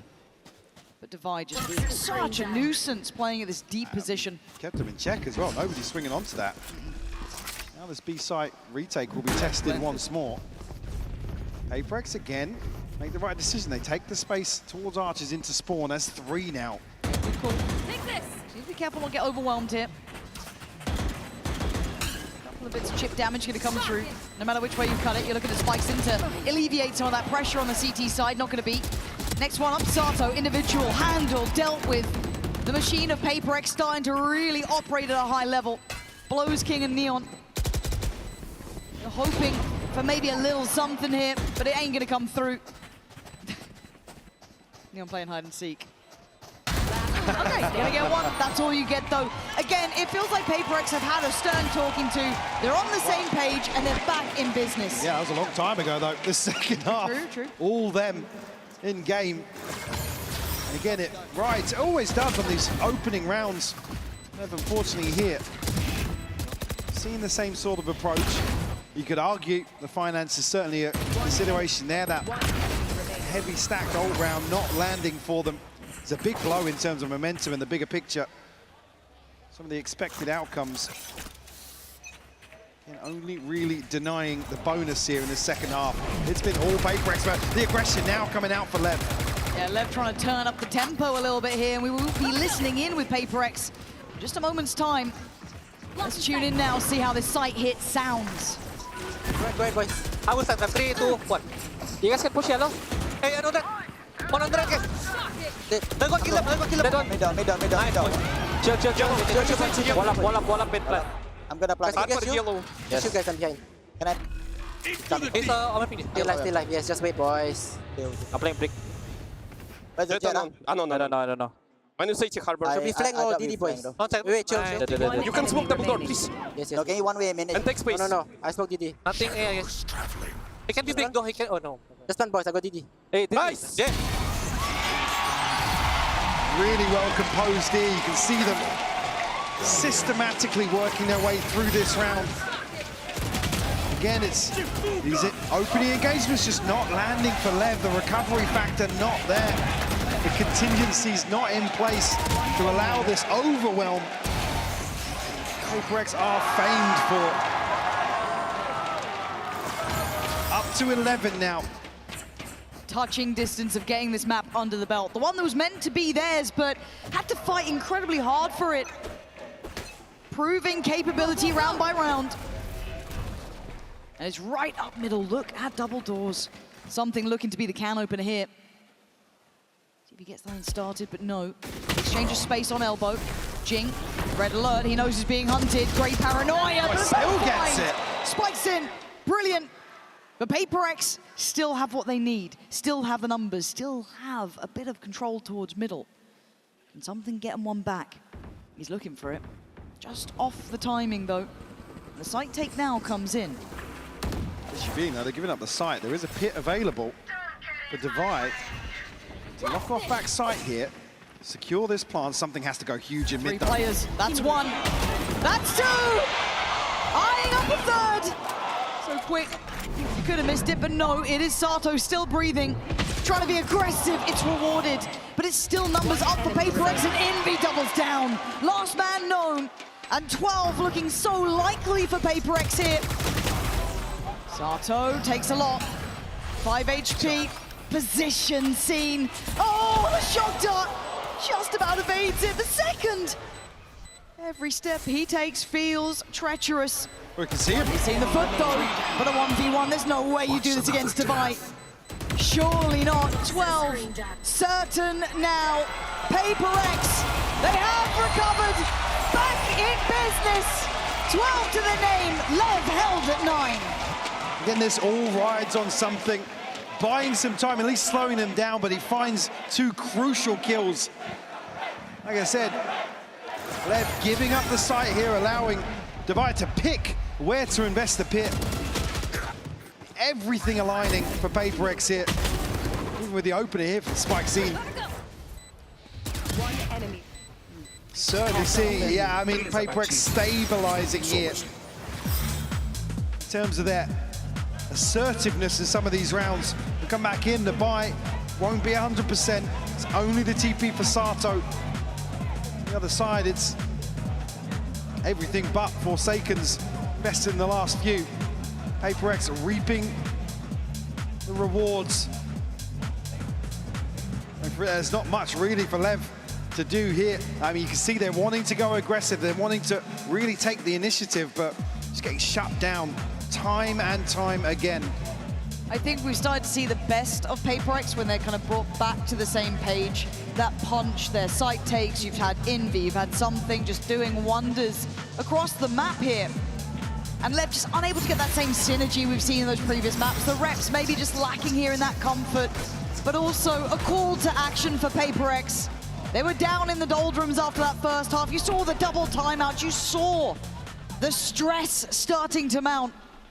They made it through that challenge. Here, they have to get across the finish line.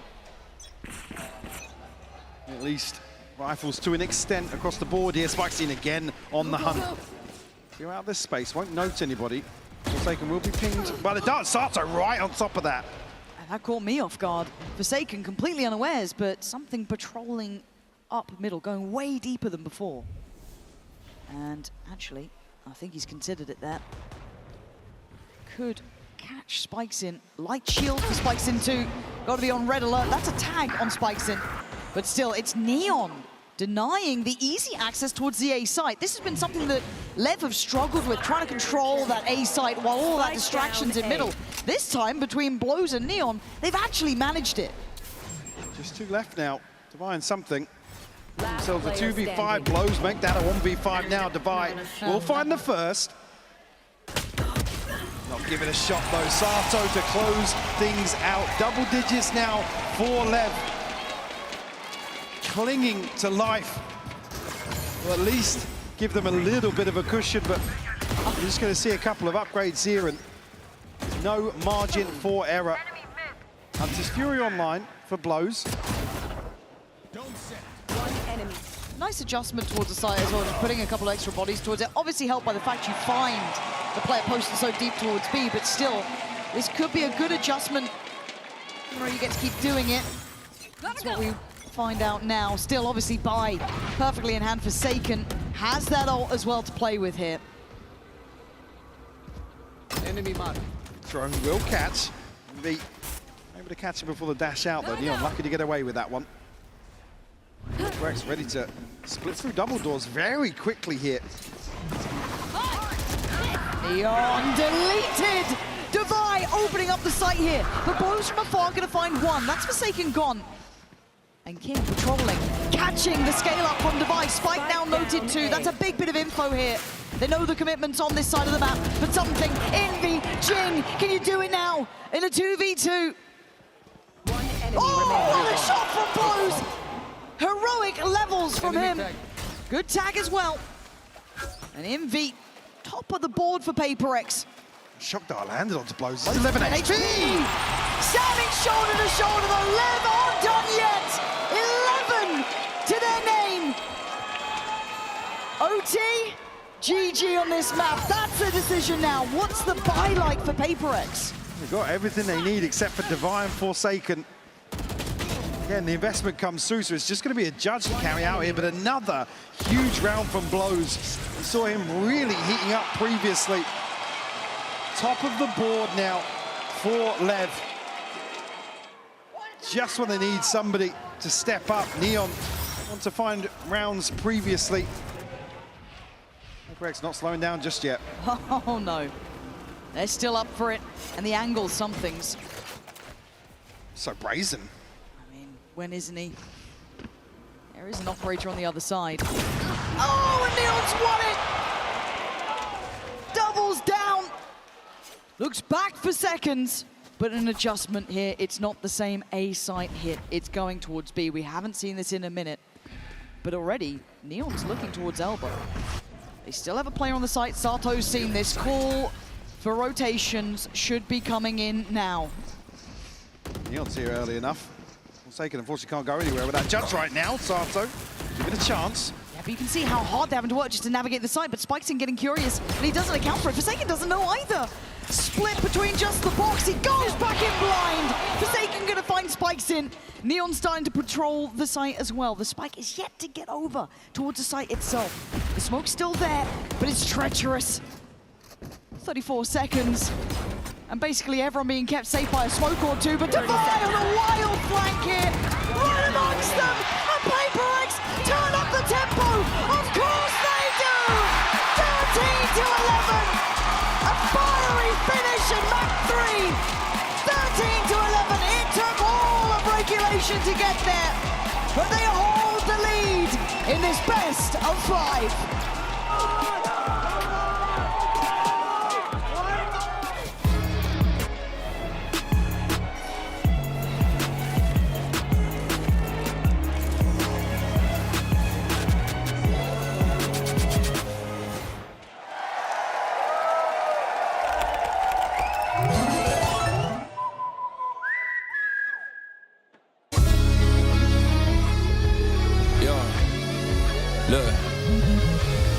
Mechanic, testing out my steel for practice, silver bullet. Walk my ego down on memory lane, and it was real nostalgic. Meals are cooking. He just nicked a tenner from his granny's purse and lied about it. Young, dumb, and hungry, trying to climb a mountain. Woe is me, poison, privilege, penmanship, and poetry. It's pride and prejudice, but I can't show the scene. I had to learn what stoic mean. Exchanges I've been paying for in pounds. I took the lonely seat. It probably caused the chaos in the house.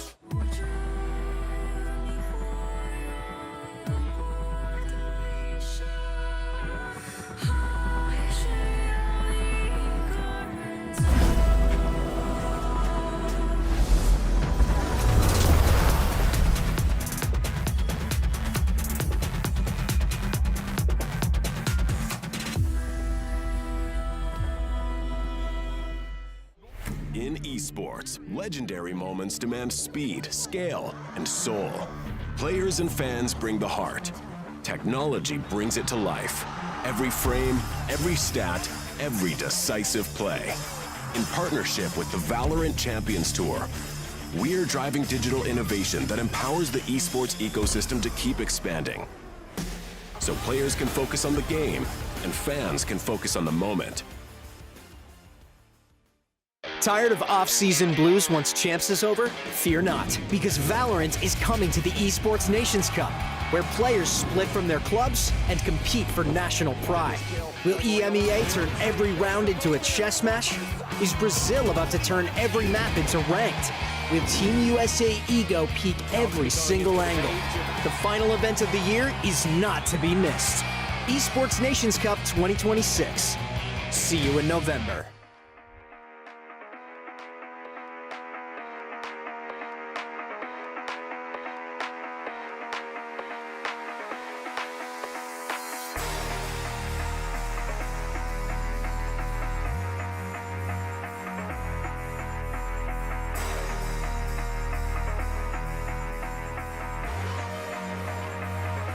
Masters always attracts an international crowd. And Nova, you've come all the way from America. I have, yeah, from our East Coast, home of Florida. Oh, is this your first ever Valorant event? Oh my, it is, yeah. A friend of mine is a big friend, like a big fan of the games and stuff like that. And she was like, hey, I'm going, do you want to come? And I went, yeah, absolutely. This sounds so much fun. So has it been fun? Like, has it surpassed your expectations? Oh my gosh, without a doubt. The artists have been fantastic. I've spent too much money on art. I'll be so real with you. The arts have been fantastic. The environment has been electric inside. Oh my gosh, even just like watching from the bar has been so much fun. And who are you rooting for today in our big final? Today, Viva la Leviathan, absolutely! Do you think they've got a chance? Do you think it's going to be like a full 5 maps today? I'm hoping for full 5 maps because I know both teams are fantastic. I want to see them play really, really well. But honestly, they're the Kingslayers. I want to watch them do it again. The Kingslayers led by a king. Let us know if you agree with Nova.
What a game we just witnessed, and you know we had to be out here with the people, and also, you know, maybe a few folks having a good time over at the Fan Fest as well.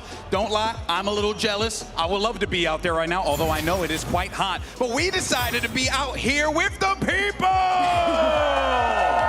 And of course, we're here to talk about what we just saw because PRX managed to squeak by a 13-11 victory. But Billy, what a match we just witnessed. Well, before we even get into that, we just saw Big John on the screen. I feel like we need to hear a Bosch from you. Bosch. Is that it? Yeah. Sick. All right, I'm down. I'm down. Good enough for government work. Mimi, a Bosch? Bosch. Ah, okay. It's a lot better. Nice, She's more cultured than I am. We'll allow it. We'll allow it from you guys. What did you have to say about Breeze, Billy, please? Yes.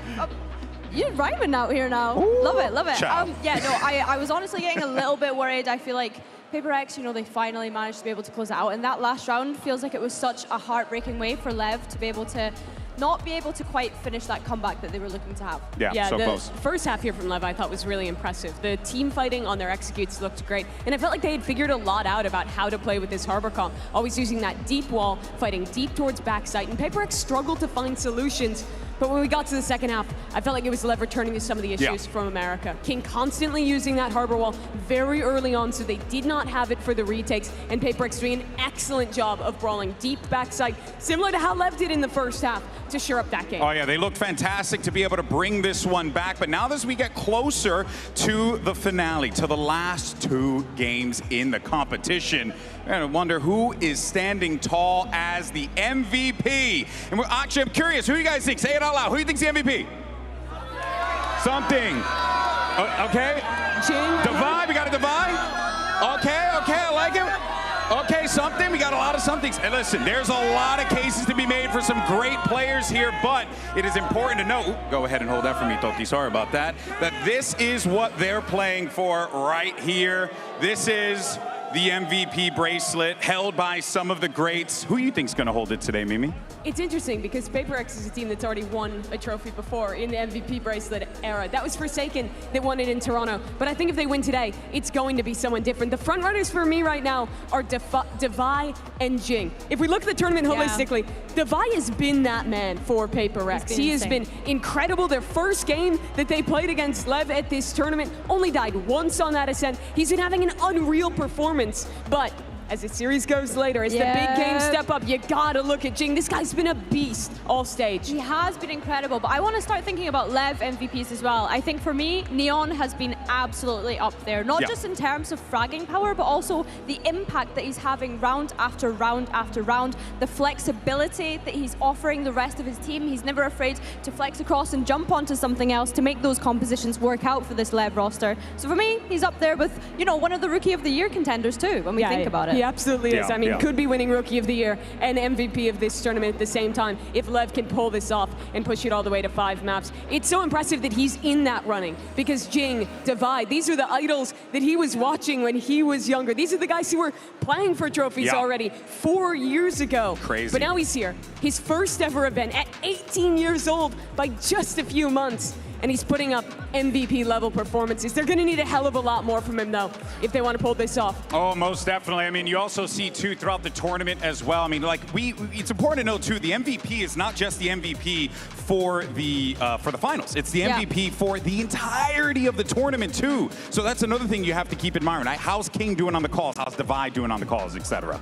Yeah, King is another name that has to be up there. Even if he's had some lower individual performance maps, what's so good about him is he is the glue of this team. Literally it's the 4 foundation. players at their first global. He's the only experienced one here, the IGL, the caller, and he's incredibly consistent with his performance as well. I think back to some of the early games as well in Swiss, the amount of rounds that he was clutching, he was just having such an impact for the rest of the team. And like you mentioned, Mimi, it's not just the in-game impact that he's having, it's also outside of the game. We see this Leviathan and how much fun they have. The stage presence from every single one of them. And of course, King is the one that is leading the charge for all of them and really has embedded such a great mentality in the rest of his players, which I think is lovely to see. Well, let's think about what's coming up next here. We have Ascent, and folks, this is it. PRX, they're just 1 game away from locking this up, Mimi. They could hoist that second trophy over their head, but it's Ascent, a great map for Leviathan regardless. It has been for LEV, but the blemish on their record was against this very same team. They lost 13-1 to them. The biggest things I saw in that game was how heavily PRX on their defensive side put a priority over fighting for extremities. They have this double Sentinel comp, and with LEV, you look at their comp, they have Phoenix, they have Neon, they have characters that love to brawl for that extremity and try and farm ult orbs on their attacking side. PRX shut that down, and late round put down their Sentinel utility to be able to overstack the correct side. That was the issue last time, but I also think part of it was the nerves. Part of it was playing PRX for the first time. This has been a very different LEV playing them close today, Billy. 100%. I think the worrying thing for me is PRX being able to start on that defense. I think that, you know, LEV decided to pick this map. They didn't want to leave it to last. So I think that that's where I start to get concerned because, of course, that's the start that PRX started on last time. So one thing I am looking at, though, is this operator from something. Is this operator from Neon? We saw that head-to-head on Breeze, and I think it looked great for both of them. We saw on Split as well. I think, these are the 2 kind of key players that I'm looking at. When you mentioned taking control of the extremities, a lot of the time it is something. He's playing the Yoru on this map. He can play in 2 places at once. Yes, not in the same way that a Yoru used to be able to, but I'm expecting him to take a lot of map control across the place. The intensity is high as we get ready for this matchup. You can see the players as they make their way over to the stage and everyone here at the Copper Box waiting on bated breath to find out who hoists that trophy over their head. For PRX, they're just 1 map away from being able to do it. Leviathan, well, they're gonna need to pull off something incredible here to force that map 5 and maybe, just maybe, lift that first trophy over your head. But look, folks, here we are. This could very well be the last game, so Copper Box Arena, we need some energy. Let me hear you! I think we can do better than that. Copper Box Arena, it's the last game. I wanna know, are you ready? That's right, could be the last. Let's see if it all plays out. Casters, back to you. Yeah, I mean, I think they've set this all up so well. The question of, do they have what it takes here? LEV, the opportunity is still in their hands. PRX have done what is necessary to make to this point. But Agent Select now coming in, Mike. What are your expectations? The desk kind of led us to this point. Yeah, I don't expect many switch-ups here for PRX, obviously leaning heavily on what is regarded as the elephant in the room in terms of this veto. Again, the question mark obviously comes towards the back end in terms of LEV's map pool. That's been the discussion, right? It's been the overarching discussion here. Obviously, Devi previously on the Vice taking over of that first series. It was a 13-1, need I remind you. And don't expect really a change in approach at all. I think that's probably just one of those, chalk it up as a PRX day, right? They've certainly gonna want to right their wrongs though. Again, you've got to argue as well with something like OMEN. They've got to come away from that series, the previous series between these two teams, under such scrutiny of what went wrong. They do say, though, it was denying the bonus. It was the only round they got. Wild, isn't it? They do say you learn more in your losses. And this is true to both sides to an extent, right? If you want LEV to go the distance here to take us the full 5, you've got to hope they've learned from before. For PRX, grand finals, a rookie team against them. They've felt the losses in those moments. I mean, they've been stretched, Breeze. That could have gone either way. Again, a string of rounds found by PRX, but LEV certainly not shying away from that, still putting up a fight. Again, you come back to that discussion around a young team, experience at the helm, sure, but it's the resilience to be tested in a best-of-5 series, and now coming to Ascent, which a lot of people are going to be looking at this as, well, it's going to go the same way, surely. LEV have to be the ones to take charge here. Will history repeat itself? And for which side? A commanding victory last time they met on this very map for PRX. Now standing with 2 maps to their name. And LEV with the opportunity to take us the distance. Ascent, the defining map here. A chance to build a legacy for PRX, to look like the team to beat. All on the line now. We go in with bated breath. Who knows what we're gonna see here? It has to be different from before. The ball out early on here, a trade out 1-for-1. Forsaken and King both finding kills. Seeing immediate the wall here to cement their hold, and meanwhile, Neon to try and find something towards B. King, 8 HP. So much chip damage done. But they're so versatile. They're everywhere on this map.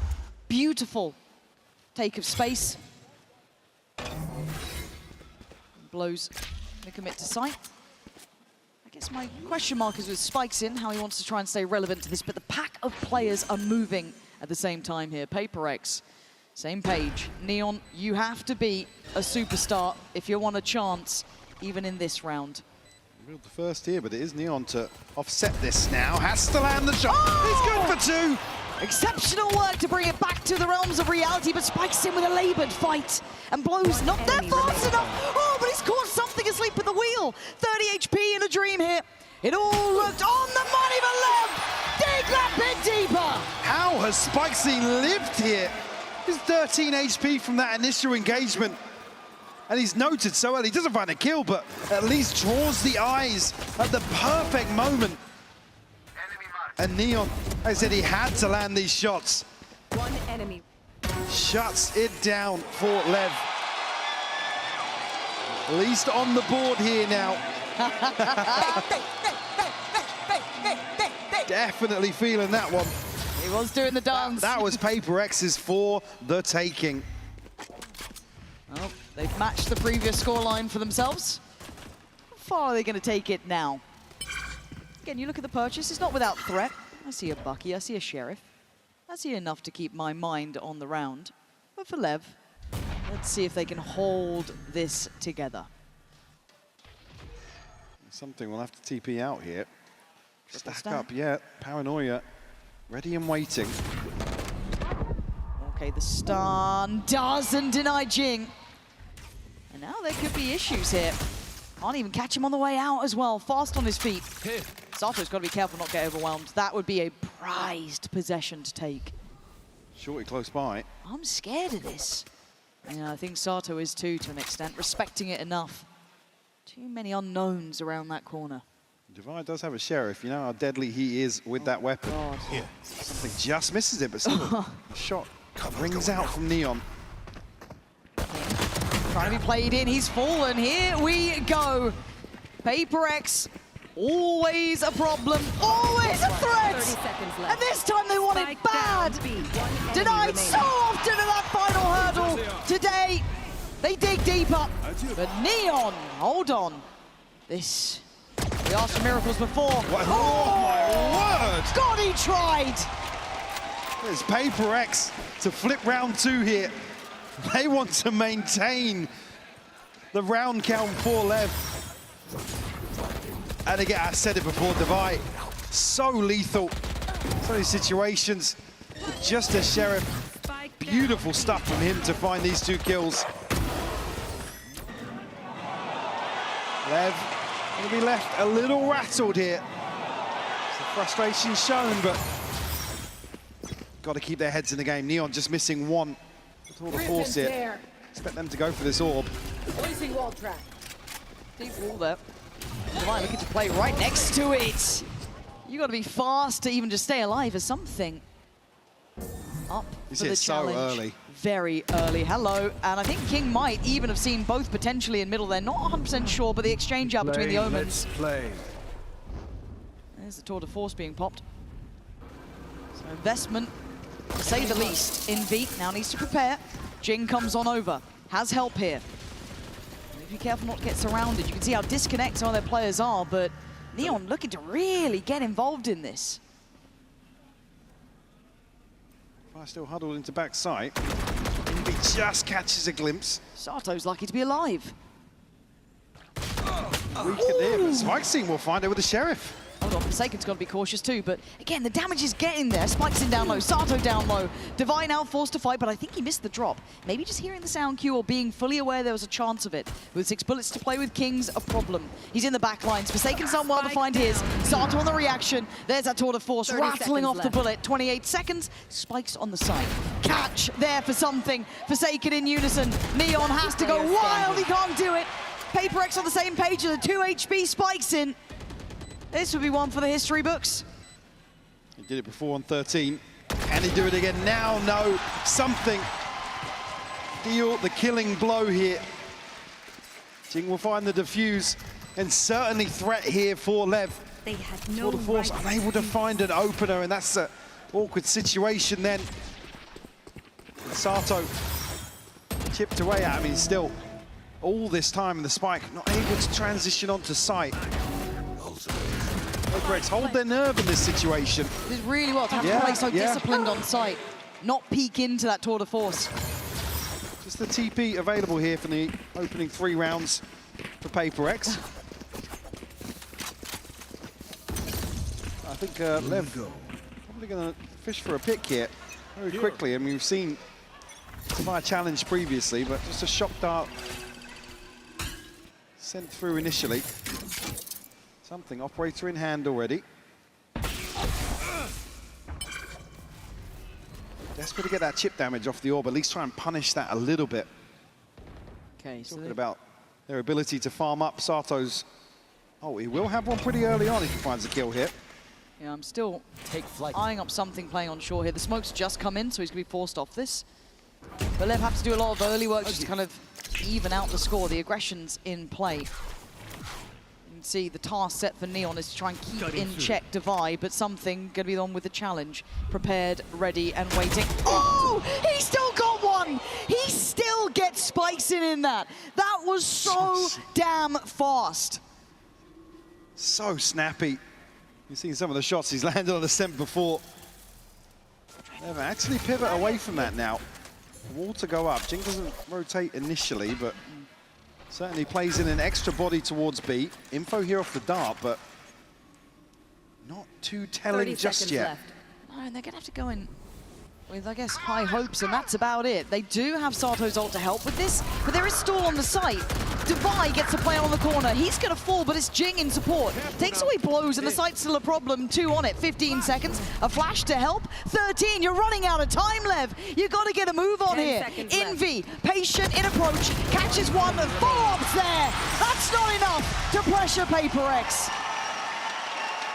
Again, it's really a credit to B-side. Hold again, the timing, the utility. LEV just slowed down at every hurdle.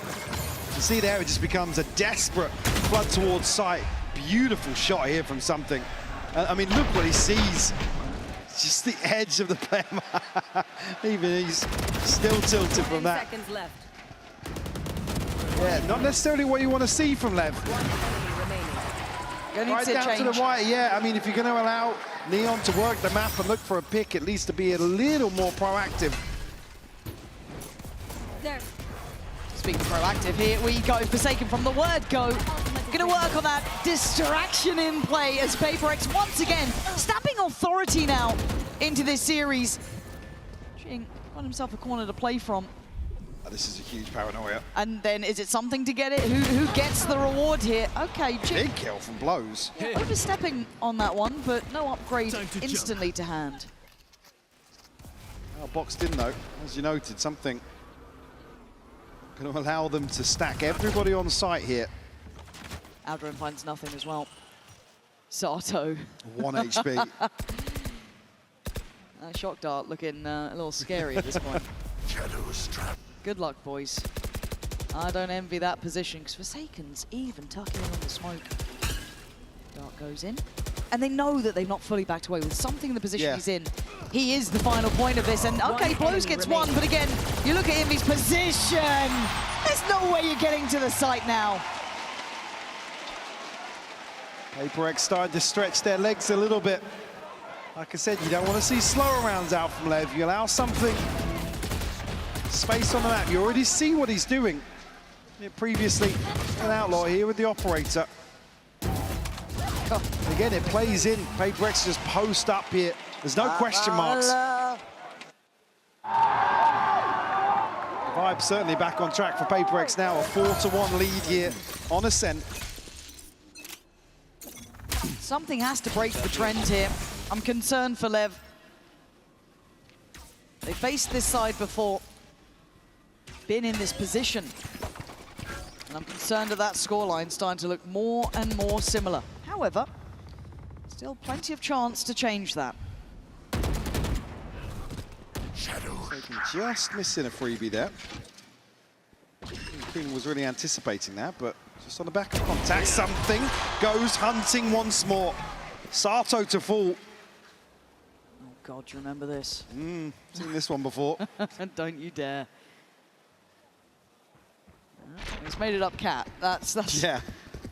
Something to be said, but again, this, I don't want to say hesitation, but this different tempo that LEV are playing with, looking so comfortable for PRX. Spikes in on a solo endeavor. Something, a recheck on middle. Is he walking that smoke? I'm concerned he might be considering walking the damn smoke. Neon had him dead to rights, didn't land the shot, and now they're going to try and scale up. Have they got away with that? I do not know, but Blows wants him dead again if he can. Oh, he's got the catch at least. Forsaken back to where he started pretty much. And a 4v4 now. Yeah, Volts to invest here, something and divide. A chance really to overturn this. Neon a little disconnected, won't catch anybody in transition. Something to open things up here. Try and get as much information as possible here, but the clock's running out. They have to make a move now. There's the commitment, something getting away with daylight robbery. That's not your sight to come back in on, but Spikes in, lining him up. It's 4. Can he get the 5th? King will take it, but the round they'll absolutely take. Second round posted here. PRX, that window of opportunity was so small. And here with something at least finding the first kill. Awful timing for Sato there, posted on the angle. Spikesy, the perfect response here to Devi's ultimate. Able to seal the deal. Left a little bit of room to breathe. There's only a second. Get a follow-up round here will leave PRX a little bit broke. Turn the pace though. Look at Spikesy. Spikes in. Straight through towards CT. The man enamored with taking the space. Devi now right on the chopping block here. Oh, this guy is quick. 2 already in the round. And Neon just going to chime in for good measure. Call. Yeah, cancel on that. There we go, LEV. Where's this bit of fire come from? Completely catching PRX off guard. If this was the round to turn the tides, like I said, this is the one that puts PRX in a weird spot in terms of the economy. Don't have ults to rely on now. At least the Hunter's Fury is there. Lev at least showing they don't want to bow out of this one. Try and hold on to what they've got. Again, no attempt really to catch an exit. Going out. Got to be careful, I guess, with something, but he's already backed away. I think he's more, more willing to hold. 61 HP, has to hold on to it. Okay, this is really, really positive to see for LEV, because it felt like they were pretty much shut out of this game, right? Certainly did. And I mean, it's a good indicator. Like I said, for me, I don't want to see them really spend too much time allowing the likes of Neon to work the map and look for a pick, because HyperX are just going to... It's beautiful for Spike Scene, by the way. Yeah. Perfect timing to follow up on the drone. Yeah, I mean, and you look how good it can look for LEV. Like I said, HyperX left wandering a little bit, and you can probably tell. Contractual obligations in effect here. Grand finals included. Still applies. It still applies. Honestly, just blame whoever made the signs with the tech pause on it. Find them in the audience. Don't look at us. Stay looking that way. Of course, production's ready with one. Oh, brilliant. Brilliant. Thanks, guys. Nice one. Good work. However, yeah, tech pause just, I think, if I'm not mistaken, just doing a little bit of a check-in with the audio, make sure everything's good here. Yeah, no, it's just at the end there, just outside market, but hopefully it won't take too long here. We left at least showing a little more life than previously. Again, it's easy to say here with the scoreline, but it's the fact they haven't just sat back, been dictated to in these opening rounds, which were dominant from HyperX. They were. And it kind of kept compounding almost. It was that idea that HyperX, once they get into that comfort zone as well, they can just really spiral a game. You saw something getting more and more freedom, feeling the game out more and more, and it becomes almost insurmountable odds at that point. So for them to break back in here is key. I think it's good for the confidence, it's good for the mental as well. Don't let the gravitas of the moment really overwhelm you. So great to see that the individuals are going to be able to at least feel out the game a bit here. I want to look at Spikes into me for being one of those big proponents of getting LEV back into the game. Certainly for me as well, a discussion earlier on in the series around Sato. A little slower to start here, but the desk highlighted it. Expect HyperX to crunch in some of these buy rounds and deny that free progress that can be found. On the stand, it's easy to achieve. Like I said, it really bolsters your position on the attacking side with a Phoenix in the composition. It is a HyperX timeout here. Maybe not happy with the last two. And certainly got to discuss the change of pace that they've employed previously. Alex just wanting to button up a little bit. Yeah, it doesn't look too stressed yet. At 4-3, they are still in the lead, a little bit of room to work with. A lighter purchase going to come back in, but still not the end of the world. Again, for me, I think it's just great seeing the depth of capability from LEV, that they have a gear shift already. Kind of identifying clearly something not working in those first, 3-4 rounds, really, that was so one-sided. Okay, we've got to look at other options. But Alex doesn't want to let that spiral out of control by any means. We've seen what can happen in these finals, in these moments where it just becomes too big to contain. But now, I mean, just to stop you there, the next round or two is really crucial, because you look at what they've already established behind their purchase. They are sitting pretty right now. Like I said, the ult's not necessarily aligning, but in terms of maintaining Neon's operator and the ability to buy back in here, looking very comfortable. Well, we have seen HyperX overcome the odds with a purchase like this. They have to be diligent in approach here. So scared when they go towards short, especially after that previous round, right? This similar, a better buy on one side, but let's see, not the same sort of trap setup, a little bit different in that regard. But still, Forsaken and Jing both in the same place, and Jing's one of those with the better weaponry. There's the wall. Swiftly handled. I don't know, Jing's around now. Swing off the flash though, so just keeping HyperX in check. The paranoia to re-clear back through here, and Invi to follow up. Oh, it's huge. Does he connect? I think he's done good chip damage, at least to start with. You're looking at Sato and Spikes in potentially in that. But again, look at this tempo, look at this pace. They're not finding the same footholds here in this round for LEV. Something here to pick up slack as well. Blows will fall. Spike down, It's mid. not one of the ones tagged by the Hunter's Fury either, so nope. Still too vulnerable here. This is concerning. This is very concerning now, as Jing gets played in, and he's ready. HyperX called to action. 30 seconds left. Only really made interesting by King dropping something.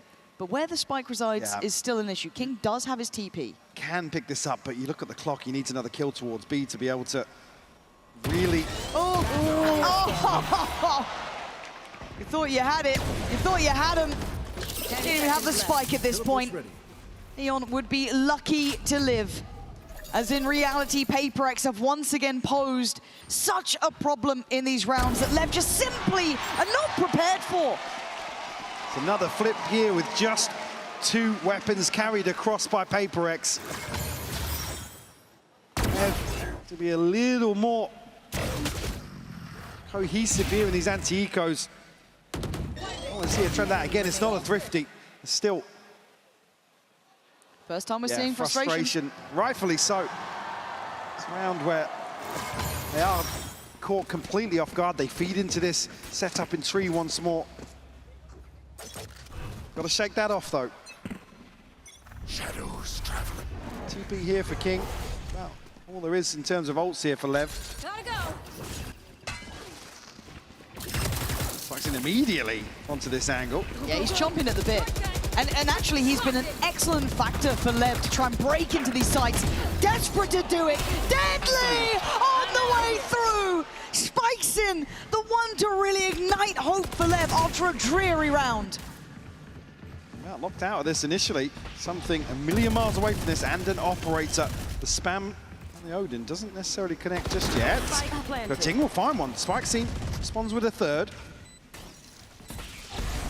Dig him out of this spot now. Be probing with the Odin. Time to jump. Okay, I don't think really. Oh, he needed that one. Doesn't hurt the close player. That should shut down the account.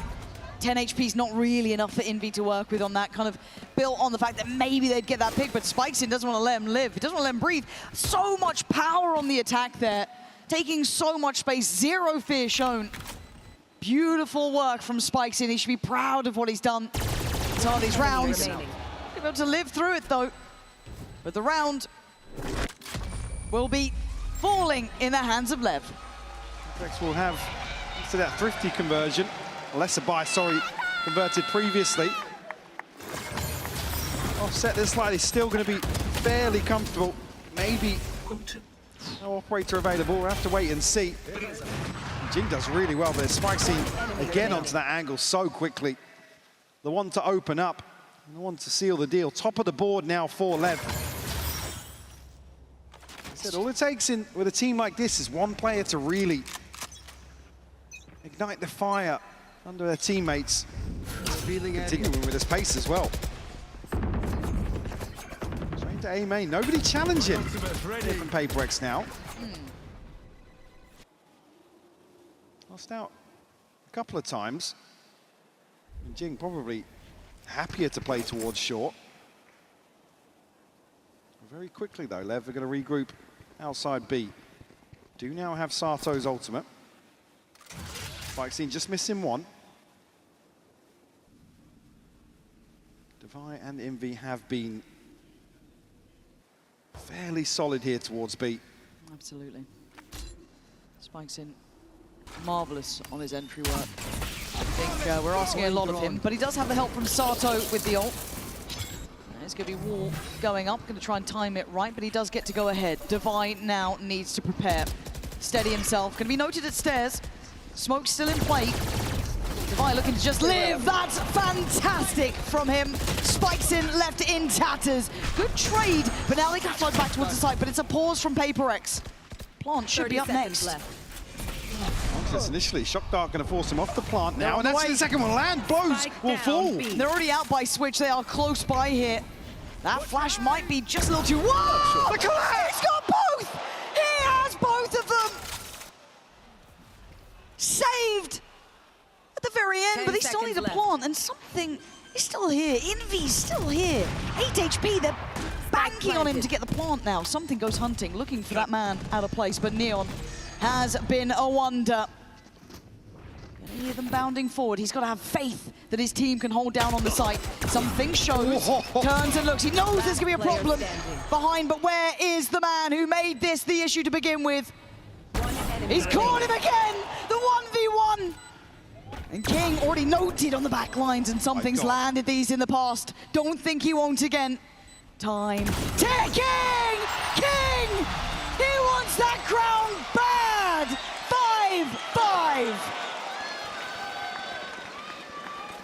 5-5. What a shot from Neon.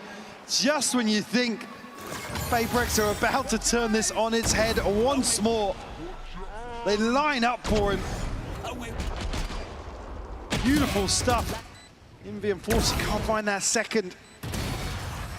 King able to bide his time. Lev certainly showing signs of life here on Ascent. Look at those ults as well. Key round here. Sato! That's instantaneous. Straight through the wall, I imagine. Early advantage here for Lev. Deploying drone. PRX answer back here. The drone Right here. maybe finds something towards mid. Get Sato at least, but won't note the closer player. At least allow Divide to find an upgrade. His rifles in hand for the 4 remaining. As you said though, plenty of ults to counteract that.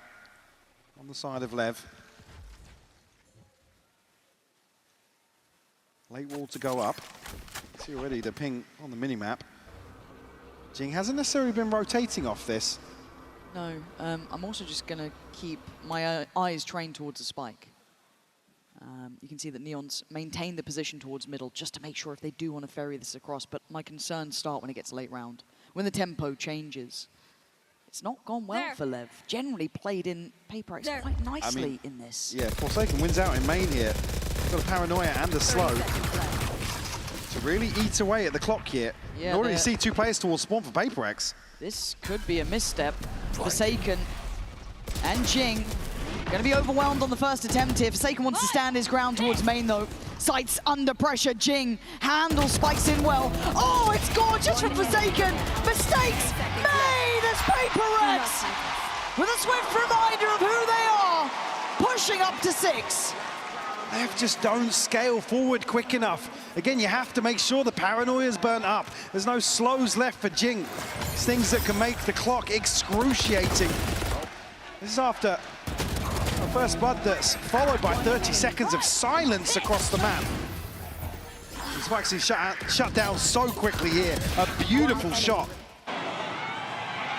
PRX answer back. Guarantee 6 on the half.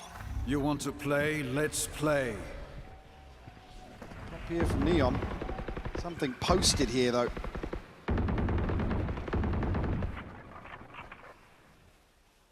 See, just on the other side there. Expecting the mid walk. Yeah. The PRX give it up here. Okay. Contact A main. Smoke in. Gonna hear the owl drone. See that the utility's coming in. Okay, they're gonna know it's gonna be the site hit. What are the layers to this? Neon's fallen. That's a great start there. Jing gonna send Sato away. Doing incredibly well here. Spikes in though. On their heels. Who's trapped with who? Forsaken.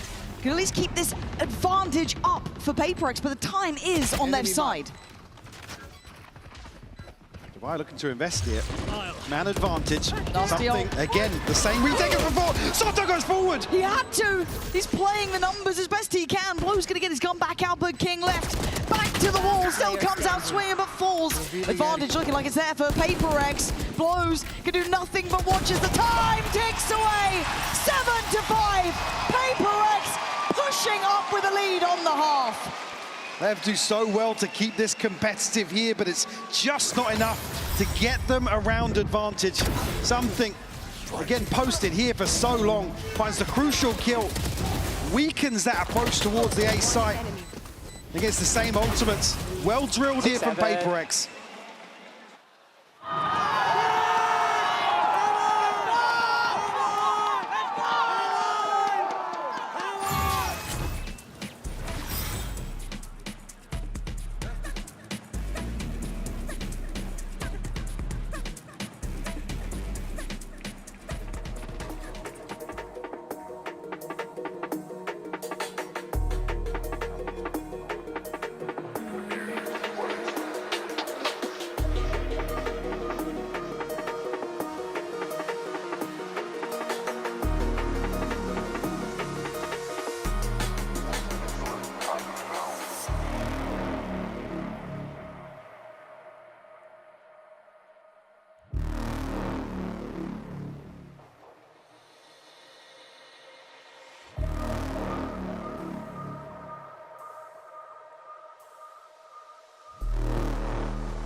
7-5. The scoreline, it has weight to it now, considering the point in the match we get to. This is pressure. This is everything they've worked towards. This is incredibly difficult going forward. LEV have upped the ante here, Stepping Mike. up to the plate.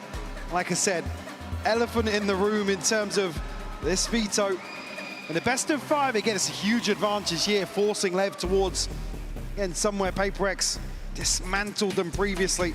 And then to Lotus, another discussion altogether for LEV, but sticking here with Ascent, a 7-5 half. Certainly not over just yet.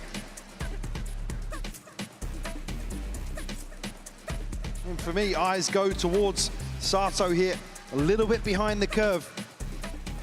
So I'm struggling earlier on in the series. But Spikesy, man, so explosive still. Yeah. The one to single-handedly open up some of these rounds.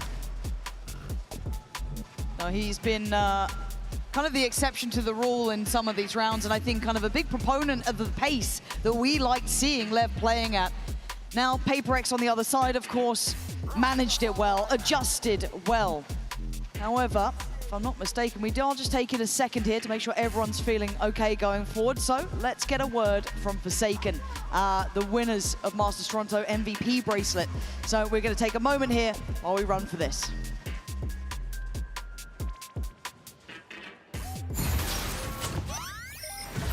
Hello everyone, I'm Forsaken from PRX. Yeah, I feel really great after the matchup against CDG because that we won.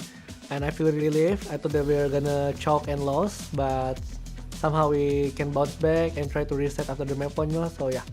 I think so far EDG play really good as a team. I think their real fracture is like masterclass, and Breeze, they know how to counter us, so yeah, they play really well overall. Two teams when they last faced off, neither side had a trophy. This time both in a cabinet, looking for a chance to claim a second with a win here today. Forsaken! He's not finished, he's not done yet.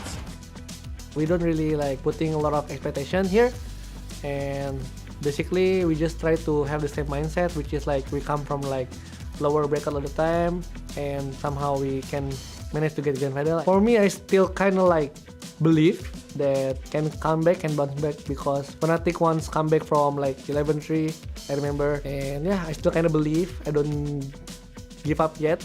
The game has not ended yet, so I still believe in my team that we still can win the round and come back round by round, you know. But it is what it is.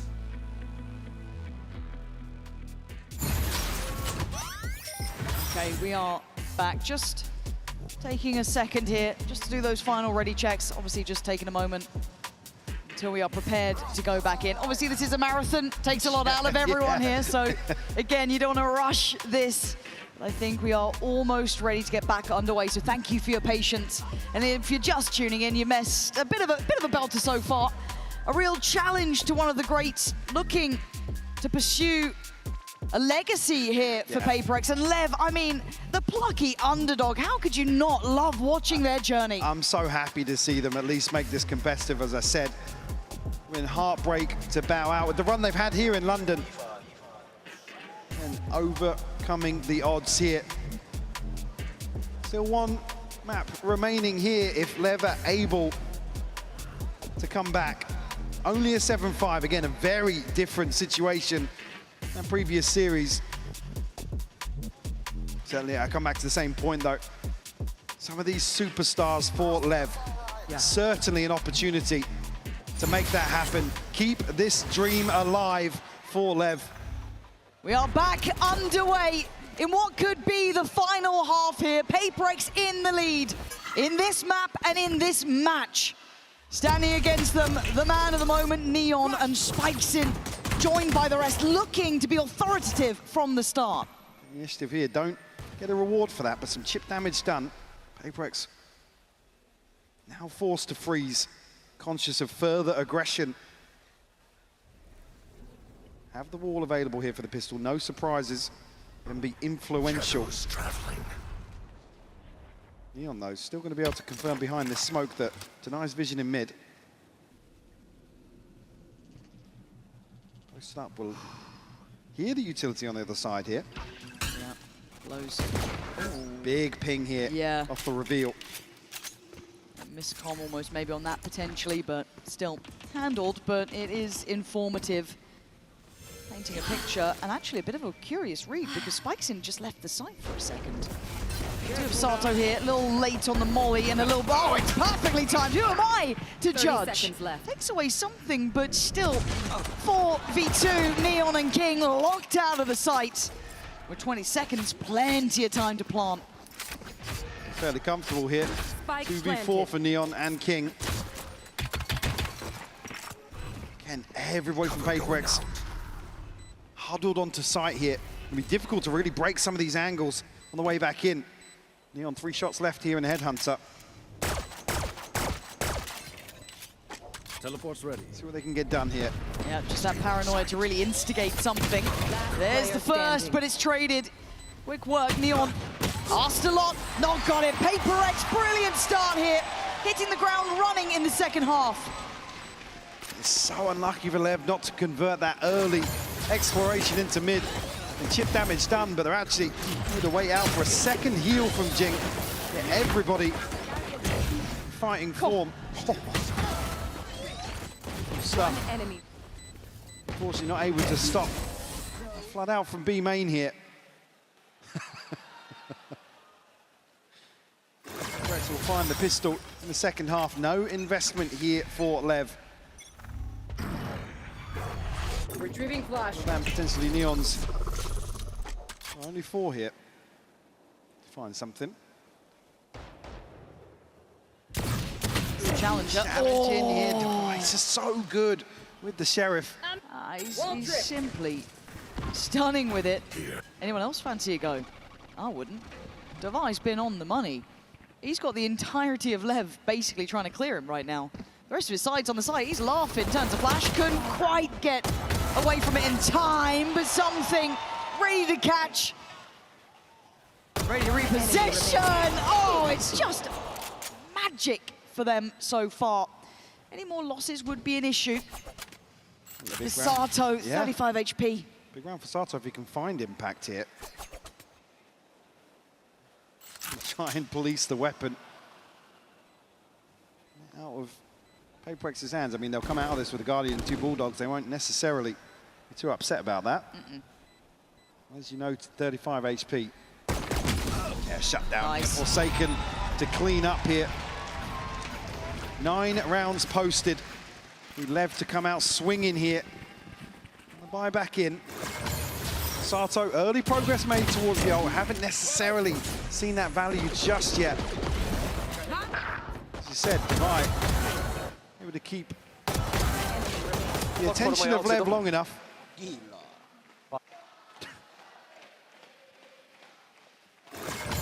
We got it here for LEV. 3 towards B. If they want to flash out, maybe take this fight on the back of contact. Gotta make a name for yourself now, LEV. You got this far.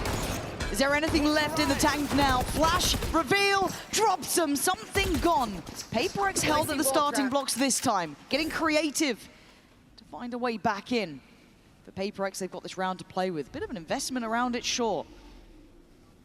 How much can they get done now? 3 players on this side of the map. They looked good last time. And they've got their foot in already. Hold on, Blows could be in trouble here. The Sport's not going to make it there too quickly. Already rotation from Spikes in. Blows dips back in towards Cat. Culls 2 of them, leaving Devi and Envy very little say into this. Well, that's not a bad start for Devi. Can he get any more here? One on stairs. This angle. It's just a little out of time. Oh, you're nasty. Got a little greedy there. I see the vision. I get it. But LEV with 4 alive, looking to extend play. Unfortunately, PRX create a little bit of a death funnel here towards lane. Stun coming through. Spike scene able to shut that down. Great support system as it blows. You expect him almost to back up entirely here, but the confidence to still go forwards. desk being put through its paces too. Yeah. Because you feel like that could have really shut down a lot of the account. You convert a bonus there, you're kind of thinking you got them on the ropes. But no, LEV come back out. But can they string it together? Easier said than done. As PRX now back in with a good purchase. Obviously something can be working a little bit less. That's judging the ult, so... Yeah, it's still certainly usable. Retrieving flash. Certainly implies that they are going to invest here. Devi at least kept in check and the wall dealt with early enough. You know, on a deeper angle here. Maybe not anticipated. Oh, that's Beautiful fast. shot. Thought Devi was good for that. He was kind of going through the right motions. I'll handle There's this. the ult. Judge Here. could be ready. Here we go. Are they going to try and pincer in towards Neon? It looks like he is their target for now. Something loses track of him, but takes the space off the back. Now we're going to have Sato's ult coming in just to try and maybe alleviate some of the pressure, but Jing catches a rotate. That's not going to be easy to play with now. Good work from Sato, better double down from King. It's all down to Jing, whose presence was noted in middle. They know where he is. The spike is not close enough. And LEV looking like they're starting to make an account here. 30 seconds starting to turn our attention back to the game. HyperX going to be held away from 10 for another round. Nothing really for Jing to do here. Again, with Devi being removed so early on, it almost forces the hand of PRX. Something I think at least forcing the TP there, but he just doesn't know where he's gone to. Can't commit towards sight. It's too much of a gamble. The spike falling at the choke point. Great response found here by LEV. Up to 7. 4 left standing as well, give them a little bit of a cushion. And that felt hectic too. To be able to come out of that with 4 alive feels quite impressive, because PRX will just be chomping at the bit. You saw something invest in the ult, they were getting in their faces. Jing catching one in middle, but then that was it. Okay. Even here, I mean, Sato's investment, nothing else available in terms of ults here. Down B. It's great for King to catch that as well. He can get onto the reset. Been heartbreaking for LEV. Really good support system in place. PRX to call another timeout here. We saw the frustration previously from Alex. Maybe a stern talking to and an adjustment required here for PRX. Again, Jing has to save 1 rifle. It's going to be a lesser buy. Again, I'm ready to be surprised once more. Well, at this point, should we be surprised? The amount of times on those lighter investments, they seem to come out looking even better than ever. That's a scary thing. Certainly a chance to invest here. I mean, Devi missing 2. Invi, 1 more for Hunter's Fury. This could be the turning point for LEV. Chance to stabilize, really cement themselves here on Ascent. I'll say, yeah, cause a bit of an upset, honestly. Yes. They can flip this one. Might just crunch out onto the orb here outside A. Stun into the molly.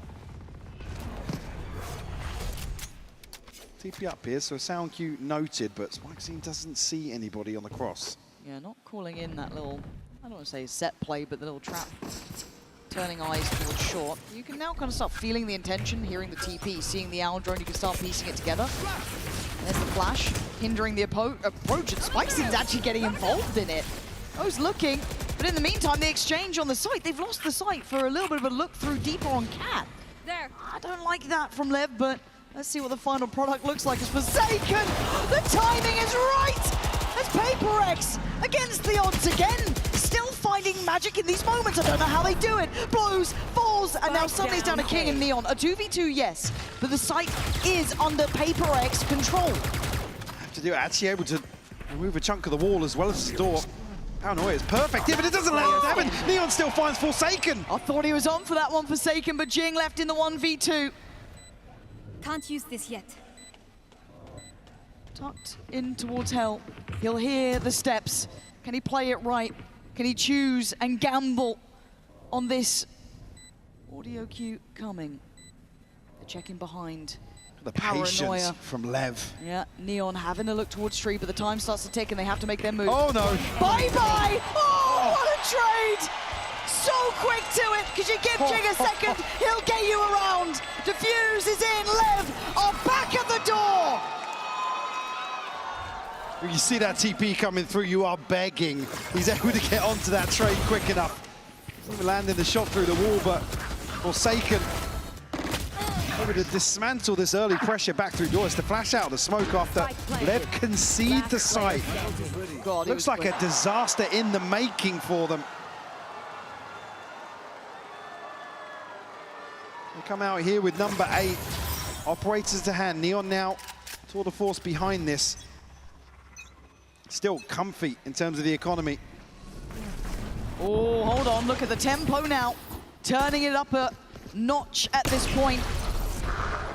Get it a bit active on both sides. TP to be right behind him. Forsaken's so quick on that. I mean, taking liberties, but he's given them a lot of space to work with, but can they make it out to join him? Something already has. Jing's having a look. Iconic with the wall. They start to filter back through towards stairs. On towards Switch. Oh. Devi outdone. LEV looking to retake the site itself. Envy's down there though, trying to get the plant if he can. Has to pause for a second. Hunter's Fury needed to add a layer of safety on this. Land. It hits nothing. It doesn't land at all. Something on guard duty. Trying to hold those approach points. Spikes in. It's Sato to fall. That's Envy finding it. Spikes in's getting no play off this either. But no plant yet. PRX wanted that. They wanted to fight back in. LEV give them a kill. Try to bait them in once more. This favors PRX for the time being. Still plenty of time left. Blows his utility. Next tap could 30 be an issue. seconds Let's left. see if they get away with their life here. That Odin could rain absolute hell from above. But PRX, of course they do it. Audacious in approach and make it up to double digits. You see the reveal ping like that, and Odin in hand, you expect them to just fold on the site. It's beautiful from PRX. He said baiting LEV in, they give away it. Well, I say give away, Sato's caught and transition here. And a flick of the switch and a sigh of relief from Alex. Up against the ropes there on B's site. You want to They play? come out Let's play. shining there for number 10. Oh, something so dead. Punished that time. Caught a couple of times now in these moments here. Surprised he committed to that. But still, PRX looking to gather with 4. They've got to know Neon's going to be around here. They have to be so heads up. I'm waiting for that owl drone to come through to clear this. It does. Okay, close.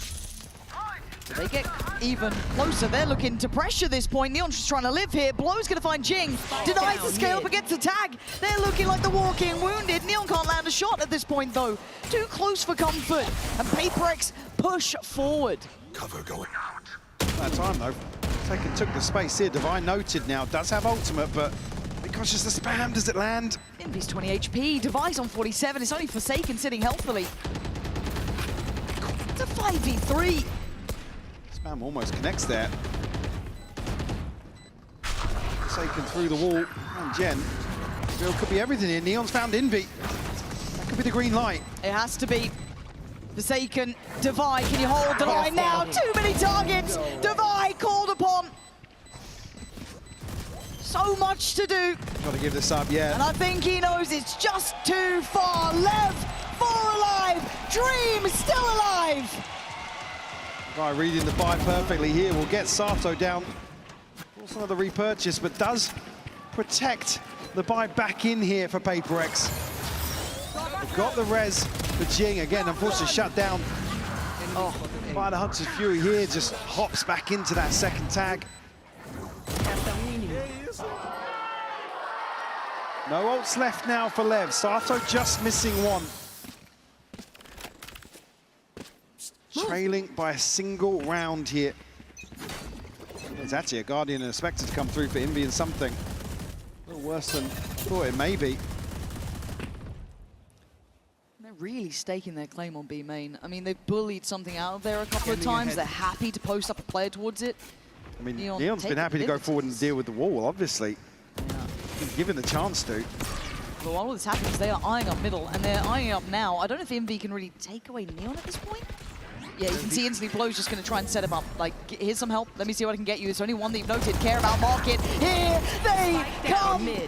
Line him up and knock him down. Blow's going to get away with 2. Backs to sight. Not outstaying his welcome. And now down to 3. Devi going to invest ult.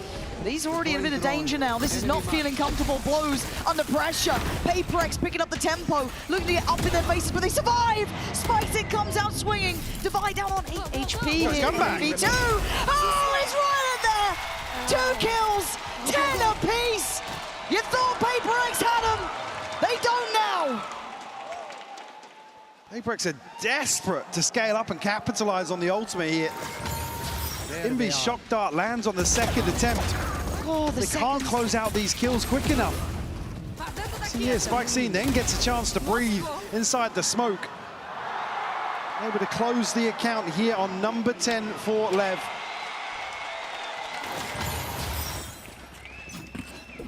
Just keeping their head above water here, PRX. Broken bias, Devi with a rifle. Pistols elsewhere. Neon, as we said, happy to still post up here in B main. Great synergy between him and Blows just to really keep claim to that space. Don't know if PRX can really clear him comfortably. I don't know if you want to bank on it, but they're going back to what they were doing just now. Maybe trying to get the timing right, maybe feeling this could work out still. There's a spam, Blows. Revealing area. Really afraid to show presence here. And then just the unexpected follow-up. Neon this time on the line! 2 back-to-back. And PRX, desperation beckoning. Neon, that's a 3rd. He keeps on going. Envy, face the music, LEV up to 11. The stars starting to align for them. A chance here to break the finances of PRX, put them in an awkward position in terms of the scoreline here. Neon bold to stay around for the 2nd, but the confidence certainly on display now. Neon and Spikescene truly shining here for LEV. Ults to play with though for PRX. Envy, something, Jing. What a chance to have impact. Neon actually a switch up here. So both duelists towards B main, Neon towards short. Noted now. We'll push a little deeper, but Sato gets the ult off that. Feeling brave enough to take that. Kind of set up by this man on the screen, Neon. Gonna be seen by something. Gonna fall away, that's the operator. Paranoia primed. Neon confident in the position held, but he could be under scrutiny here. You can already see the site exchange coming in. PRX will have site control. We can play late on this. Said Hunter's Fury is there. Devi very disconnected here. This site hold has to buy time. They're trying to get active on tree though. The Paranoia good. Do they try and then springboard forward? 4 players from PRX in this position. Envy, Jing, the only 2 to succeed. Riz comes in, they've got to be ready to fight on it. Back we go, beheading from Jing. Something going to send away the ult. Spikes in on the site, looking left, looking right. Sato's going to find Devi. Time starting to tick here, Jing and something. Oh, another for Spikes in. Jing, left with it all, 2! Leviathan, still in the fight. Looking to go all the way now. Sato got the kill on the ult reset onto Devi. He's so late on this. But it's the kill to really dismantle this entire round. Spikescene finding crucial value here. Jing just can't hold him at bay. As 4 in a row for LEV. They got the plant, a shaky buy, but a buy nonetheless. TP, Hunter's Fury, it's all PRX have got to work with here. LEV on map point now. A tense start, however. You're unable to clear this. 4 players in middle. A new look for him. Hasn't been challenged in this way. Oh, and a miss! No. A huge miss and a big chance here. Wall goes up, he's got an angle to play on. Denied there, but a quick springboard in towards short. Again, rinse and repeat for PRX. Spikes in, wants it, he's in there! It's a massacre! Leviathan taking it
Santiago was a swift 0-3 loss for PRX. But today we've seen it go the distance against Leviathan. But now we're going to our fifth map.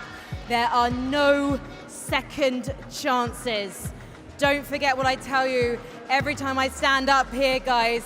You are the sixth member for these teams, and this means so much to them, and that means it means so much to you too. So if you are here for Leviathan, let me hear you! And if you think that PRX can lift their second Masters trophy today, make some noise! After Lotus, we will see just one of these teams lifting the trophy behind me. But who is it going to be? London, let me hear you get behind these teams! Let's head to Lotus.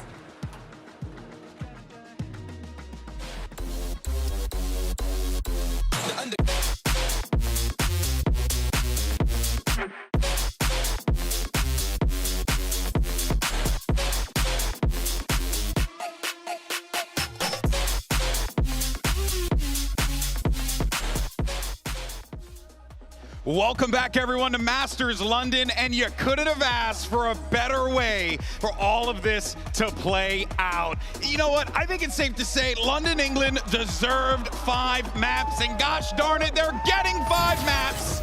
It's gonna happen, folks, and oh man, what a game we just saw. Now, there was some concern for Leviathan because last time we saw Lev face off against PRX on this map, it was a much different story. This time around, though, oh man, everyone was hitting. Speaking of, though, we gotta talk about the operators in this game, Mimi. Neon and Something, both of them, the impact that they've had. We saw Something throughout the series and what he was providing as well. Neon, obviously, keeping up with him. I've been so impressed with Neon in this series, especially on these last 2 maps. Breeze, it was the narrowest of margins for PRX to pick that one up, and it was the same here. But I think the difference maker on both maps for Lev has been Neon. His impact, not just in getting multi-kills and finding huge impact in these rounds, but how he allows his team to call this defensive side. Whenever he has an op or a tour de force in hands, he's incredibly aggressive in taking forward positioning. That lets the rest of the team be super proactive in setting up trap plays, setting up re-clears elsewhere with the Phoenix Neon duo. When he's opping, when the other 2 guys are on the duelist, that's when Lev looks their best. For sure. I think definitely a quieter map for Something, but as you mentioned, Neon just having so much impact on that operator. I think coming into this one, I had said, keep an eye on this operator head-to-head between these 2 players. Right, you did. Those are the ones that are able to take that map control, allow the rest of their team to have these early calls and rotations, like we mentioned, to be able to control the other areas of the map. So I think, yeah, for me, those were the kind of 2 highlight players. Yeah, but then you also got to look at the overall situation, right? How was Leviathan approaching these rounds? And one of the things we talked about in the pre-show was that you were going to see Leviathan go for these really fun, unique trap plays. Mimi, you had mentioned it. But Billy, what I think is really fascinating about this is that Leviathan, no matter the circumstances, always seem to be able to pull a rabbit out of the hat. It's quite funny because I had mentioned PRX being the coordinated team, yet we've been seeing so many incredible things come out from Leviathan, especially on this ascent. You see players setting one another up with the utility to have these trap plays. Sato, amazing with the mollies as well, but this Neon stun that comes in from spikes and allows Blows to actually be able to get 2 kills off of it. So it's not just the coordination of utility for me, it's the fact that they're able to set each other up from different areas of the map as well, bear in mind. Remember, this Leviathan team is the current youngest team in VCT, the youngest team to make it to a global final since Gambit, all the way back at the beginning of Valorant. And they've had to run the gamut of the ways that they've had to play. They showed resiliency on Breeze, still not able to quite get it across the line. They've shown good prep on some of the earlier maps. And here, they show what they've been known for all tournament. The micro set plays, the coordination between the players, the preparation that this team has put in. This is what they were critiqued for, that that they would run out of ideas, that this wouldn't work against the creme de la creme in this tournament. But they have consistently had more to show us. And now they just have to show one more map. And the funny thing is, we have always said that PRX, the kings of chaos, I think LEV are putting up a good argument. They're getting for out themselves. chaos? Yeah, they have been looking so calm, cool and collected. Whenever PRX try and create any sort of chaos in these rounds, LEV are so cool with it. And they always find a way to answer back, which for me makes for a really exciting match. The fact that we're going to map 5, banger finals. Absolutely. LEV is the younger version of PRX. They are the future of this game in a lot of ways. They're setting up a potential rivalry that I think we could see in multiple global events to follow. You look at the similarities, the strong individualism, the set plays, the off-kilter compositions at time. There are so many ways in which these teams are similar. But the difference is that one has lifted a trophy, one has been to these for years and years and been in this position before, and one is made up of 18, 19-year-old rookies at their first global event trying to take down that Titan. The stories that both of these teams have coming into this one, truly something special. Of course, for Leviathan, it would also just be an incredible achievement for South American Valorant as well as Brazilian Valorant back here again, holding it down for the region. But then when you think about what PRX represents, how many people have fallen in love with this team, it's hard to pick. It really is. There's huge fandoms either way. Yeah. For LEV, it has been years since South America has had a team to root for. Their last final all the way back in 2023. That was the most bitter disappointment for that Brazilian crowd in Sao Paulo when Loud couldn't close out. Now finally another team here, the next step for that continent. And we just saw Jing and Neon up against one another there on the screen too. Front-runner contenders, I would say, for the MVP of this tournament with the performance that they have been putting up. And I think what's really exciting about these two teams is that they've stuck with that identity, with their clear play style. For PRX, you see them leaning into that Jet, that Raze, who's Jing being an incredible Raze. And then on the opposite side, you have a Leviathan that have stuck with that Neon, despite coming into this tournament knowing the changes that were going to happen to that agent. And I really love that both teams have kind of stuck with that identity to find themselves here. If you're selling LEV as the younger PRX, as a team that's similar, this is the map to look at. They copied PRX's comp, went 1-for-1 into it, and now this is what decides it.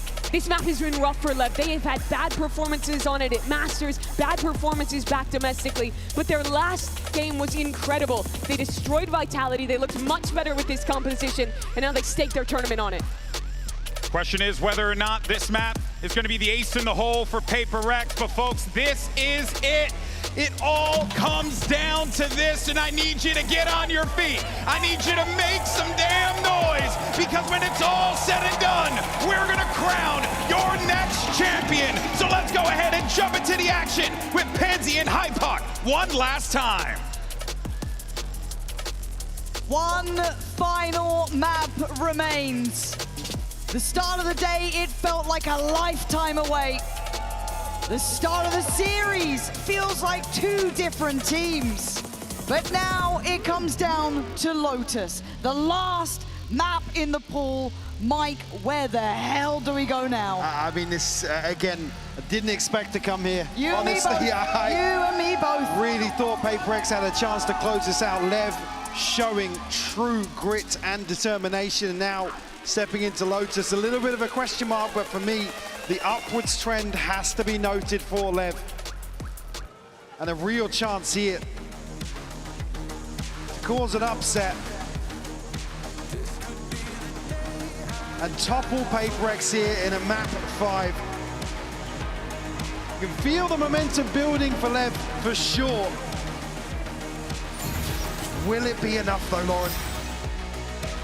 Oh, it's one thing to have the potential, it's another to do it now. London, lock the fuck in! Already PRX off to a belting start, something controlling half of this map. And they have full faith in him now. If you ever want to see PRX pissed off, this is the time for it. But King already gonna put Jing in his place, right back at him though. They have to come out swinging now. They lost out in that last map. They felt every single round drawn out against them. But now they have a 4v3 and LEV have to once again prove it, round by round. There's space to play into here, something to maybe get a cheeky timing. Does catch a tag. Doesn't land the kill, and Neon to find it. Able to heal up now. Back to fighting fit. 3v3. Yeah, looking like they've got murderous intent here. Spikes in, goes in, blows on the trade, leaving just one alive. Envy back to the wall. Can he come out swinging? Already dropping one body. He's dropped two. They don't care. They're fighting him in CT. Slight overstep here. PRX rotating away, allowing the space for LEV. Again, they're so desperate to get into these engagements. Something heartbreaking for him to not catch that kill. It's Neon to lead the charge here for LEV. Open up this map 5. There's a couple of sheriffs invested here. For PRX. Stack here towards C. Something on the other side.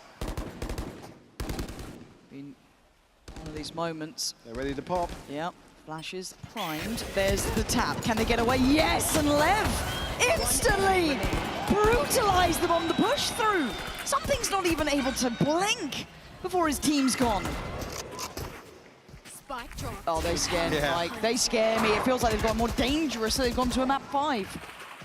Again, this is the one really where you can throw the game plan out the window, LEV, with some freedom in terms of their approach. So it's a question mark, but certainly not. The last few series, their performance has been very one-sided. Something's going to wait, see if anybody does slip through the map, but the best you can hope for here is a consolation. It's only going to be Sato on the hunt. Nailed it. Oh. He's found. Don't want to give away early Bladestorm progress here to something. You'll note that he hasn't slipped any further. Smoke to go up and slow things down. Still got line of sight as well, so no chance for something to get a little cheeky here. Yeah. Have to give this one up. Anything else? No, okay. Try to make a little something happen there. Pushing a little bit deeper, maybe try and catch a player, but no. All right, that's 4 alive for LEV. And this is such a difference in momentum as well, right? For LEV, it feels like hope's back with them, especially after Ascent. For PRX, all of those concerns, all of those lost moments in second places start to feel at the forefront of the memory. Can they keep that in check here? Buy in hand now. Time to really get back to what works. You got to see PRX answer back early here. I mean, those last 2 attacking halves. 11-1 and 8-4. Something posting up. Find Neon here. Sato, look at this guy with the satchel through. Something's found another. When they need him most, he steps up to the plate time and time again. They're going to be pressured. Something sent away. Jing and it's stab spike scene. Expect a few more like that. Yeah, okay. PRX will answer back. Prevent LEV from really springboarding those first 2 rounds. Coming out of that with a TP for spike scene. Sato just missing away from the showstopper. The Bladestorm is in hand for something on the other side. Guardian to round out this next purchase as well. 1 enemy remaining. PRX, I mean, they have to be confident early on. Right, rinse and repeat here for LEV. Something not on the angle early enough this time, though. God, the tempo is outrageous. Look at this pace. So fast. No real chance for a reaction. Something wants in, though, chomping and getting into this. Sato showing his hand, but has to fall away. The spike's now down. One away from a showstopper for him. Spike scene, find one. Actually, Envy to double down on this. Sato! How's he found 3? Devi, I think he's just had to walk away from this for a second here. Showstopper sent out. I don't think Devi can do anything. So early, yeah. I don't think he can do a thing. Please show me Sato's perspective. Getting 3 in all of that chaos. Look like PRX have found everything they needed on that initial peak. 3 kills from the brink of death. Devi, hold on here. It's Envy and Jing with a little bit of money. Something. Bladestorm, as we noted, with a chance to maybe piece something together. Oh my word! That is ridiculous from Sato. Standing. That's just outrageous. I was thinking there he needed one to maybe put a showstopper into Link there. PRX were stacked up. Oh, they look good for it. They looked right on it. 1-3, PRX still in touching distance here. I'm just scared though. Lev just going from strength to strength, but something knives out. It's good for one. Needs help on the follow-up, turns it for the flash, goes back in! Brutality from something. Leaving Lev in ruins, down to 3, looking for other options.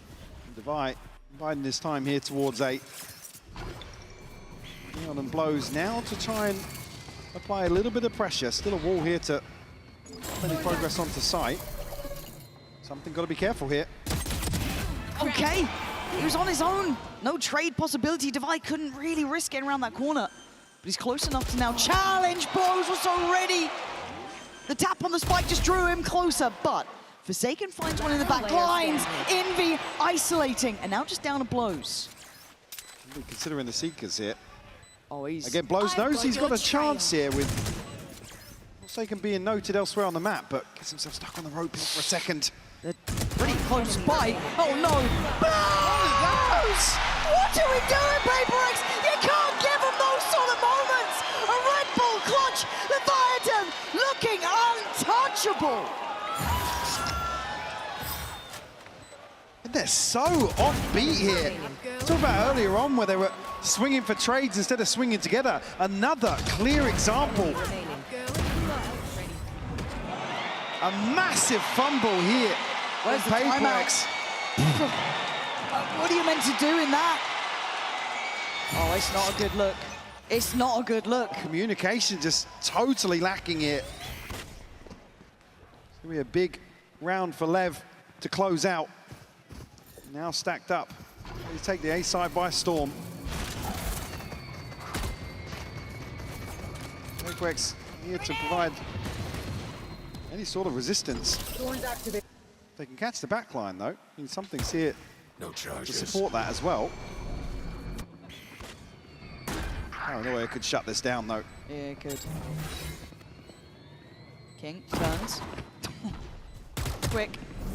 There's the Paranoia on King. He's commanded a lot of the attention. Well, but how'd you get back to the side? Yeah. This gets a little bit more uphill at this point because they're looking to explore towards CT. You're going to get the Seekers coming in. A lot of respect being given here. A lot of investment around this. Posing quite the threat is Envy. Blows with a reaction, but numbers up for PRX. Sato fast on the adjustment, but they've lost front of sight. Neon has to go back in. Have a second glance. Sato with the pain shell, gonna buy some time. Sato left with it all to do, but time is on his side. Do they have the seconds for it? No! Defined by the finest margins here. But the gap grows larger at 5-1. Lev starting to stretch their legs a little bit here. Way more decisive in the Antico. We've seen that come a crop a few times in this series. Again, this pressure towards the top of ropes. They know they have space to play into. Well, it looks a little worrisome when they give up the site. Still paint shell from Sato to slow things down. No ults available here for Lev, but Neon and King just missing one. Operator in hand now for something. It's delivered previously at the start of these rounds outside B. We need one again here. Trying to stand as long as he can, but you can see the amount of pressure put to him early to clear. Spike still slowly skirting his way towards the C site. Lev moving so quick now, starting to really build up pace. Yeah, trying to stall out some time, but again, if Divide wants to get there safely, he has to take the longer path. This is still above a minute. This is still how quick they're moving across this map. He's happy here to rely on Jing maybe with a showstopper. With the Paranoia to complement now. Something on the hunt. Finds the first one, Sato. That's the spike noted as well. Very nice. That's a good start. King though, actually nice position. Deep investment, yeah. Yeah. Gonna have to respect it, and you can see Blows even pushing further. Not ready yet. Again, so willing to dig deeper on this. They've at least forced them further enough away to allow for the plant. King quick with it, good follow-up from Spike. It's a showstopper. They need something to work here, 3v3. Blows still up high, still holding this space, unchecked on, and unpressured. Comes out swinging, a second for the man! Looking for a third, and Devi looks vulnerable. Looks a little too late to the party, and looks like the hunter has become the hunted. And look at Blows, it is just sheer dominance! 6-1! Wake up if you haven't been watching this. We are at a monumental score already. Give me a timeout, Alex. Your boys are drowning. I mean, the showstopper's just so offbeat here. It's not like PRX to be this out of sync on this sort of approach. This is the plan from the get-go. Again, they concede all this space. Actually managing to negate a very deep investment from King as well. The damage control, great from PRX initially, but all out of sorts on the way back in. The whole way through there, I'm thinking, where is the showstopper? Where, like, again, with people actually postured forward on the site as well. PRX gotta be feeling the heat here. See signs of the pressure getting to them. And LEV lapping this up right now, Lauren. Oh, it plays into that playstyle, doesn't it? The thing that felt missing in some of their previous maps, that confidence behind them, that burst, that belief that just makes them truly monstrous. For PRX, we've seen losses on this map from them in the past. Roll your minds back to underdogs of those days too. They need to remember who they are on the pursuit of greatness. They meet what could be argued as the new PRX, the new style that's coming through. Young, hungry, and ready to go at 6-1. PRX, you need an answer, and you need it now. Hell, you needed it 3 rounds ago, but you better be ready for this. They come in with nothing, Mike. They make another round like this work.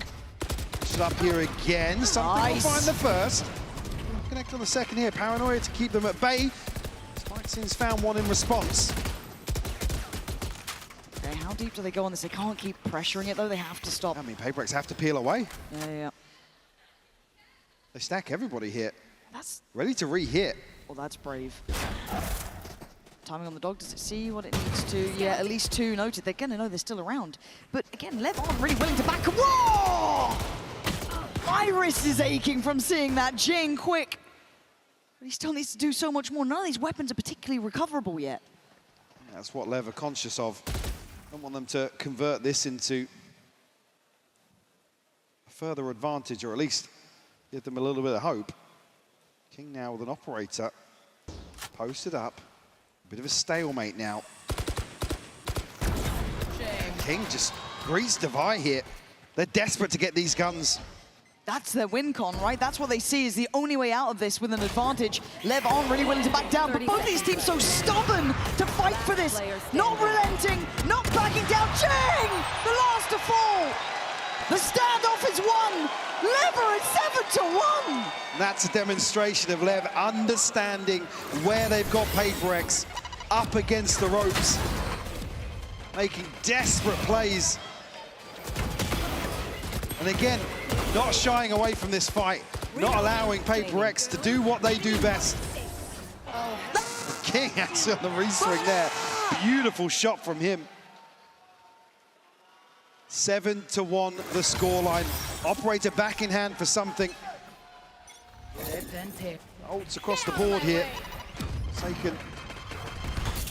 Got to be caught initially there, actually. Neon hunting him down. Showstopper popped here. Sato's all the way in. Neon trying to kill. Okay, I mean, it's just lining up for them. Everything. Green light is go. Envy does find Sato, but they've got the sight. What more do you want here? They can just slow it down for a second. Look for that plant next. What we've got here is the Seekers on the way back in. And Jing doesn't have that key util. Envy won't be able to set a kill up here for Jing. LEV freeze again.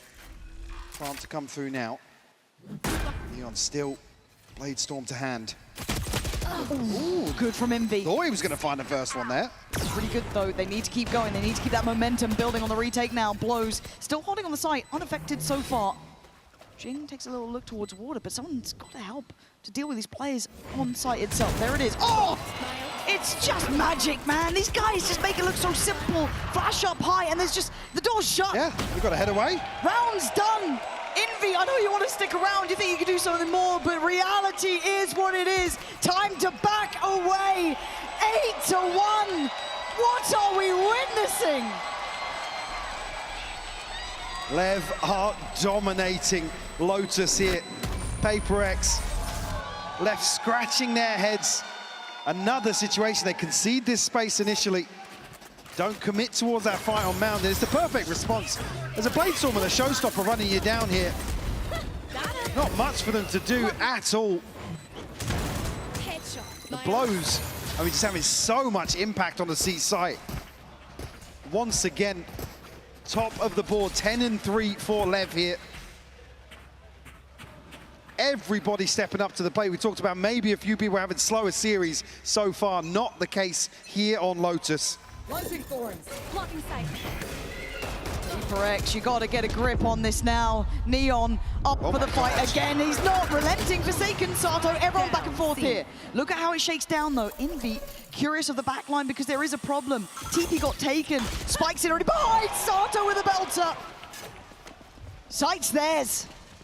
Crucial timing for the TP as well. This leaves PRX scrambling. Operator and a Sheriff here on the retake. Something won't find something on the first peak. Spike planted. Dash now expired. Fine, needs to find a kill here. Will be noted in terms of his progress back onto site. He does find Sato. Nice. Okay, can they keep going though? LEV are so willing to get aggressive on this. The meeting of minds in the smoke. King gets away with one. Goes trying to knife him! Stop it! What is going on? Spicy gets the knife! It's a knife in the grand finals. Map 5, 9-1. I have never seen scenes like this. I mean, you're begging for another timeout. Not that it feels like it'll have any impact. What can you say? On what's happening right here. I mean, the fact that something goes through, but Spike's seen the one to find it. That feels... It feels like surreal. the nail in the coffin here for PRX.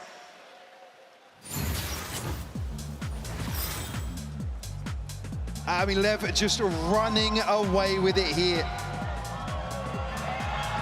A chance to totally close out this half, close out the map in the first half.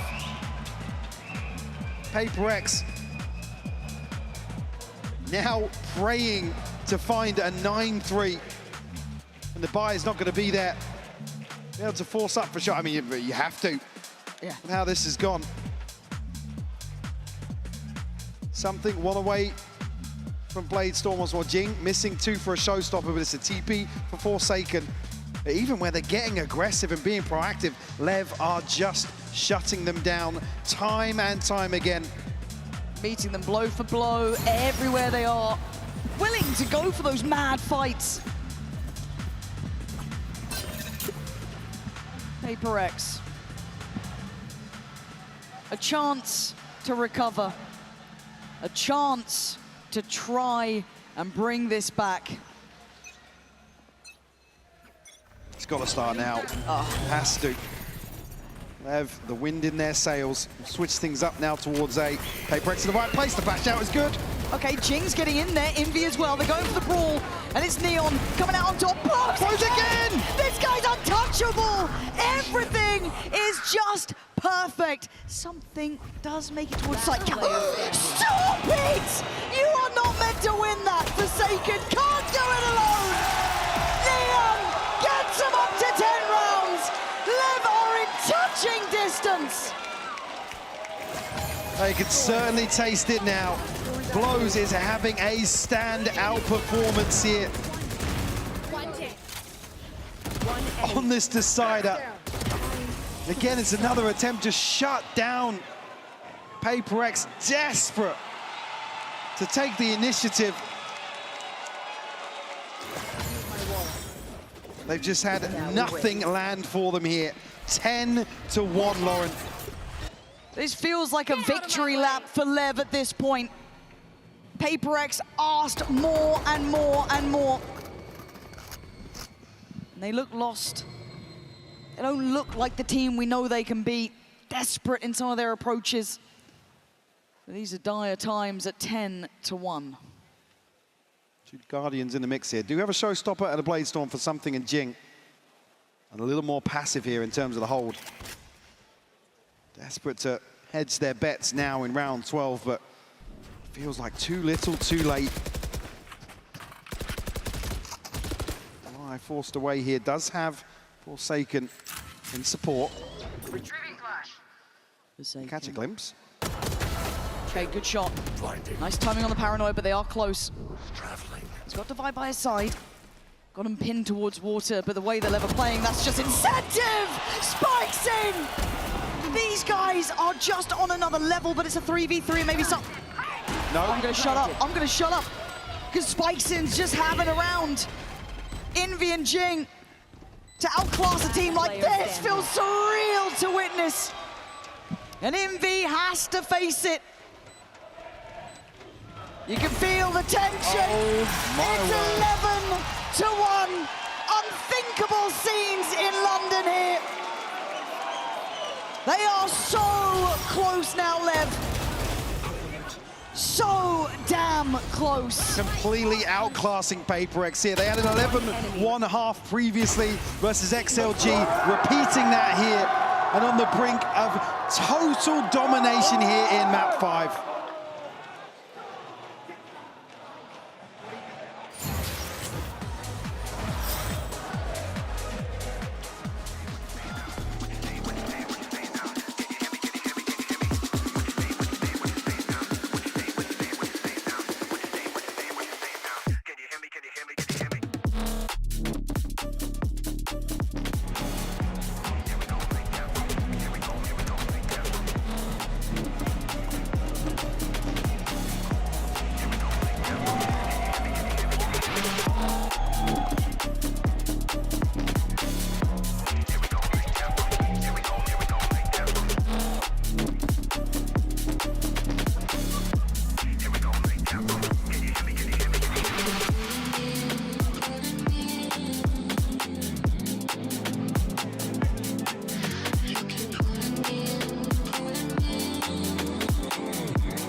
Away.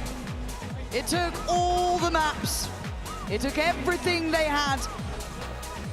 The Leviathan stand on the verge of crushing PRX. PRX have one round to play with. I mean, how poetic. The last time these teams faced off, it started with a 13-1, and LEV a chance here to close a best-of-5 in probably the most dominant fashion you've ever seen PRX fall in a decider, a final map of any series. You've got to now question, PRX been here before, said so many times. Could be repeating itself here today in London. Perhaps there's something to be said about that curse. Certainly looks like it today, but the credit goes to the team against them. LEV have shown depth, capability, grit, determination, everything it takes to win a Masters against arguably one of the greats. A pistol round means everything to PRX now. And of course, LEV are going forwards. 4 outside B here. PRX, a chance to at least play into the space. It's a good read from them. LEV have looked lethal in terms of these stacked up retakes, though. An early indication here. Let's see if the door being opened as well. I mean, LEV are here so early. PRX haven't actually got a body onto site yet. Seeming plagued by hesitation and uncertainty. Still want to do the diligence of everything else, but as you said, it's poor time. They don't get great deals of information, and already Neon going to take away something. Blows on the follow-up. You've got 3 players desperate to do something back in the overwhelmed, and just forsaken alive. A 1v4, they're running it down. One more round. Well, the cracks starting to show. You noted it, hesitation. It takes a hell of a lot to force that out of a team like PRX. LEV have left them reeling here in this decider. It is night and day. Oh, you can feel it. Within touching distance now, the reality of the scenario setting in. Whatever they can afford, they've bought. PRX digging deep here. Financially in tatters. Emotionally, I can only imagine. But they have to stand one more time at least. Sato willing to square up on this. Away from this now. Caught out. A chip damage either way. Was able to mitigate that a little bit. No. Be careful not to be caught here. That's a spike. PRX forced to recover already. We'll give it up. Oh, they're running, man. They're barely off the starting blocks. Back to the drawing board already. Chance to fight back in here. Still 2 players for LEV. King. That's close. I don't think he's noted it. I think King's the one to actually catch a glimpse. Coming through, landing for Neon. Damage. Out of healing. The tension palpable now. PRX fighting for every step they take. The paranoia goes in, they try and get it active. Something to do, at least a bit of damage now. Back to a 4v4. Something again. Still desperate to dig deeper for the boys. Spikes in low. Sato still standing. Shot for Divide. Spike planted. Can they claw back into this round? The advantage here. King and Spike seen forced to recover. 17 HP. Jingle will shut it down. Just King left now. That's going to be at least the second now for PRX. An opportunity to breathe, even for just a moment. Certainly doesn't make this any easier with round 2 flip. 30 seconds left. Something a beautiful no-scope here. The follow-up as well. One enemy. Get an early ult out of this just yet. At least a chance. Sometimes it's all they need. Just one chance. Only Neon to upgrade a pistol here. Happy to give some of these away for sure. Stack up here, make sure that buy is protected to follow back onto this. Good chance for extension of play.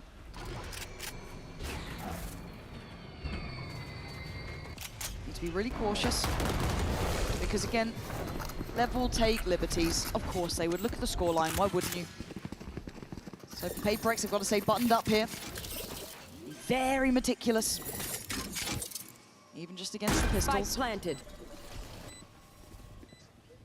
Really here for LEV, look to deny as best they can. Oh, true. PRX are going to want to go hunting too much. They want to protect their buy as best they can. Round 2 flip helps that, obviously, but see the caution on display here. Something will be rewarded. Neon to pull there. He's just past halfway for the Blade Storm. Well, maybe we'll spur him on to be a little more aggressive. We're certainly scratching their heads, actually. Really a bit of a mishap. Sato will follow up on that. Jing, 21 HP, has to head away with this rifle. It becomes a game of very small margins here. Everything has to be perfect for PRX if they want the opportunity. 3-12 now. They stay alive for another round, but the buy is back in place with LEV. No ults to bank on, though. Operator out for something. This would be probably the most historic turnaround Oh yeah, for sure. Long road back in here. Here. Start certainly in round 16. It's got to be clean as well. As said, the margins are thin in this now. Something doesn't get a bite here early on. Dash will expire as well. Clear out of space. Early show of the op as well. Oh, something. Neon. A pixel away there. HyperX haven't necessarily achieved anything just yet, though. Still a minute to play with. Banking so much on something to open up one of these rounds, but Blows has already got his number. Blows trying to back away. Sato blinded. Envy comes in, gets to 57 seconds, and plenty of players to the good. This is good from PRX. Spikes can get ahead of this, though, get into a spot. No, it will be. He's kept in check here by the util. Probably considering now giving this one up. King, a million miles away from this. Odin in hand. They'll allow another round to be converted here. 30 Operated seconds to be left. retrieved, though, at some point. Very close to that. Something two away from the Blade Storm, so certainly still want to bring that back in. Said you have to protect the finances until they can play a little looser. Still a fair amount of faith for PRX here. But it's a long old road to even make this truly feel competitive. Even historically, I mean, not a team you ever really see have to play from behind, certainly not this margin. Oh, absolutely. It's a different test for them altogether. Making their way towards the op here. We'll be able to save that across. First thing likely to see alongside the Blade Storm, the Seekers being not too far away from a showstopper, past halfway. I'm curious really if LEV, I mean, you could call one of those fake timeouts here just to let it breathe a little bit. Yeah. Certainly don't need a check-in just yet. Certainly not ahead of this round. It's only going to be Neon and King. Only. With weapons to carry forwards here.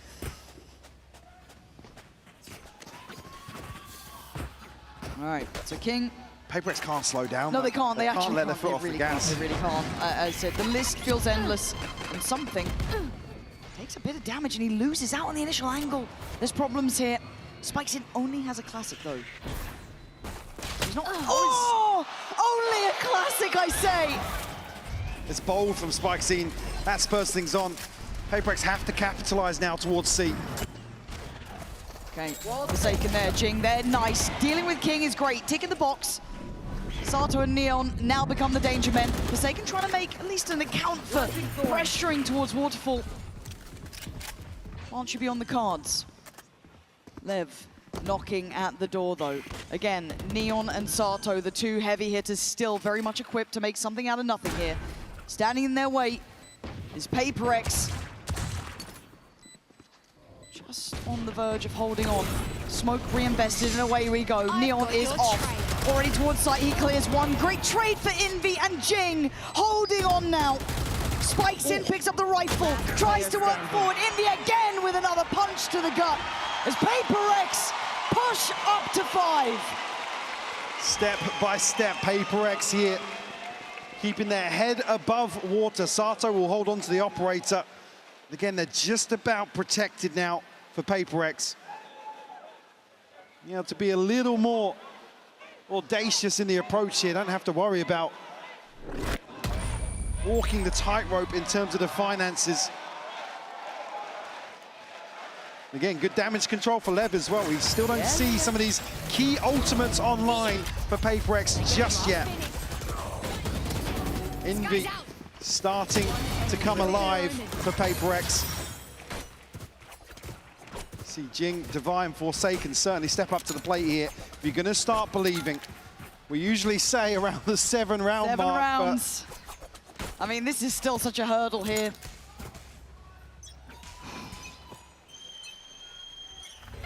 No rest for the wicked.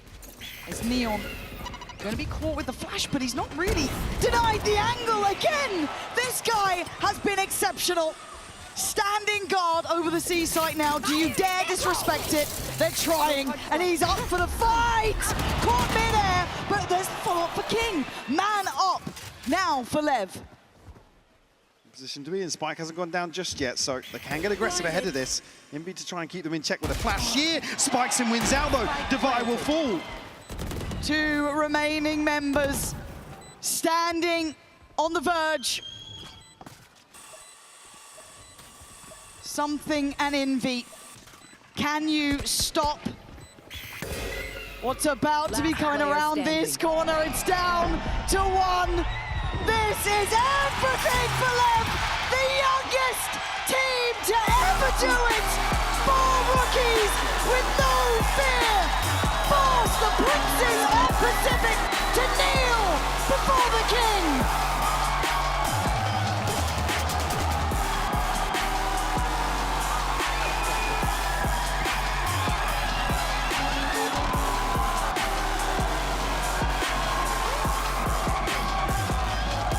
Incredible scenes here, Lauren. LEV overcoming the odds here, stretching this series to its absolute limit and toppling one of the giants to do it. What a moment for these youngsters. A true breath of fresh air to this stage. On the other side for PRX. It was a long road here to end in this fashion, to highlight the job is not done still. Lofty goals for this team, and a bitter loss at this point to remind ourselves that they are certainly human. PRX, the long walk back.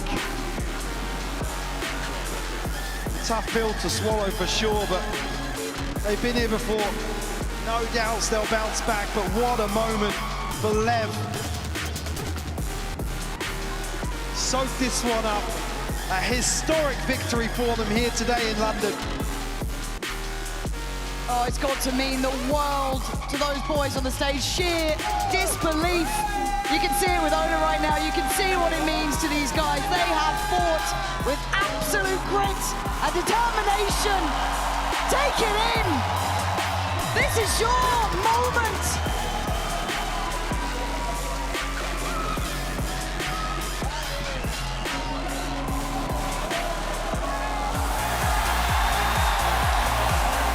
Your VALORANT Masters London winner, Leviathan.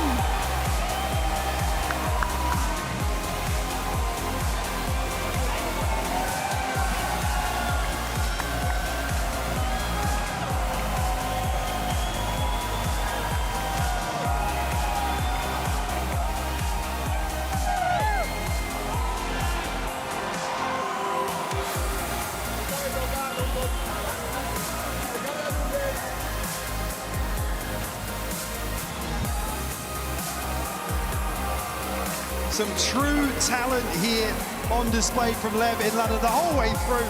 Again, hiccups along the way, but for me, the likes of Sato, Neon, Spike Scene, Blows even coming alive here at the end, all under the helm of King. What a moment, and what a run here to close out. Truly special, Lauren.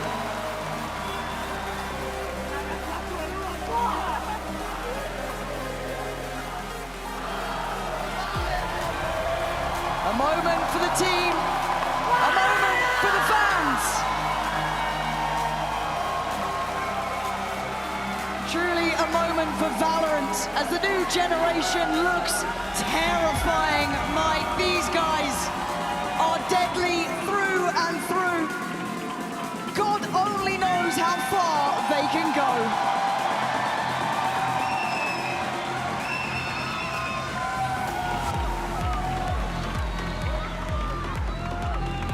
Certainly a new name in the mix, Lauren. Excited to see how this goes. And again, it comes at a time just ahead of Obviously the lead up to Champs is stage 2. So excited to see them carry this forward. Really see them develop as well. It's always nice to see achievements in a young roster. To see just what happens, what lies ahead for them.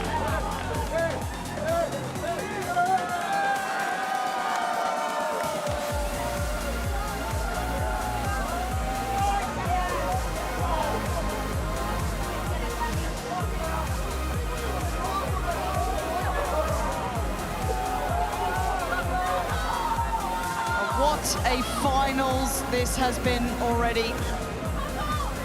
One to remember, one to look forward to. Oh, you can see it as it starts to hit. We'll hand it down to the stage for the Verizon post-match interview. Sato, you are a Masters champion. How does that trophy feel in your hands? Very heavy. And when you won, it was like it took a few moments for it to sink in. I have never seen you so still, so quiet. What was going through your mind? I'm not sure. It was just like, okay, it's over. We won, you know? It's like, I don't know, I'm just speechless. And for 5 years, the crowd is chanting your name, Sato. To take it in for a moment. But I want to ask you about the 5 years that you have been playing ranked with this man. And you didn't want to raise this trophy with anyone else, did you? No, I didn't. And why is that? Because we're the greatest duelist duo in the fucking world.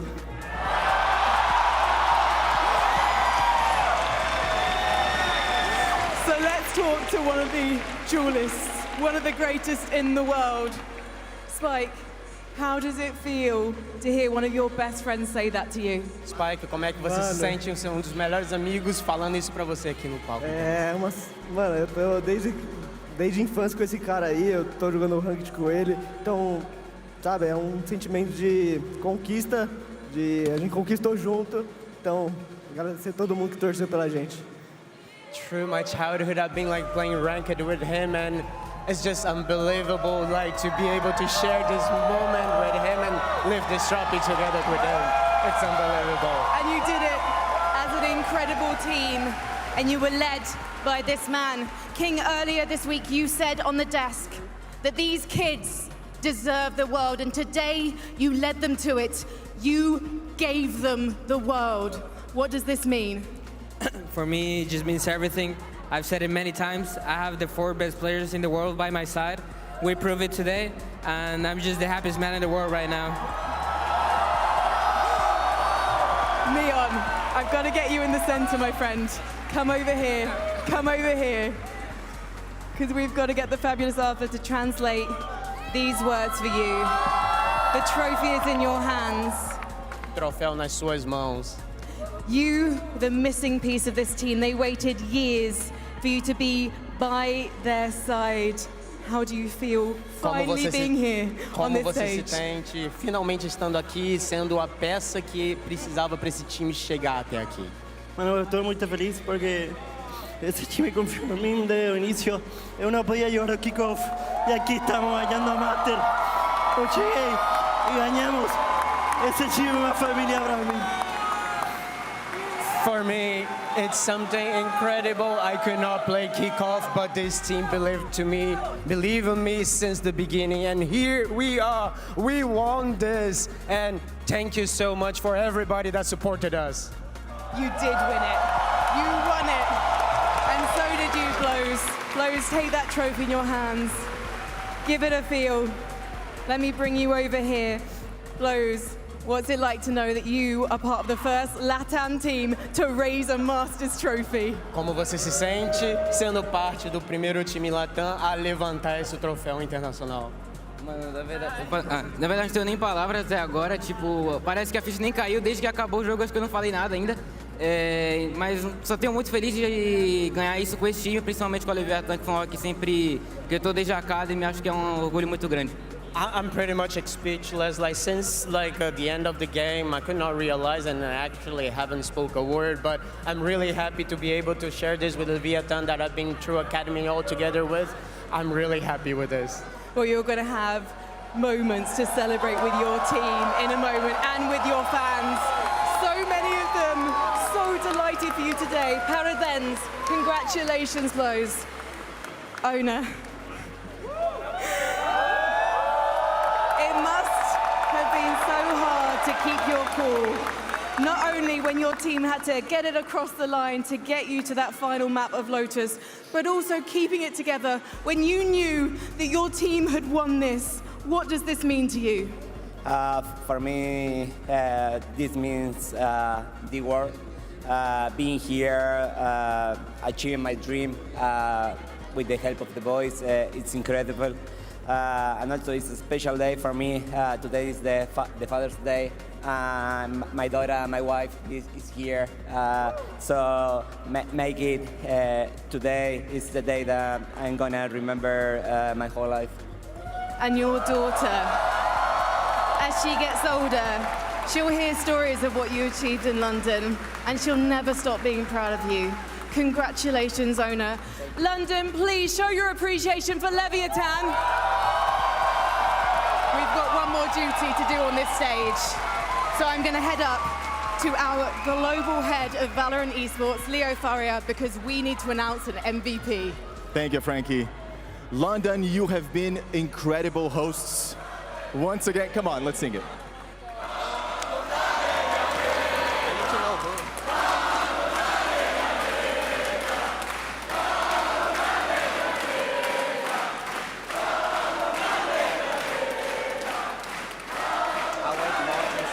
An incredible crowd, right, Leo? Incredible, incredible. Thank you very much. On behalf of all of us at Riot Games, thank you very much for coming. As always, it's my honor to introduce the MVP. This player is a true prodigy. He's one of the youngest players in the VCT. This is only his first year in the top tiers of the sport. He is a product of the Leviathan Academy system. He is the future of VALORANT. We considered asking him to change his in-game name, but we won't because he earned it.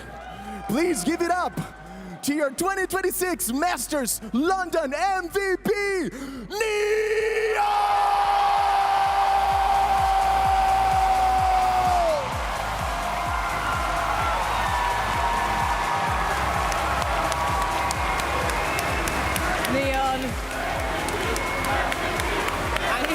Say thank you to his teammates first. That is the brotherhood that this team has.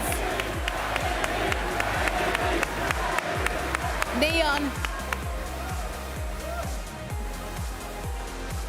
Come up on this stage, Neon, when you can. It's time to collect your MVP bracelet.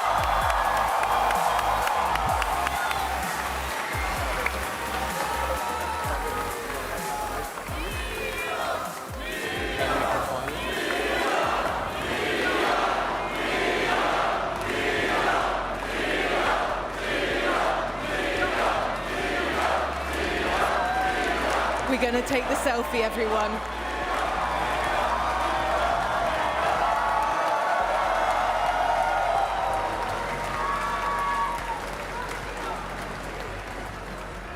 Neon, one more.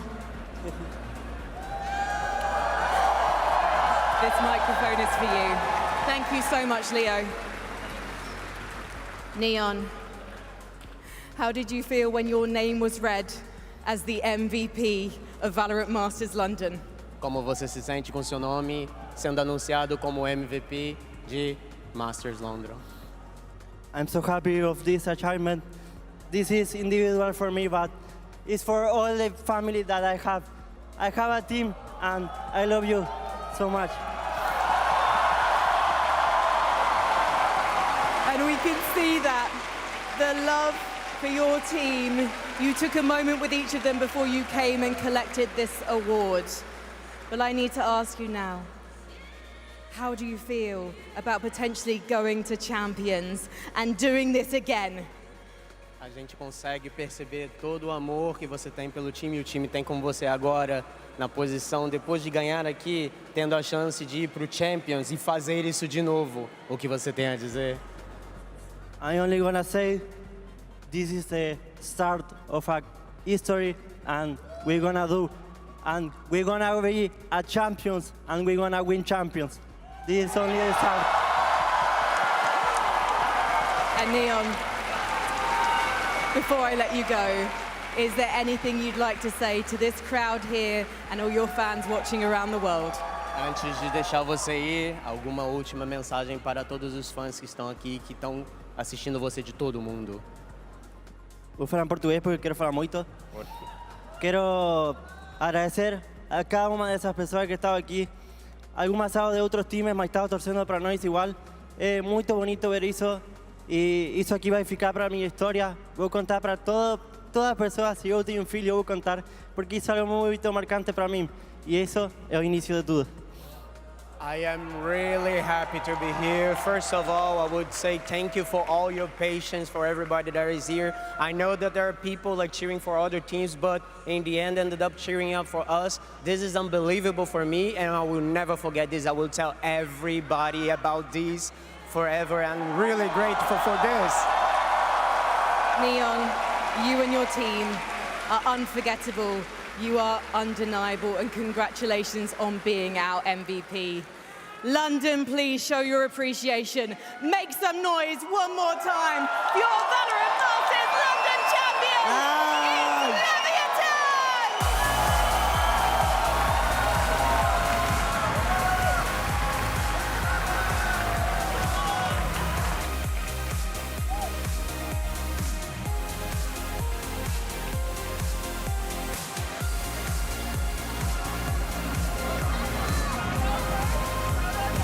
A truly remarkable day. A story that will surely live on forever as Leviathan managed to do the unthinkable against all odds, and they put together one of, if not the greatest lower bracket runs in the history of our sport. And on top of that, they didn't just do it the way everyone else did it. They did it their way, their style, with their players that they built up from the ground to get to this point here and now. The highest points for Latin America came early in this game for Onur back in 2021. For King, the closest he got in Seoul at Champions. But it was this team, these youngsters, the youngest the team has ever been to lift a trophy in this game in the partnership era, to do it together against this game's greatest team. And to do it in 5 maps, to show that resiliency. Truly an incredible day for these young men. 2026 really has been the year of the rookies so far, but it goes without saying every single player on this Leviathan roster will be remembered after this event. They have created a legacy for Latin America, and it's just been so incredible to witness. Yeah. You saw King looking up at himself, seeing his face besides champions on that board. Worked so long for this achievement and now gets to bring it home. What an emotional moment for them all. You saw what it meant to each of these players. Sato reveling in the moment. They've been reveling this entire tournament for most of them. The first time they've ever been to a global event. And to go all the way. You know, actually, a little funny story. After EDG, after that game against EDG, I found Sato in the back. And I chatted with him for a little bit. And I was like, hey, he was just sitting down. He was worn out and drained from the match. He had yelled so loud that he gave himself a headache. And yet, by hook or by crook, he managed to pick up one of the greatest accolades of his achievement of his career, alongside his teammates in what truly has been an incredible achievement. But of course, folks, we won't have to wait long for more VCT action, because stage 2, right around the corner. That's right, folks, we're right back at it. In fact, it's so soon, it's actually coming up in a couple of days. June 30th is when the CN region kicks up, and then EMEA will be starting things off July 15th. Americas as well as Pacific will be starting just a day after on July 16th. And then, of course, we have our big event, Champions Shanghai, that is going to be taking place September 24th. Truly is going to be an awesome time. Once again, folks, we want you to join us for Champ Shanghai. Again, September 24th. Get your tickets now. We want to see you there. It's going to be a great time here. But of course, we want to thank everyone for tuning in. And I just want to give you guys a chance to give some final thoughts before we wrap things up. Billy's first global event, by the way, baby. Represent for Scotland. Represent for the Scots. You love to see it. I'll get emotional. No, it's been incredible. Like, what a sport to be part of. And I've really enjoyed working with you guys. Hell yeah, sister. Ain't that the truth? Mimi, we've done this a million times. But I feel the same way. This one was special. The crowd here in London. Thank you all so much for coming out, for rooting for teams that you maybe didn't expect to. I don't think we could have thought that LEV would have had chance going for them here, that China would have taken over the way they did. All of the narratives now lead into champs in Shanghai. Leviathan as champions, PRX losing back-to-back finals, all the other fantastic teams around the world that could not deliver in this event with one last opportunity there.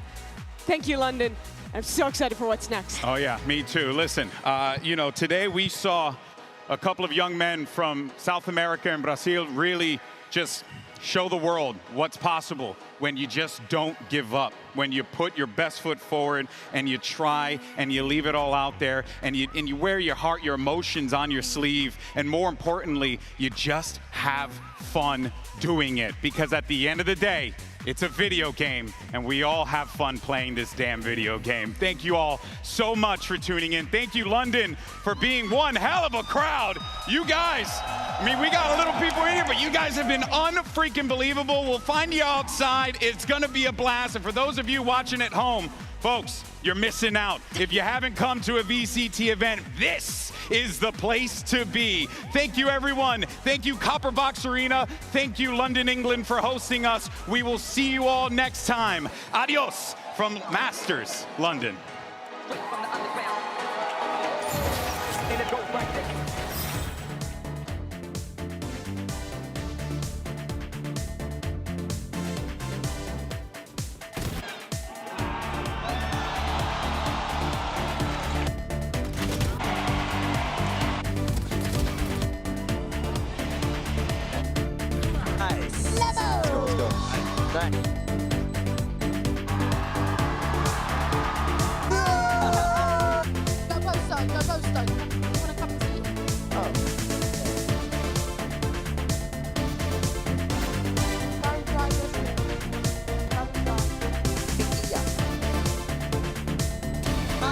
Coming in clutch, we coming in clutch. Hey, let's go. Fantastic. Honestly, I had a wedgie the whole time I was playing, so Of course you can. Jaya!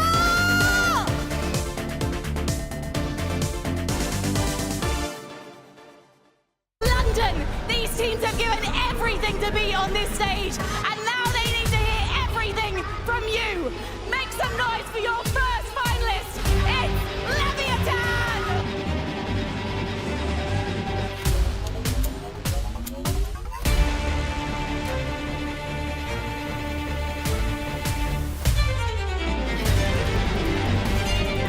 They are lethal, they are brutal, they are precise, they are PRX!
time slows down when it can get no worse.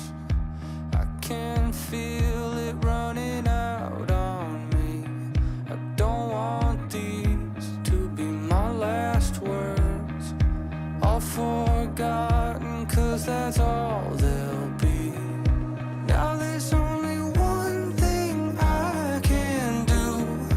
Fight until the end like I promised to. Wishing there was something left to lose. This could be the day I die for you. What do you see before it's over? Blinding flashes getting closer. Wish that I had something left to lose. This could be the day I die for you. This could be the day I die for you.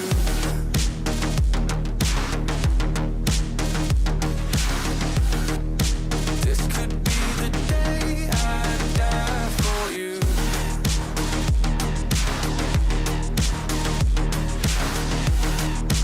This could be the day.